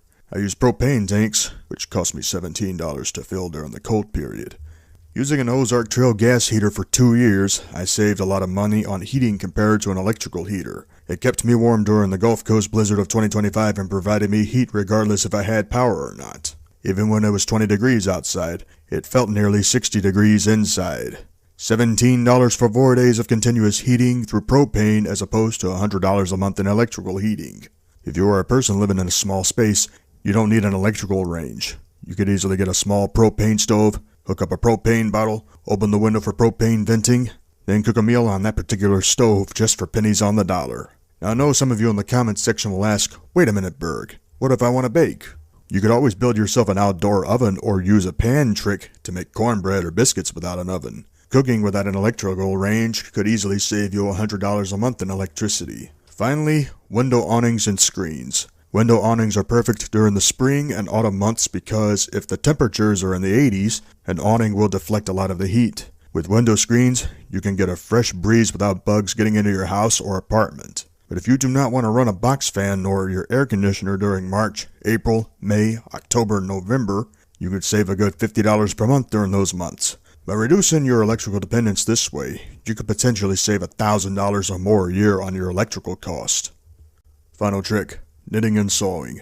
This trick is mostly for the ladies, but I'm sure men will likely listen in on this trick. For several decades, feminists have been indoctrinated by impressionable females that knitting and sewing is a form of oppression. Let's suspend that doctrine for a few minutes and explain why they used to do that. Men used to work incredibly hard outdoors and women had to homemake. Part of homemaking before the advent of electricity and the rise of feminism, women knitted and sewed.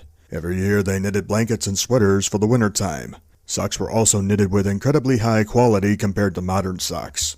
Women also sewed clothes with a thread and needle because buying clothes, especially out in the rural parts of the world, was incredibly hard. So women had a big responsibility making the home while the men went out and worked. Then came the rise of capitalism and communism. Capitalism encouraged men to work in the city and earn to provide, while communism encouraged women to put down the broomsticks, thread and needle, and knitting set. That was when the textile industry suffered because with women not making the home anymore, it was up to the Chinamen to manufacture our clothes. However, there are still some women that are open to economizing in the home today.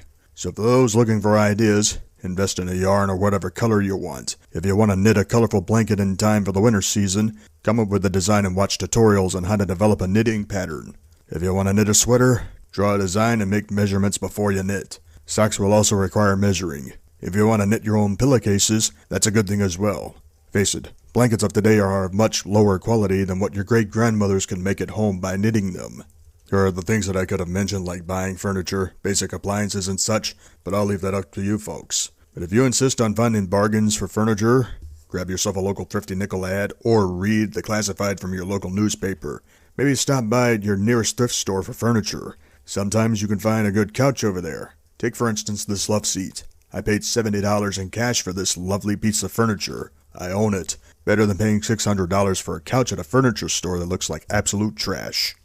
Hope you folks learned a lot from a man who lived through poverty. If you don't let life consume you, poverty won't be as bad. As long as you do not have dangerous vices like smoking, drinking, doing drugs, or gambling, saving money in the long run should be easy. It's up to you on what you want to do. You could incorporate these cost cutters into the ways you cut cost, but I cannot make you listen. Until next time, take care of yourself and each other. Before I start this video, I would like to dedicate this video to YouTube legend A. Salieri. Out of everyone including BC Amplified, C-Jax, and Bobby Monsoon, it was A. Salieri that inspired me to talk about the dire state of professional wrestling. I will link his channel in the description. With that being said, let's start this video. Pro wrestling, an entertainment entity with sports, athleticism, acrobatics, passion, and histrionics. Ever since the 1920s, pro wrestling was a staple in many people's homes from the era of radio to television to the internet. We often talk about the golden age of wrestling in the 1980s, the Attitude Era of the 1990s, and the PG era of the 2010s. However, the 1920s and 1950s were massive boom periods for wrestling as well. Whether it was Jack Pfeffer changing wrestling by pioneering histrionics in matches, or guys like Gorgeous George and Nature Boy Buddy Rogers turning wrestling into an art form in the 1950s with their showboating. Then you had interesting characters in the 1970s like Terry Funk, Andre the Giant, Dusty Rhodes, Superstar Billy Graham, and Stan Hansen. Those were innovators of their time. We can respect the contributions of Jim Lundis, Lou Thez, Gene Kiniski, Ric Flair, Hulk Hogan, and Ricky Steamboat. Then 1982 happened. Wrestling changed. That was the year that Vincent Kennedy McMahon purchased the World Wrestling Federation from his father Vincent James McMahon for $1 million. That was a lot of money back then for a promotion. Vince Sr. was suffering from pancreatic cancer, so things had to change. One of the first changes was putting Jimmy Snuka into the main event scene in arguably the greatest cage match of all time, Jimmy Snuka vs. Bob Backlund in Madison Square Garden. While WWF, now WWE, was going through a series of changes, Hulk Hogan was featured in Rocky III as Thunder Lips. This subsequently turned him from a heel wrestler in the American Wrestling Association to the most over babyface in wrestling. I won't talk about why Hulk Hogan left AWA nor the boom period of the 1980s, so let's fast forward to 1991. That was when pro wrestling was under fire for steroid abuse. Many people, including Roddy Piper and Rick Rude, admitted to steroid use. Why did wrestlers use steroids back in the day? One side of the argument was because wrestlers wanted to get bigger and more muscular in half the time. The other side of the argument was that steroids allowed wrestlers to heal because they were bumping hard night in and night out at that ring. It didn't help that a lot of these wrestlers were popping pain pills and snorting cocaine a lot. Even Bret Hart himself admitted to steroid and cocaine use, and he's one of the greatest technicians in wrestling history. This meant from 1991 to 1998, pro wrestling was in a dire state here in America. Sure, WCW did well from 1996 to 1998, but pro wrestling as a whole was struggling to return to its former glory. Then came the Attitude Era in 1997 thanks to Vince McMahon willing to take a chance to avoid bankruptcy. You also have to thank Vince Russo and Ed Ferrara for their innovative booking. Now fast forward to 2007. Chris Benoit kills his wife and his son before hanging himself on his own weights. Pro wrestling had their biggest scandal since 1991. This resulted in a lot of promoters banning chair shots to the head. Unfortunately, many bookers in the business allow wrestlers to use the diving headbutt. I argue that the diving headbutt is worse than the chair shot to the head. Even Harley Race himself, the inventor of the move, called for the diving headbutt to be banned. Wrestling is a dark business with the television programs, house shows, the constant bumping over 300 days a year, etc. But that all changed in 2022 when Vince McMahon was ousted for sexual allegations. Thus, Triple H was appointed Chief Content Officer and Head of Creative. 2022 and early 2023 were pretty good. Triple H did have oversight, but he knew what he wanted. One of my favorite matches from the Triple H era was Gunther vs. Sheamus from Clash at the Castle 2022. That match was critically acclaimed by Jim Cornette of all people. I'd even argue that Gunther's Intercontinental title reign was one of the best that I've seen in 20 years. Then it all went downhill on April 8th, 2023, the Raw after WrestleMania 39. Why did that particular show signify the downfall of WWE? Brock Lesnar attacking Cody Rhodes for no reason. Instead of this being a special attraction match at Backlash in Puerto Rico, it was the main event as opposed to Damian Priest vs. Bad Bunny. That was the money match in Puerto Rico, not Brock Lesnar vs. Cody Rhodes. Now to the biggest booking botch of the Triple H era, not giving LA Knight the Money in the Bank briefcase in England in 2023. This was a chance to elevate LA Knight, get the ratings up on Raw, and build up LA Knight vs. Roman Reigns at SummerSlam. If things went accordingly, LA Knight would have been world champion at SummerSlam. Instead, Knight's biggest achievement was winning the Slim Jim Battle Royal. Alright, so Knight gets some extra money doing commercials for Slim Jim, and Slim Jim had the casuals talking. But that was a tragedy to see LA Knight peak at SummerSlam 2023 for a Slim Jim deal instead of the WWE World Championship at a time where Knight was healthy and wrestling regularly. However, this is where things go from bad to worse. Cody Rhodes was already stale even before the 2024 Royal Rumble. Instead of building a new star, they have Cody Rhodes and CM Punk in the final two at the Royal Rumble. Instead of Punk winning like he should have, it was unfortunately Cody Rhodes winning for the second consecutive time. Why was this bad? Because TKO was building up WrestleMania 40 with Roman Reigns versus The Rock. That was the money match, and that should have been the match to main event WrestleMania 40. Instead, Triple H and Cody Rhodes sabotaged the build by insisting that Cody, quote, finishes the story, unquote, a stupid storyline about winning the title to be validated. Well, the match did happen at WrestleMania 40 and the crowd died after a 20-second pop. This proved how wrong WWE was for not booking Roman Reigns versus The Rock for the title. This is where WWE completely lost the plot. Cody Rhodes, a babyface and a full-time wrestler, barely defended his world title. In the first title reign, he had 9 title defenses in 378 days. Are you kidding me? Are you telling me that WWE couldn't be bothered to have Cody defend his title on free TV a couple of times a month? He could have defended the title 75 times total and it would have been justified. I'm not saying do a title change on Raw or SmackDown, but come on, this is ridiculous. During Cody's 378-day title reign, ratings sunk to all-time lows and had never recovered. And he was supposed to be the top guy at the company. Even the mid-card title holders are not defending their titles regularly. Intercontinental title, United States title, even the tag team titles are total afterthoughts. And Jade Cargill as a women's champion is a total failure. Apparently the titles are just toys for WWE to sell. They have no prestige, no value to the company, and the championship ironically devalues the wrestler a lot more. While WWE is not the only focus of the video, it is the main focus. Now to talk about other promotions and why they are struggling. Much like WWE, All Elite Wrestling is struggling in the ratings and struggling to sell tickets. Why is that? Because Tony Khan does not know how to book consistently.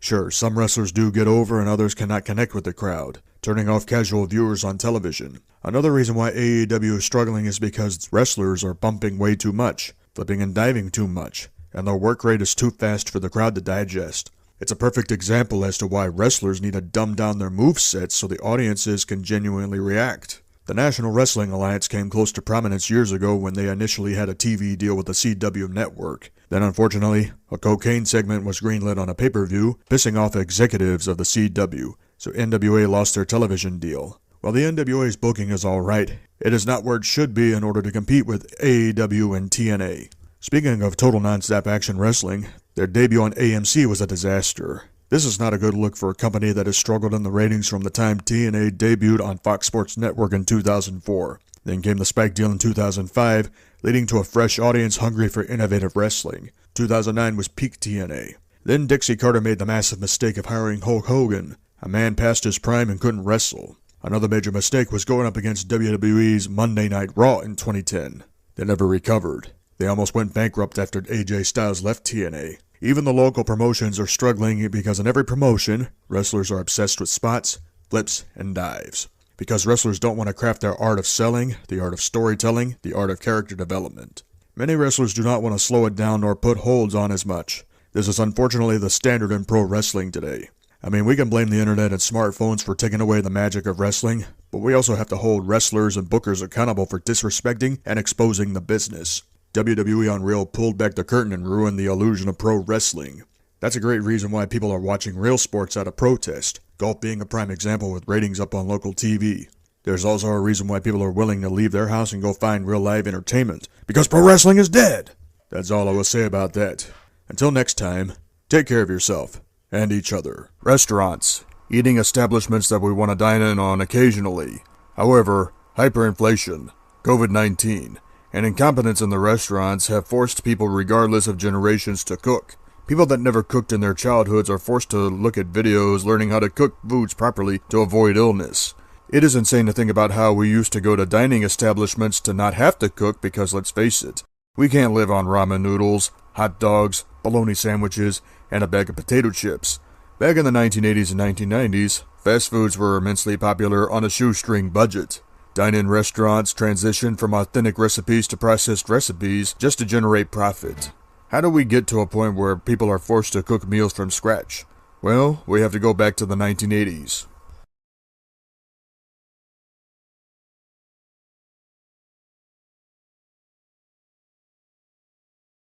In the 1980s, we saw numerous transitions in restaurants. In the case of traditional dine-ins, authentic recipes were changed to cut cost and speed up production of the meals. So instead of making pot pies from scratch, the cooks used frozen pie crust, packets of gravy, and frozen vegetables to cut cooking time from 30 minutes to 12 minutes. Add on top of that, loads of oils and salt to make the food taste good while camouflaging its authenticity. It happened with Cracker Barrel, it happened with a lot of mom and pop diners, it happened with Mexican restaurants, and it even happened in buffet lines. While this move from authentic recipes to oils and frozen goods worked well, it would also cause customers to get sick, put on weight, suffer from a rise of diabetes and heart disease, and lead to the rise of a concerning dementia called Alzheimer's disease. When word got around that recipes in the dine-in restaurants changed, many people that loved the quality of the food were not happy. Some of them criticized the restaurants to go back to the authenticity, saying that they would be willing to pay more for the quality. Instead, some of the restaurants shut down due to economic concerns, especially in small towns. Since then, the only places that will have authenticity are restaurants that have a 100% made-from-scratch meals advertised on it. Even then, you have to be careful. Japanese or Chinese restaurants will not guarantee anything. Indian restaurants will not guarantee anything. Mexican restaurants especially are questionable even to this day. Then of course comes the fast food restaurants. Before the 1980s, French fries and other things were fried in either beef fat or pork fat. In hamburger joints, potatoes and onions were fried in beef fat, aka tallow.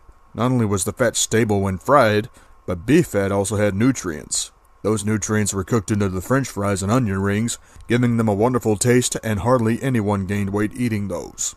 In fast food places like Popeye's Chicken, Church's Chicken, or Kentucky Fried Chicken, chicken was fried in pork fat, aka lard.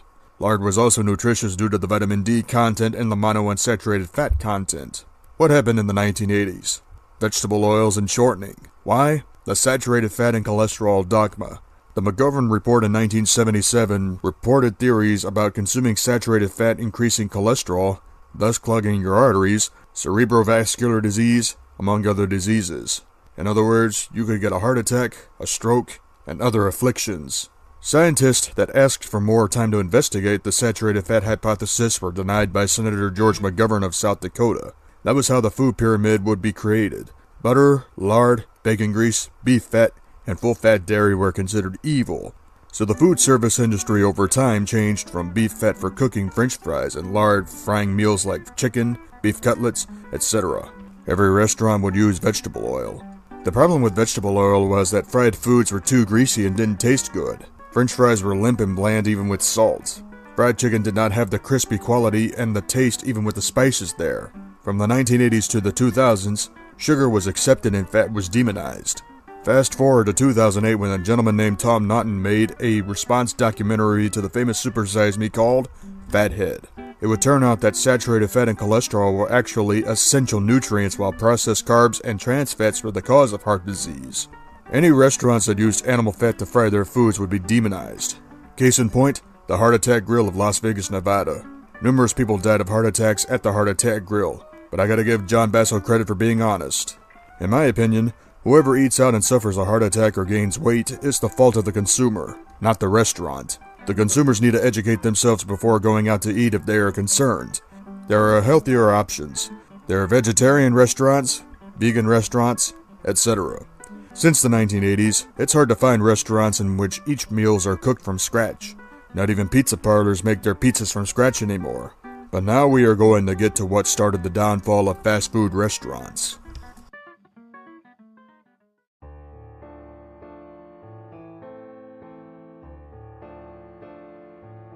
In 2019, COVID, originally known as the coronavirus, became a worldwide problem after it stemmed from China. The basic rule at the time was wash your hands, put on a mask, stay 6 feet away, and quarantine. During a national emergency, groceries, meat, and basic goods were scarce.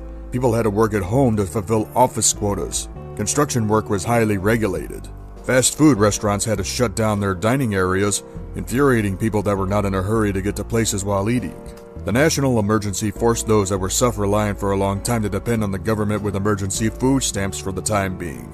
Food shortages were a constant problem. Dine-in restaurants were forced to shut down until further notice. Just when people thought that everything would return to where it used to be before the COVID pandemic, I predicted that things were going to get out of control. Well, when the American government declared the pandemic over, despite deaths on the rise in general, the economy took a turn for the worst. High gas prices, goods in general becoming more expensive, food prices reaching an insane high like nothing before, the entertainment industry changed, and all restaurants started suffering. Key example being fast foods. Before the COVID pandemic, you could get a meal from McDonald's for $7. You could get a meal from Burger King for $10. You could get a meal from Taco Bell for $5. Today, if you buy a meal at McDonald's, it would cost you $13. If you buy a meal at Burger King, it would cost you $17. If you buy a meal at Taco Bell, it would cost you $10. Then the wait times have increased. Put those two together, it is not fast food anymore. The purpose of fast food is to get your food for cheap and immediately to go. Today, you pay an exorbitant amount of money for food and have to wait 5 to 10 minutes to get it. Another reason why fast food prices are high is because of the technology like kiosk and other electronic stuff. Then you have regulations that eliminated the pay and leave immediately method. Then there are the employees because they are demanding $15 an hour to flip a burger, clean toilets, clean floors, wipe tables, and other stuff for 4 to 8 hours a day. When you have to pay employees more because they are demanding more to flip burgers, of course that is another key to why fast foods are more expensive than groceries now. For example, if you have a family of 4 and you go to McDonald's, you buy a double quarter pounder meal for $10.49, your spouse buys a crispy chicken sandwich meal for $7.49, and 2 kids meals for $10.38 total. Your subtotal for a meal deal at McDonald's is $28.36. At a sales tax of 8.2% if you live in Texas, the grand total would be $30.68 just for a dinner at McDonald's. Holy cow! 30 years ago, you could get a double quarter pounder for $3.99, a crispy chicken sandwich for $2.99, and 2 Happy Meals combined for $6.70 total. Subtotal was $13.68. Add in the sales taxes at the time in 1993, the grand total for feeding a family of 4 at McDonald's was $14.57. Basically, in 30 years, people paid double to feed a family of 4. Another example, Burger King. You buy 2 Whoppers and 2 cheeseburgers for the kids. A double Whopper would be $8.89. A standard Whopper meal is $6.99, and 2 cheeseburger meals for the kids were $7.78 total. That would be a total of $23.66. Alright, that don't seem too bad compared to McDonald's. Add in sales taxes, the grand total is $25.60. Compare that to 30 years ago. In 1993, you could get a double Whopper for $3.99, a standard Whopper for $2.99, and 2 cheeseburger meals for the kids for $6.18. Subtotal would be $13.16. And in taxes, the grand total would be $13.98 for 1993. It's amazing how fast foods have changed since the pandemic. Now that people are seeing how expensive fast food is, people are learning how to make their own hamburgers in the most economically way possible. If you have a family of 4 and you cook hamburgers at home, a pound of standard 73.27 ground beef is $4. A loaf of bread is $1.50. Get a bag of potatoes for $4 and a pound of lard for $3 or so. Ketchup is standard on burgers, so the small bottle is $1.50. If you have a family of 4, you can get all this stuff for $14. Oh yeah, you have to put in the work, but honestly, are you going to use an entire loaf of bread or an entire sack of potatoes? No. For the kids, 1 potato each is optimal for fries. For the mother, 1 potato as well. For the father, they usually eat the equivalent of 2 potatoes for fries. So that's $2 worth of potatoes being used. The entire lard is being used, so the entire $3 is being used. The entire pound of ground beef is being used. I would say a tablespoon of ketchup is being used per burger. So you used a small bottle and used tablespoons. 4 tablespoons would be worth 15 cents total. A serving of white bread is typically 2 slices. 8 slices of bread is worth 50 cents. So feeding a family of 4 a standard hamburger plate is worth $9.65. Imagine, $9.65 to feed a family of 4 people. That's not bad considering not everyone drinks a soda pop at home. Most families would prefer drinking water. Here's another good thing about making a hamburger meal at home. You can season your burger patties and your fries however you want it. That's exactly why people are no longer eating out at fast foods. Number 1, food prices are too high.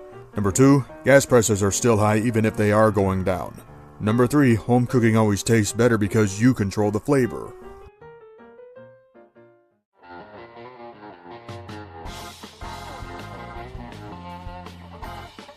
Dine-in restaurants are struggling due to rising food costs as well.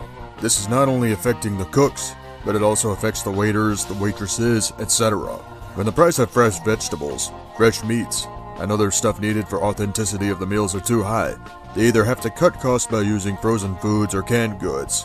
30 years ago, $10 for a meal at a restaurant was considered expensive. Today, a meal at a dine-in restaurant can cost $30 on average. If you have a family of 10 or more eating in a dine-in restaurant, you could pay a range from $250 to $400 just for a meal. It may look like good revenue for a restaurant, but with bills, taxes, and paying the staff, that is a tough business.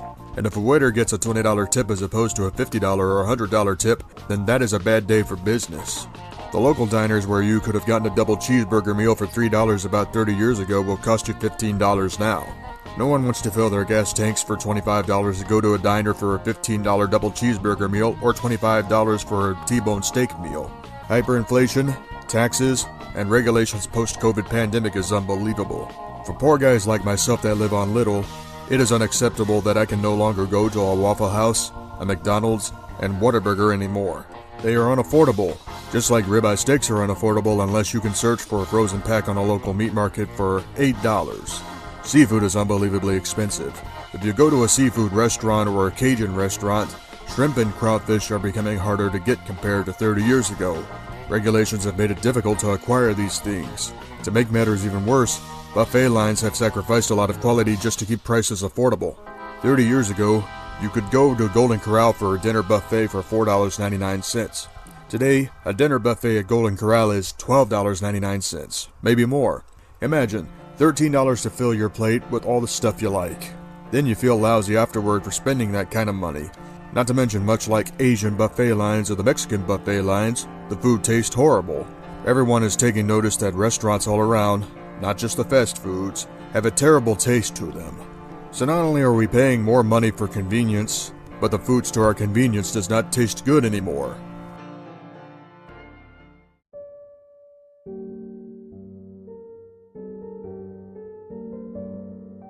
If you want quality food for cheap, you gotta go to the supermarket and or an independent meat market to get some foods that you can make at home.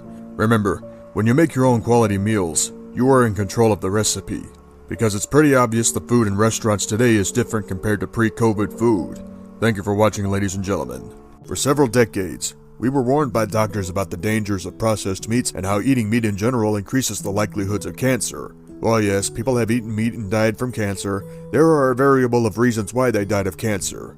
However, vegans have also died from cancer and they avoided all animal products including meat rich in nitrates. This is where I got to investigate whether nitrates are dangerous or not.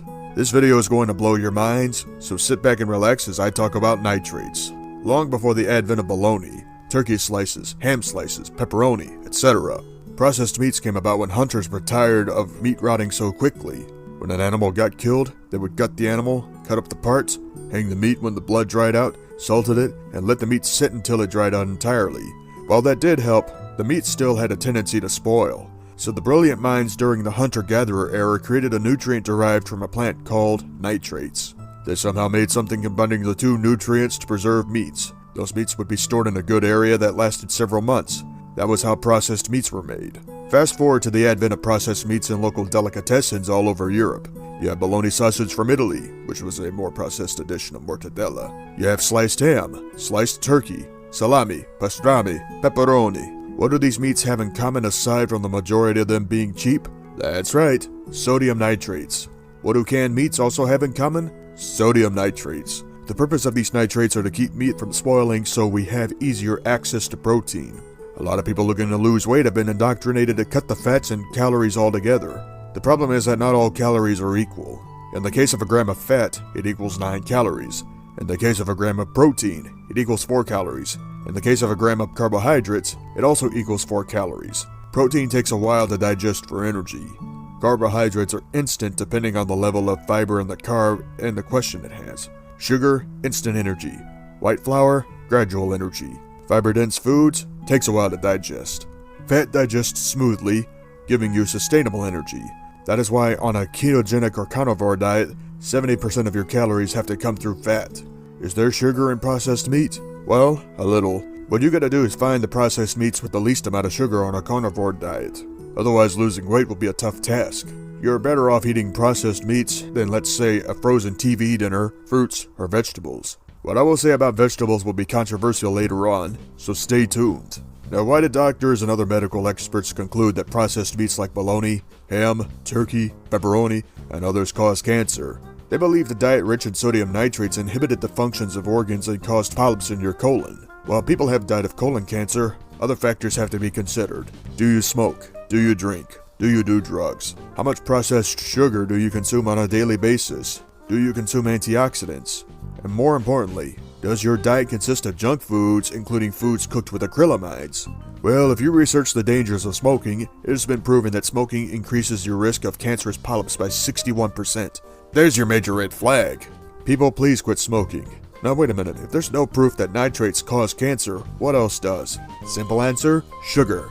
Yes, sugar regardless of fruit, white sugar, brown sugar, frozen desserts, or soda pop increases your risk of cancer. Sugar also leads to insulin resistance, thus the reason why people get fat and subsequently have diabetes. But how does sugar cause cancer in the colon? Sugar is oxidative, and any oxidative stress builds in the colon, those polyps will form. If they metastasize, then those polyps can be cancerous. And of course there's drinking. No, not drinking 1 glass of red wine on occasion. That is alright to have because red wine actually has antioxidants.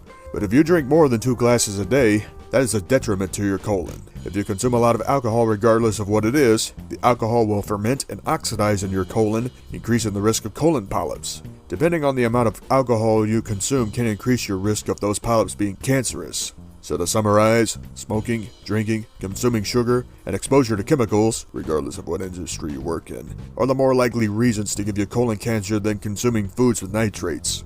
But if you're really worried about your intake of nitrates, this is the most controversial part of the video. If you don't want to hear this, stop the video and leave right now.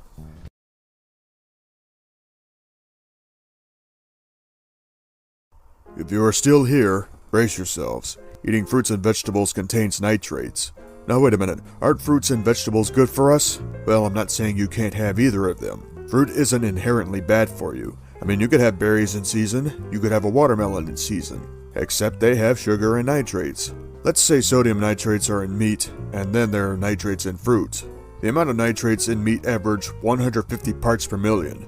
Okay, now here's where your mind will be blown for those concerned about nitrates. A fresh stalk of celery contains up to 1,500 parts per million. Think about this. Processed meats are legally capped off at 150 parts per million. A fresh stalk of celery goes up to 1,500 parts per million. Oh, it gets better. Lettuce, beets, and spinach contain 2,000 parts per million for nitrates. Potatoes have double the nitrates of processed meats. Cabbage has 900 parts per million for nitrates. But do those cause cancer? Well, if they were laced with pesticides, of course they would cause cancer. If they were organically grown in a permaculture garden, I would doubt that very much. Does that mean all nitrates are safe? Well, if people lived on meats and vegetables, lived to be 100 years old, and never suffered from colon cancer, then yes. Why do I believe processed meats are safe to eat? Number 1, they have the lowest carbohydrate content of all foods. Number 2, they are cheap. Number 3, they are nutritious. Wait a minute, nitrates are nutritious? Yes, hear me out. According to medical doctors that spent years researching independent studies on cancer risk, they cannot find outside risk without other factors like smoking, drinking, consuming sugars, or exposure to chemicals. But when naturopathic doctors examined the organs of people on a carnivore diet that ate processed meats religiously, they were not able to find polyps in their colons or tumors in their pancreas, lungs, or brain. What they were able to find, however, is that people's cholesterol and blood pressure improved eating processed meats. Listen carefully on this next part. Nitrates, regardless of what you consume, convert to nitric oxide. Whether it's through processed meats, fresh vegetables, or even your own salivary glands, nitrates convert to nitric oxide, an essential nutrient that lowers and stabilizes your blood pressure. If your blood pressure improves, you reduce your risk of stroke, heart disease, vision issues, etc. So yes, if you want to eat your vegetables and get all the nitrates you want. Your own salivary glands are trying to regulate your body's blood pressure. So what causes the rise of blood pressure? Smoking, stress, eating fried foods, eating junk foods, and drinking. So that means you gotta cut all of it out if you want your blood pressure to improve long term. Going carnivore and eating processed meats will help out.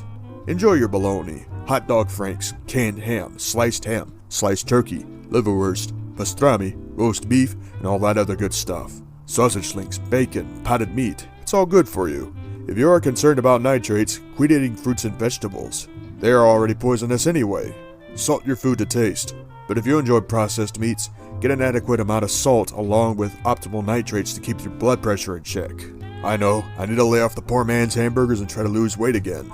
I can go back to making bologna tacos, eating a hamburger patty like a steak, etc. I've done it before and lost weight during the summertime. Unfortunately, winter 2024 has been very brutal. Hopefully when spring returns, people can start burning off that winter weight. As it gets hotter, I will be cooking less. I can live off processed meats while it's hot. It's not impossible. So yeah, here are the benefits of processed meats. It's economical, very low in sugar, ready to eat in the summertime because we do not like cooking meals on a hot day. Contains plenty of protein, plenty of fat, and nitrates to convert to nitric oxide, lowering and stabilizing your blood pressure. I mean, you could cook hamburgers during the cool of the morning in the summertime. You could cook organ meats in the morning of the summertime. You can cook a steak in the morning, then eat cold meats during the heat of the day. Because Spam, roast beef, and corned beef are all cooked. You can make simple meals without having to cook them. There you go. There are your benefits. I guarantee that if you ate processed meats along with red meat, poultry, pork, and dairy, you can lose weight in time for that summer body that people want to have. You gotta use common sense. If you have reason to believe that nitrates are bad for you, blame your own saliva for producing and recycling nitrates. Thank you for watching, ladies and gentlemen. You know, for all the people that hate me for being a racist, a sexist, a homophobe, a transphobe, a fascist, and an unpleasant guy, many of them will admit that I'm a very honest individual. Unlike people with a following, I'm content not having a following. I'm content that people don't like me. I admit that I have an ego, but if people are civil with me when interacting, I will do my best to be very civil with them. I will try to communicate with them. I admit that I have a very short fuse and I will rage at the drop of a dime. Why am I admitting this openly? Because it is a vital step toward putting your ego in check. Admitting that you have a problem. The main issue with people are that if they do not put their egos in check, they'll feel entitled to do bad things to people. Unchecked egos can lead to degeneracy in an era where degeneracy is off the charts. People don't know when to step away from the internet. Just like in real life, sexually depraved people don't know when to step away from others. Sexual harassment is a big deal because regardless if you are a man or a woman, regardless if you are a heterosexual or homosexual, sexual harassment can cause psychological problems for the victim. Another example of unchecked egos are financial hardships, physical abuse, emotional abuse, constant lies, and fraud. While I could talk about a multitude of people, I want to focus on one individual as the main example. That's right, Boogie2988. Yes, I could have talked about many other people including Noah Antweiler, Ethan Ralph, or Just a Robot as examples of those with unchecked egos. But Boogie2988 not only takes the cake, he takes the whole bakery. And yes, I'm saying this as a fat man myself. So shut your mouth. For the past 20 years, Boogie2988 made an impact on the internet for both good and bad reasons.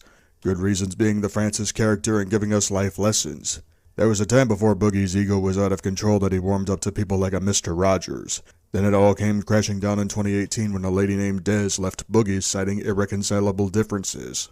Imagine being married to this lovely lady, then getting divorced many years after. And yes, I do believe that Des was the secret to Boogie's success, all things considered. You know, behind every great man is a great woman. So we thought. That was when you got to see the true ego of Boogie2988 shine. We will never know Dez's side possibly due to legal implications, aka a non-disclosure agreement. At the peak of Boogie's popularity, the man had a net worth of $1 million. After the divorce, his net worth went down to $750,000.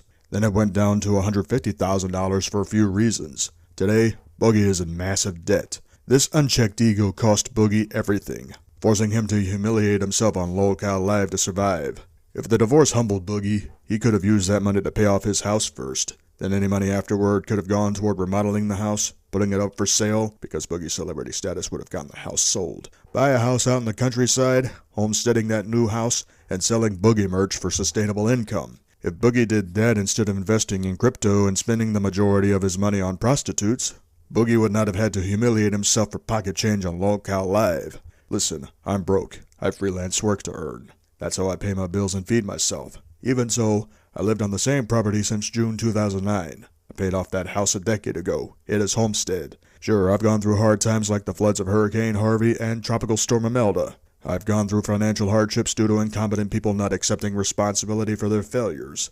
Because of my mistakes, I failed.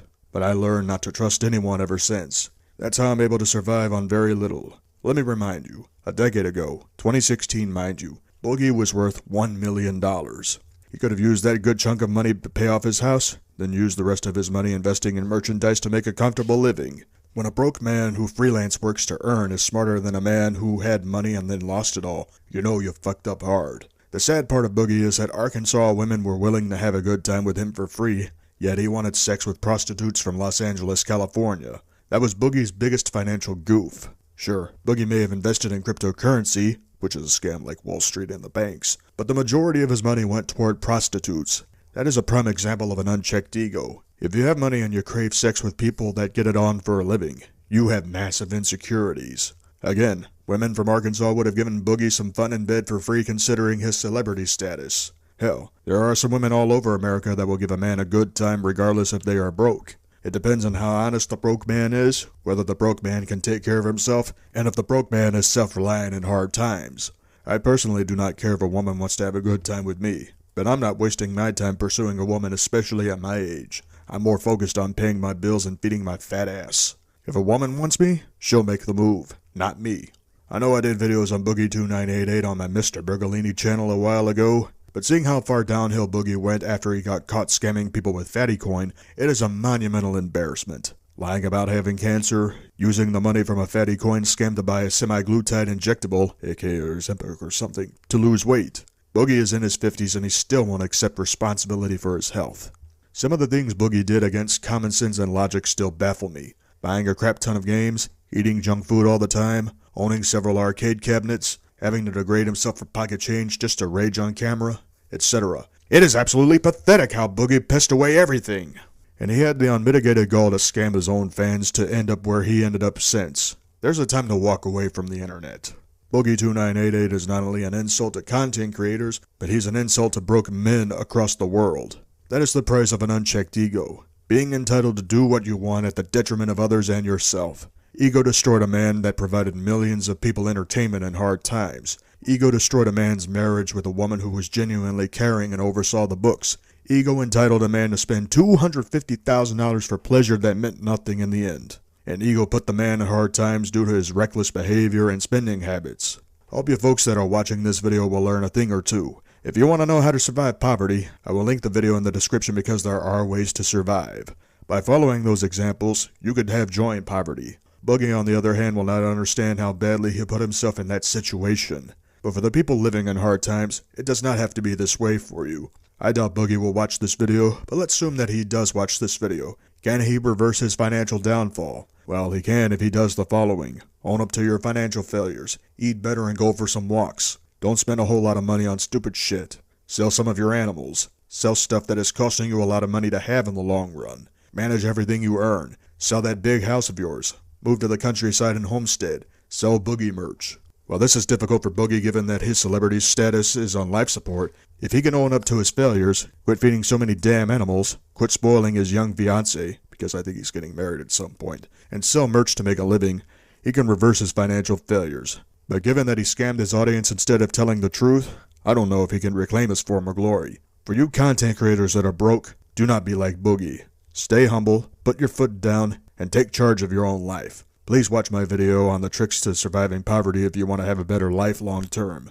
Until next time, take care of yourself and each other.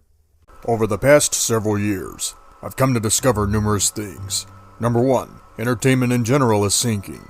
People are not interested in sports, going out to a picture show, or even going to the park anymore. Why is that? 3 things. Chaos on the streets, streaming services, and costs. The cost of gas, the cost of car insurance, the cost of groceries, etc. Why would people in modern times want to go out and eat if there's no people worth socializing with? Can we entirely blame the internet for ruining entertainment? Well, grab yourself a bucket of popcorn and a bottle of cola because this is going to be an insane video. Back in the old days, people left their houses to go places whether they were willing to or not. It was how society was. Back in the 1940s, gas prices were 25 cents a gallon. A pack of cigarettes was 25 cents. A newspaper was worth a nickel. After World War II, a lot of entertainment venues popped up. Amphitheaters for live entertainment. Concerts for all musicians. The fairgrounds is where adults connected, etc. Bars were super busy after Prohibition was repealed because speakeasies were no longer necessary. People would meet up at football games, wrestling shows, etc. They did not have cell phones to capture everything on video. So if you went to an event, you were passionate, you had energy. After the concerts were over, you talked, you may have kissed a stranger out of passion. Well, that final part was inappropriate, but that's how some people met back in the day. While we could blame cell phones and internet service for ruining concerts, live entertainment, and sports attendances, we also have to blame another factor: costs. The rising cost of goods and services for the past 30 years has been off the chart. In 1994, the price of a concert ticket averaged $25. I know, there are variables, but I'm talking about the average price. In 2023, the price of a concert ticket was $250 on average. Imagine, the price of a ticket dectupled in 30 years. Dectupled. You wonder why people can't afford tickets? It's because the average price of a concert ticket is $250. Oh wait, it gets better. If you go to a live entertainment show like WWE, the average price of a WWE ticket in 1994 was $20. In 2023, the average price of a WWE ticket was $200. Again, dectupled. You wonder why people don't go to live events like wrestling, baseball, football, etc.? It's because tickets are expensive and that ruins the experience. I mean, yes, events need to enforce standards so experiences in concerts and live entertainment is better. Meaning put away the cell phones and actually watch the show. Have some passion in supporting the people you paid money to see instead of filming it for social media, even though that used to be considered a felony in the old days. Movie theaters force people to turn off their cell phones so experiences in watching a film is not ruined. Oh, let's talk about movie theaters and why you don't see as many people as you did 30 years ago. Aside from the fact that movie theaters do not have an epic look compared to the old theaters from 60 years ago, a lot of them are messy. But that's not the big problem. The cost of popcorn and a drink is too much money, so concessions are not getting lines like they used to. To make matters worse, it's the ticket prices themselves that are the main reason for opting out of the theaters. The average ticket price for a movie in 1994 was a little over $4. The average ticket price for a movie in 2023 was $10.50. You mean to tell me in the year 2024 that one person has to pay close to $11, making it impossible to get a bucket of popcorn and a cola on a $20 budget? Are you serious? Then there is another reason why movie theaters are failing. Hollywood itself. No matter what movies are seen today, they are a total bore. Many people that went to the movies after the pandemic admitted that they wasted nearly $11 for a boring 3-hour movie. A home movie on a $100 budget for 90 minutes can do a better job. Cooking shows can do a better job entertaining audiences, and that is on a $30 budget. I can't believe we have gotten to this point where we are making our own entertainment for dirt cheap. I mean, yes, YouTube was counterculture back in the 2000s, but it did not overall detract from Hollywood. The economy has gotten so bad since the George Bush Jr. administration. Hyperinflation and greed from corporations are why concerts are not what they used to be. We are poorer now than we were in 2008 during the Great Recession. I know what poverty was like in 2008, but it was not as bad as it is now. Wall Street might be doing great under Joe Biden, but Main Street is struggling like crazy. That's what happens when the market is inflated like crazy. It causes a struggle on Main Street. Some musicians have even protested the alarming cost of a concert ticket. One guy by the name of Oliver Anthony in September 2023 had the guts to cancel a concert when he learned that ticket prices were over $40. When musicians protest the price, it's not about the money, it's about providing genuine entertainment. Again, hyperinflation and greed are the downfall of live entertainment. When everything gets so expensive, getting out of your house to be entertained is impossible. So we cannot entirely blame the internet for the downfall of entertainment in person. We have to blame hyperinflation, greed from corporations, and failure to enforce a no-phone policy in live events.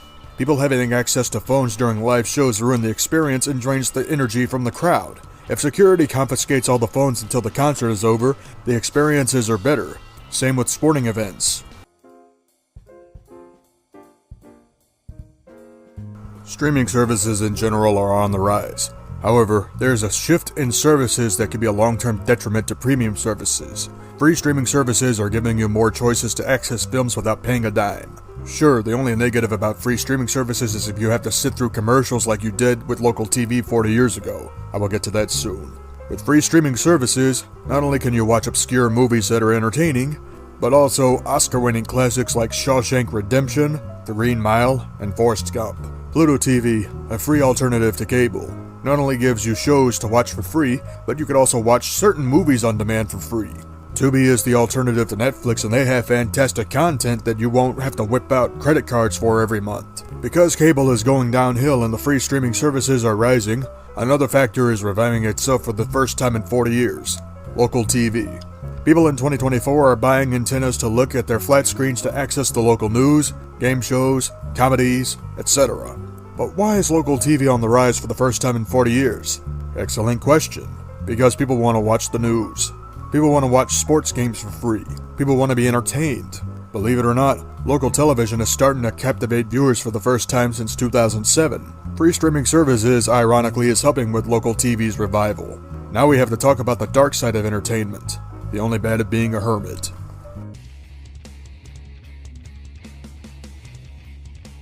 While we have seen the rise in free streaming services and local television, we have unfortunately seen the rise of degenerate content. Content like anime, pornography, and the darker stuff. I'm not going to look for any of this stuff because it is disgusting. Anime in itself is not illegal, but the fact that people get off to anime characters is disgusting. To make matters worse, Japan created cartoon pornography called hentai. Why is this a big deal? Because the sexualization of anime girls is disgusting for the main reason that Japan's age of consent used to be 13 years old. Well, last year, Japan finally raised the age of consent to 16 as of 2023, mainly due to sex crimes being rampant in Japan. The Japanese finally wised up and cracked down on sex crimes involving children. Pornography in general is being consumed by young people like no tomorrow, and this is bad because it can alter people's ability to think and ability to communicate with people in real life. If unchecked and unregulated, it can encourage sex crimes. Due to the fact that porn is not regulated in a lot of countries, people that don't stop consuming porn can discover more graphic forms of porn, including child porn, which is the most disgusting thing anyone can consume. Not only that, but child porn is illegal. People think that they could get off on this stuff and not worry about the police. Well, that's not true because if you admit to something concerning, the police will be called in, come to investigate you, and find out whether you possess illegal content. If you are in possession of CP, you will get arrested. Because CP is child sex trafficking, which is absolutely horrifying. If people are in possession of CP or committed sexual assault of a child, they deserve to be executed and buried underneath a prison. Unfortunately, a count of possession of CP will only get you 10 years in state prison with a $10,000 fine. Pedophiles are the worst of the worst. If a person goes to prison for CP or sexual assault of a child, that person is more likely to get beaten to death by inmates than a non-violent criminal that went to prison for fraud. That's right, a prisoner is more likely to beat a pedophile to death than a non-violent prisoner for fraud. Lives can be ruined because of pornography. Don't engage in any of it. Softcore, hardcore, hentai, etc. It's all bad. Sex trafficking needs to stop. Child sex trafficking needs to stop. Banning porn and putting the offenders in prison is one aspect, but the victims of child sex trafficking need counseling because sex trafficking is disgusting. If a child don't get help after getting in a bad situation through no fault of their own, they will endure trauma all the time. Women that were victims of child sexual assault will always endure trauma. Same with men that were victims. These incidents of consuming hentai also lead to a lot of child grooming on social media sites and chat sites including Discord. I personally never participated in Discord servers doing that crap because it is wrong. A lot of people have been exposed for the past couple of years due to their degenerate lifestyles of hentai, lolicons, etc. These people should be in prison for that crap. Because of how horrifying things have gotten due to pornography, I think it's time to ban pornography, put the offenders behind bars for life, and try to get the victims to seek counseling. A lack of intervention for the victims will make their lives worse.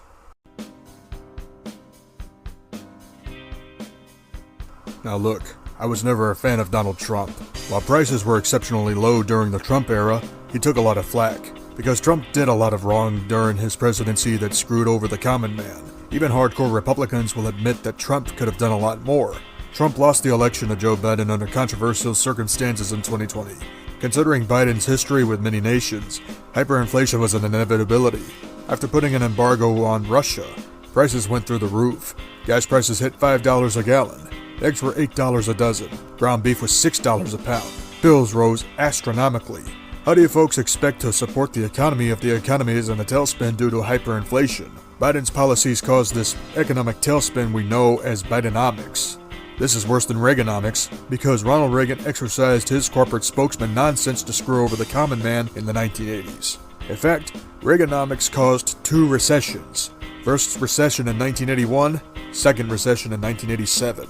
There's not been a recession since 2008, but bad policies by Barack Obama, Donald Trump, and obviously Joe Biden are why we are in a hyperinflation period. Not to mention the lack of regulations on Wall Street is causing problems on Main Street. If Main Street is struggling, the common man is struggling. Therefore, we do not have disposable income after expenses are handled. However, we will always find a way to be entertained even without the internet. Board games, card games, playing acoustical music instruments. Bidenomics is the main reason why the modern generation of adults have become hermits. If you are hungry, you cook your own meals on a shoestring budget. If you want entertainment, you watch movies for free on streaming services or shows on local television. If the power is out, you break out the board games, cards, music instruments, whatever. You even play ball outside. In 2024, we are essentially going back to basics. Local TV is revived after 40 years of taking a backseat to cable. We don't have to drive for entertainment. We don't have to go to theaters, restaurants, sports venues, etc. More people today are content at staying home. Even if you want restaurant foods, you don't have to eat out anymore. You could use DoorDash today. For whatever saves you money in the long run, go for it. Being a hermit isn't necessarily a bad thing. You can enjoy life at home and save money doing it. Avoid degenerate content. Avoid dating sites, etc. If you come across an internet fan that wants to meet you in person, ask questions. If they talk to you on social media, ask questions. Prod them so they are honest. You never know who you are dealing with until you actually get to know them. Then if you feel comfortable enough meeting them, it is at your own risk. But remember, don't meet random people outright because you never know if people will bait you into criminal activities. Many people have been put in prison for not getting honest answers in regards to certain people. Living in modern civilization is too expensive. No amount of welfare dependence can change that. Oh, I will talk about welfare sometime next month because I have Nimrod say that it's a duty for hard workers to chip in for welfare via taxation. But I will save that. Bottom line, stay at home, watch the free streaming services, watch free TV courtesy of an antenna, make your own meals from scratch, and avoid degenerate content at all cost. You'll make it even in the most socially depressed era of life. Thank you for watching, ladies and gentlemen. When we think of Christmas, what is the first thing that pops into your mind? Gifts? Family? Food, a wintry scene, or drinking hot cocoa by a fire telling jokes. That's all fine and dandy. But what are people dismissing about Christmas? The celebration of Jesus Christ. The celebration of his life. The deed he did when he died on the cross at Calvary. And the resurrection that gave man salvation. A holiday that honors Jesus for building up people spiritually to where they can get saved and go to heaven. Christmas is not about what you see on the commercials to get a deal.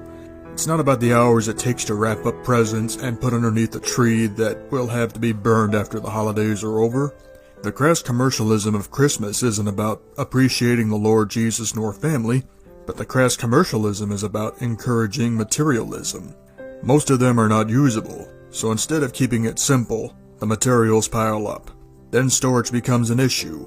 Then you have the secular people that feast on a frozen turkey dinner because they do not want to see family nor care about anyone.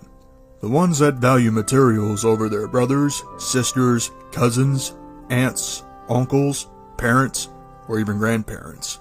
This is where the crass commercialism of Christmas is directed to. This is where corporations make their money from. The amount of seculars multiply each year due to communist doctrines of calling the Holy Bible a book of magic or calling the Lord Jesus a fake. Instead of submitting their hearts to Jesus, they will dedicate their time shunning Jesus and taking the Christ out of Christmas. A clear example is when people take offense by others saying Merry Christmas instead of Happy Holidays. Corporations, your local news station, and your government will tell you Happy Holidays.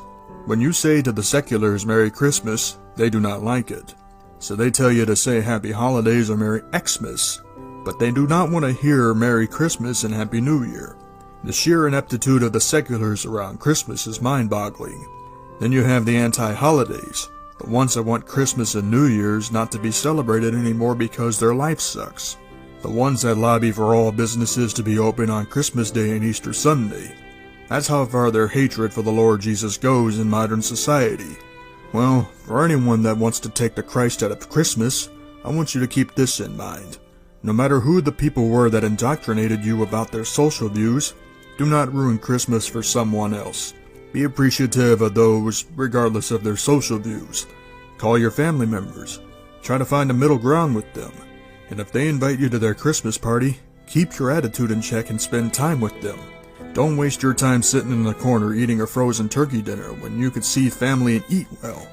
Even if you are not a believer of the Lord Jesus, join them in prayer and get some advice to better your life. Don't make other lives miserable because you are personally miserable. If you are struggling with your life, call a relative, and if they ask you to join them for evening service at church, go with them and try to find answers. Understand the true meaning of Christmas. Like I said, gifts, family, food, a wintry scene, and drinking cocoa by a fire telling jokes are fine and dandy. But you'll never be appreciative without understanding the Christ in Christmas. Thank you for your time, ladies and gentlemen.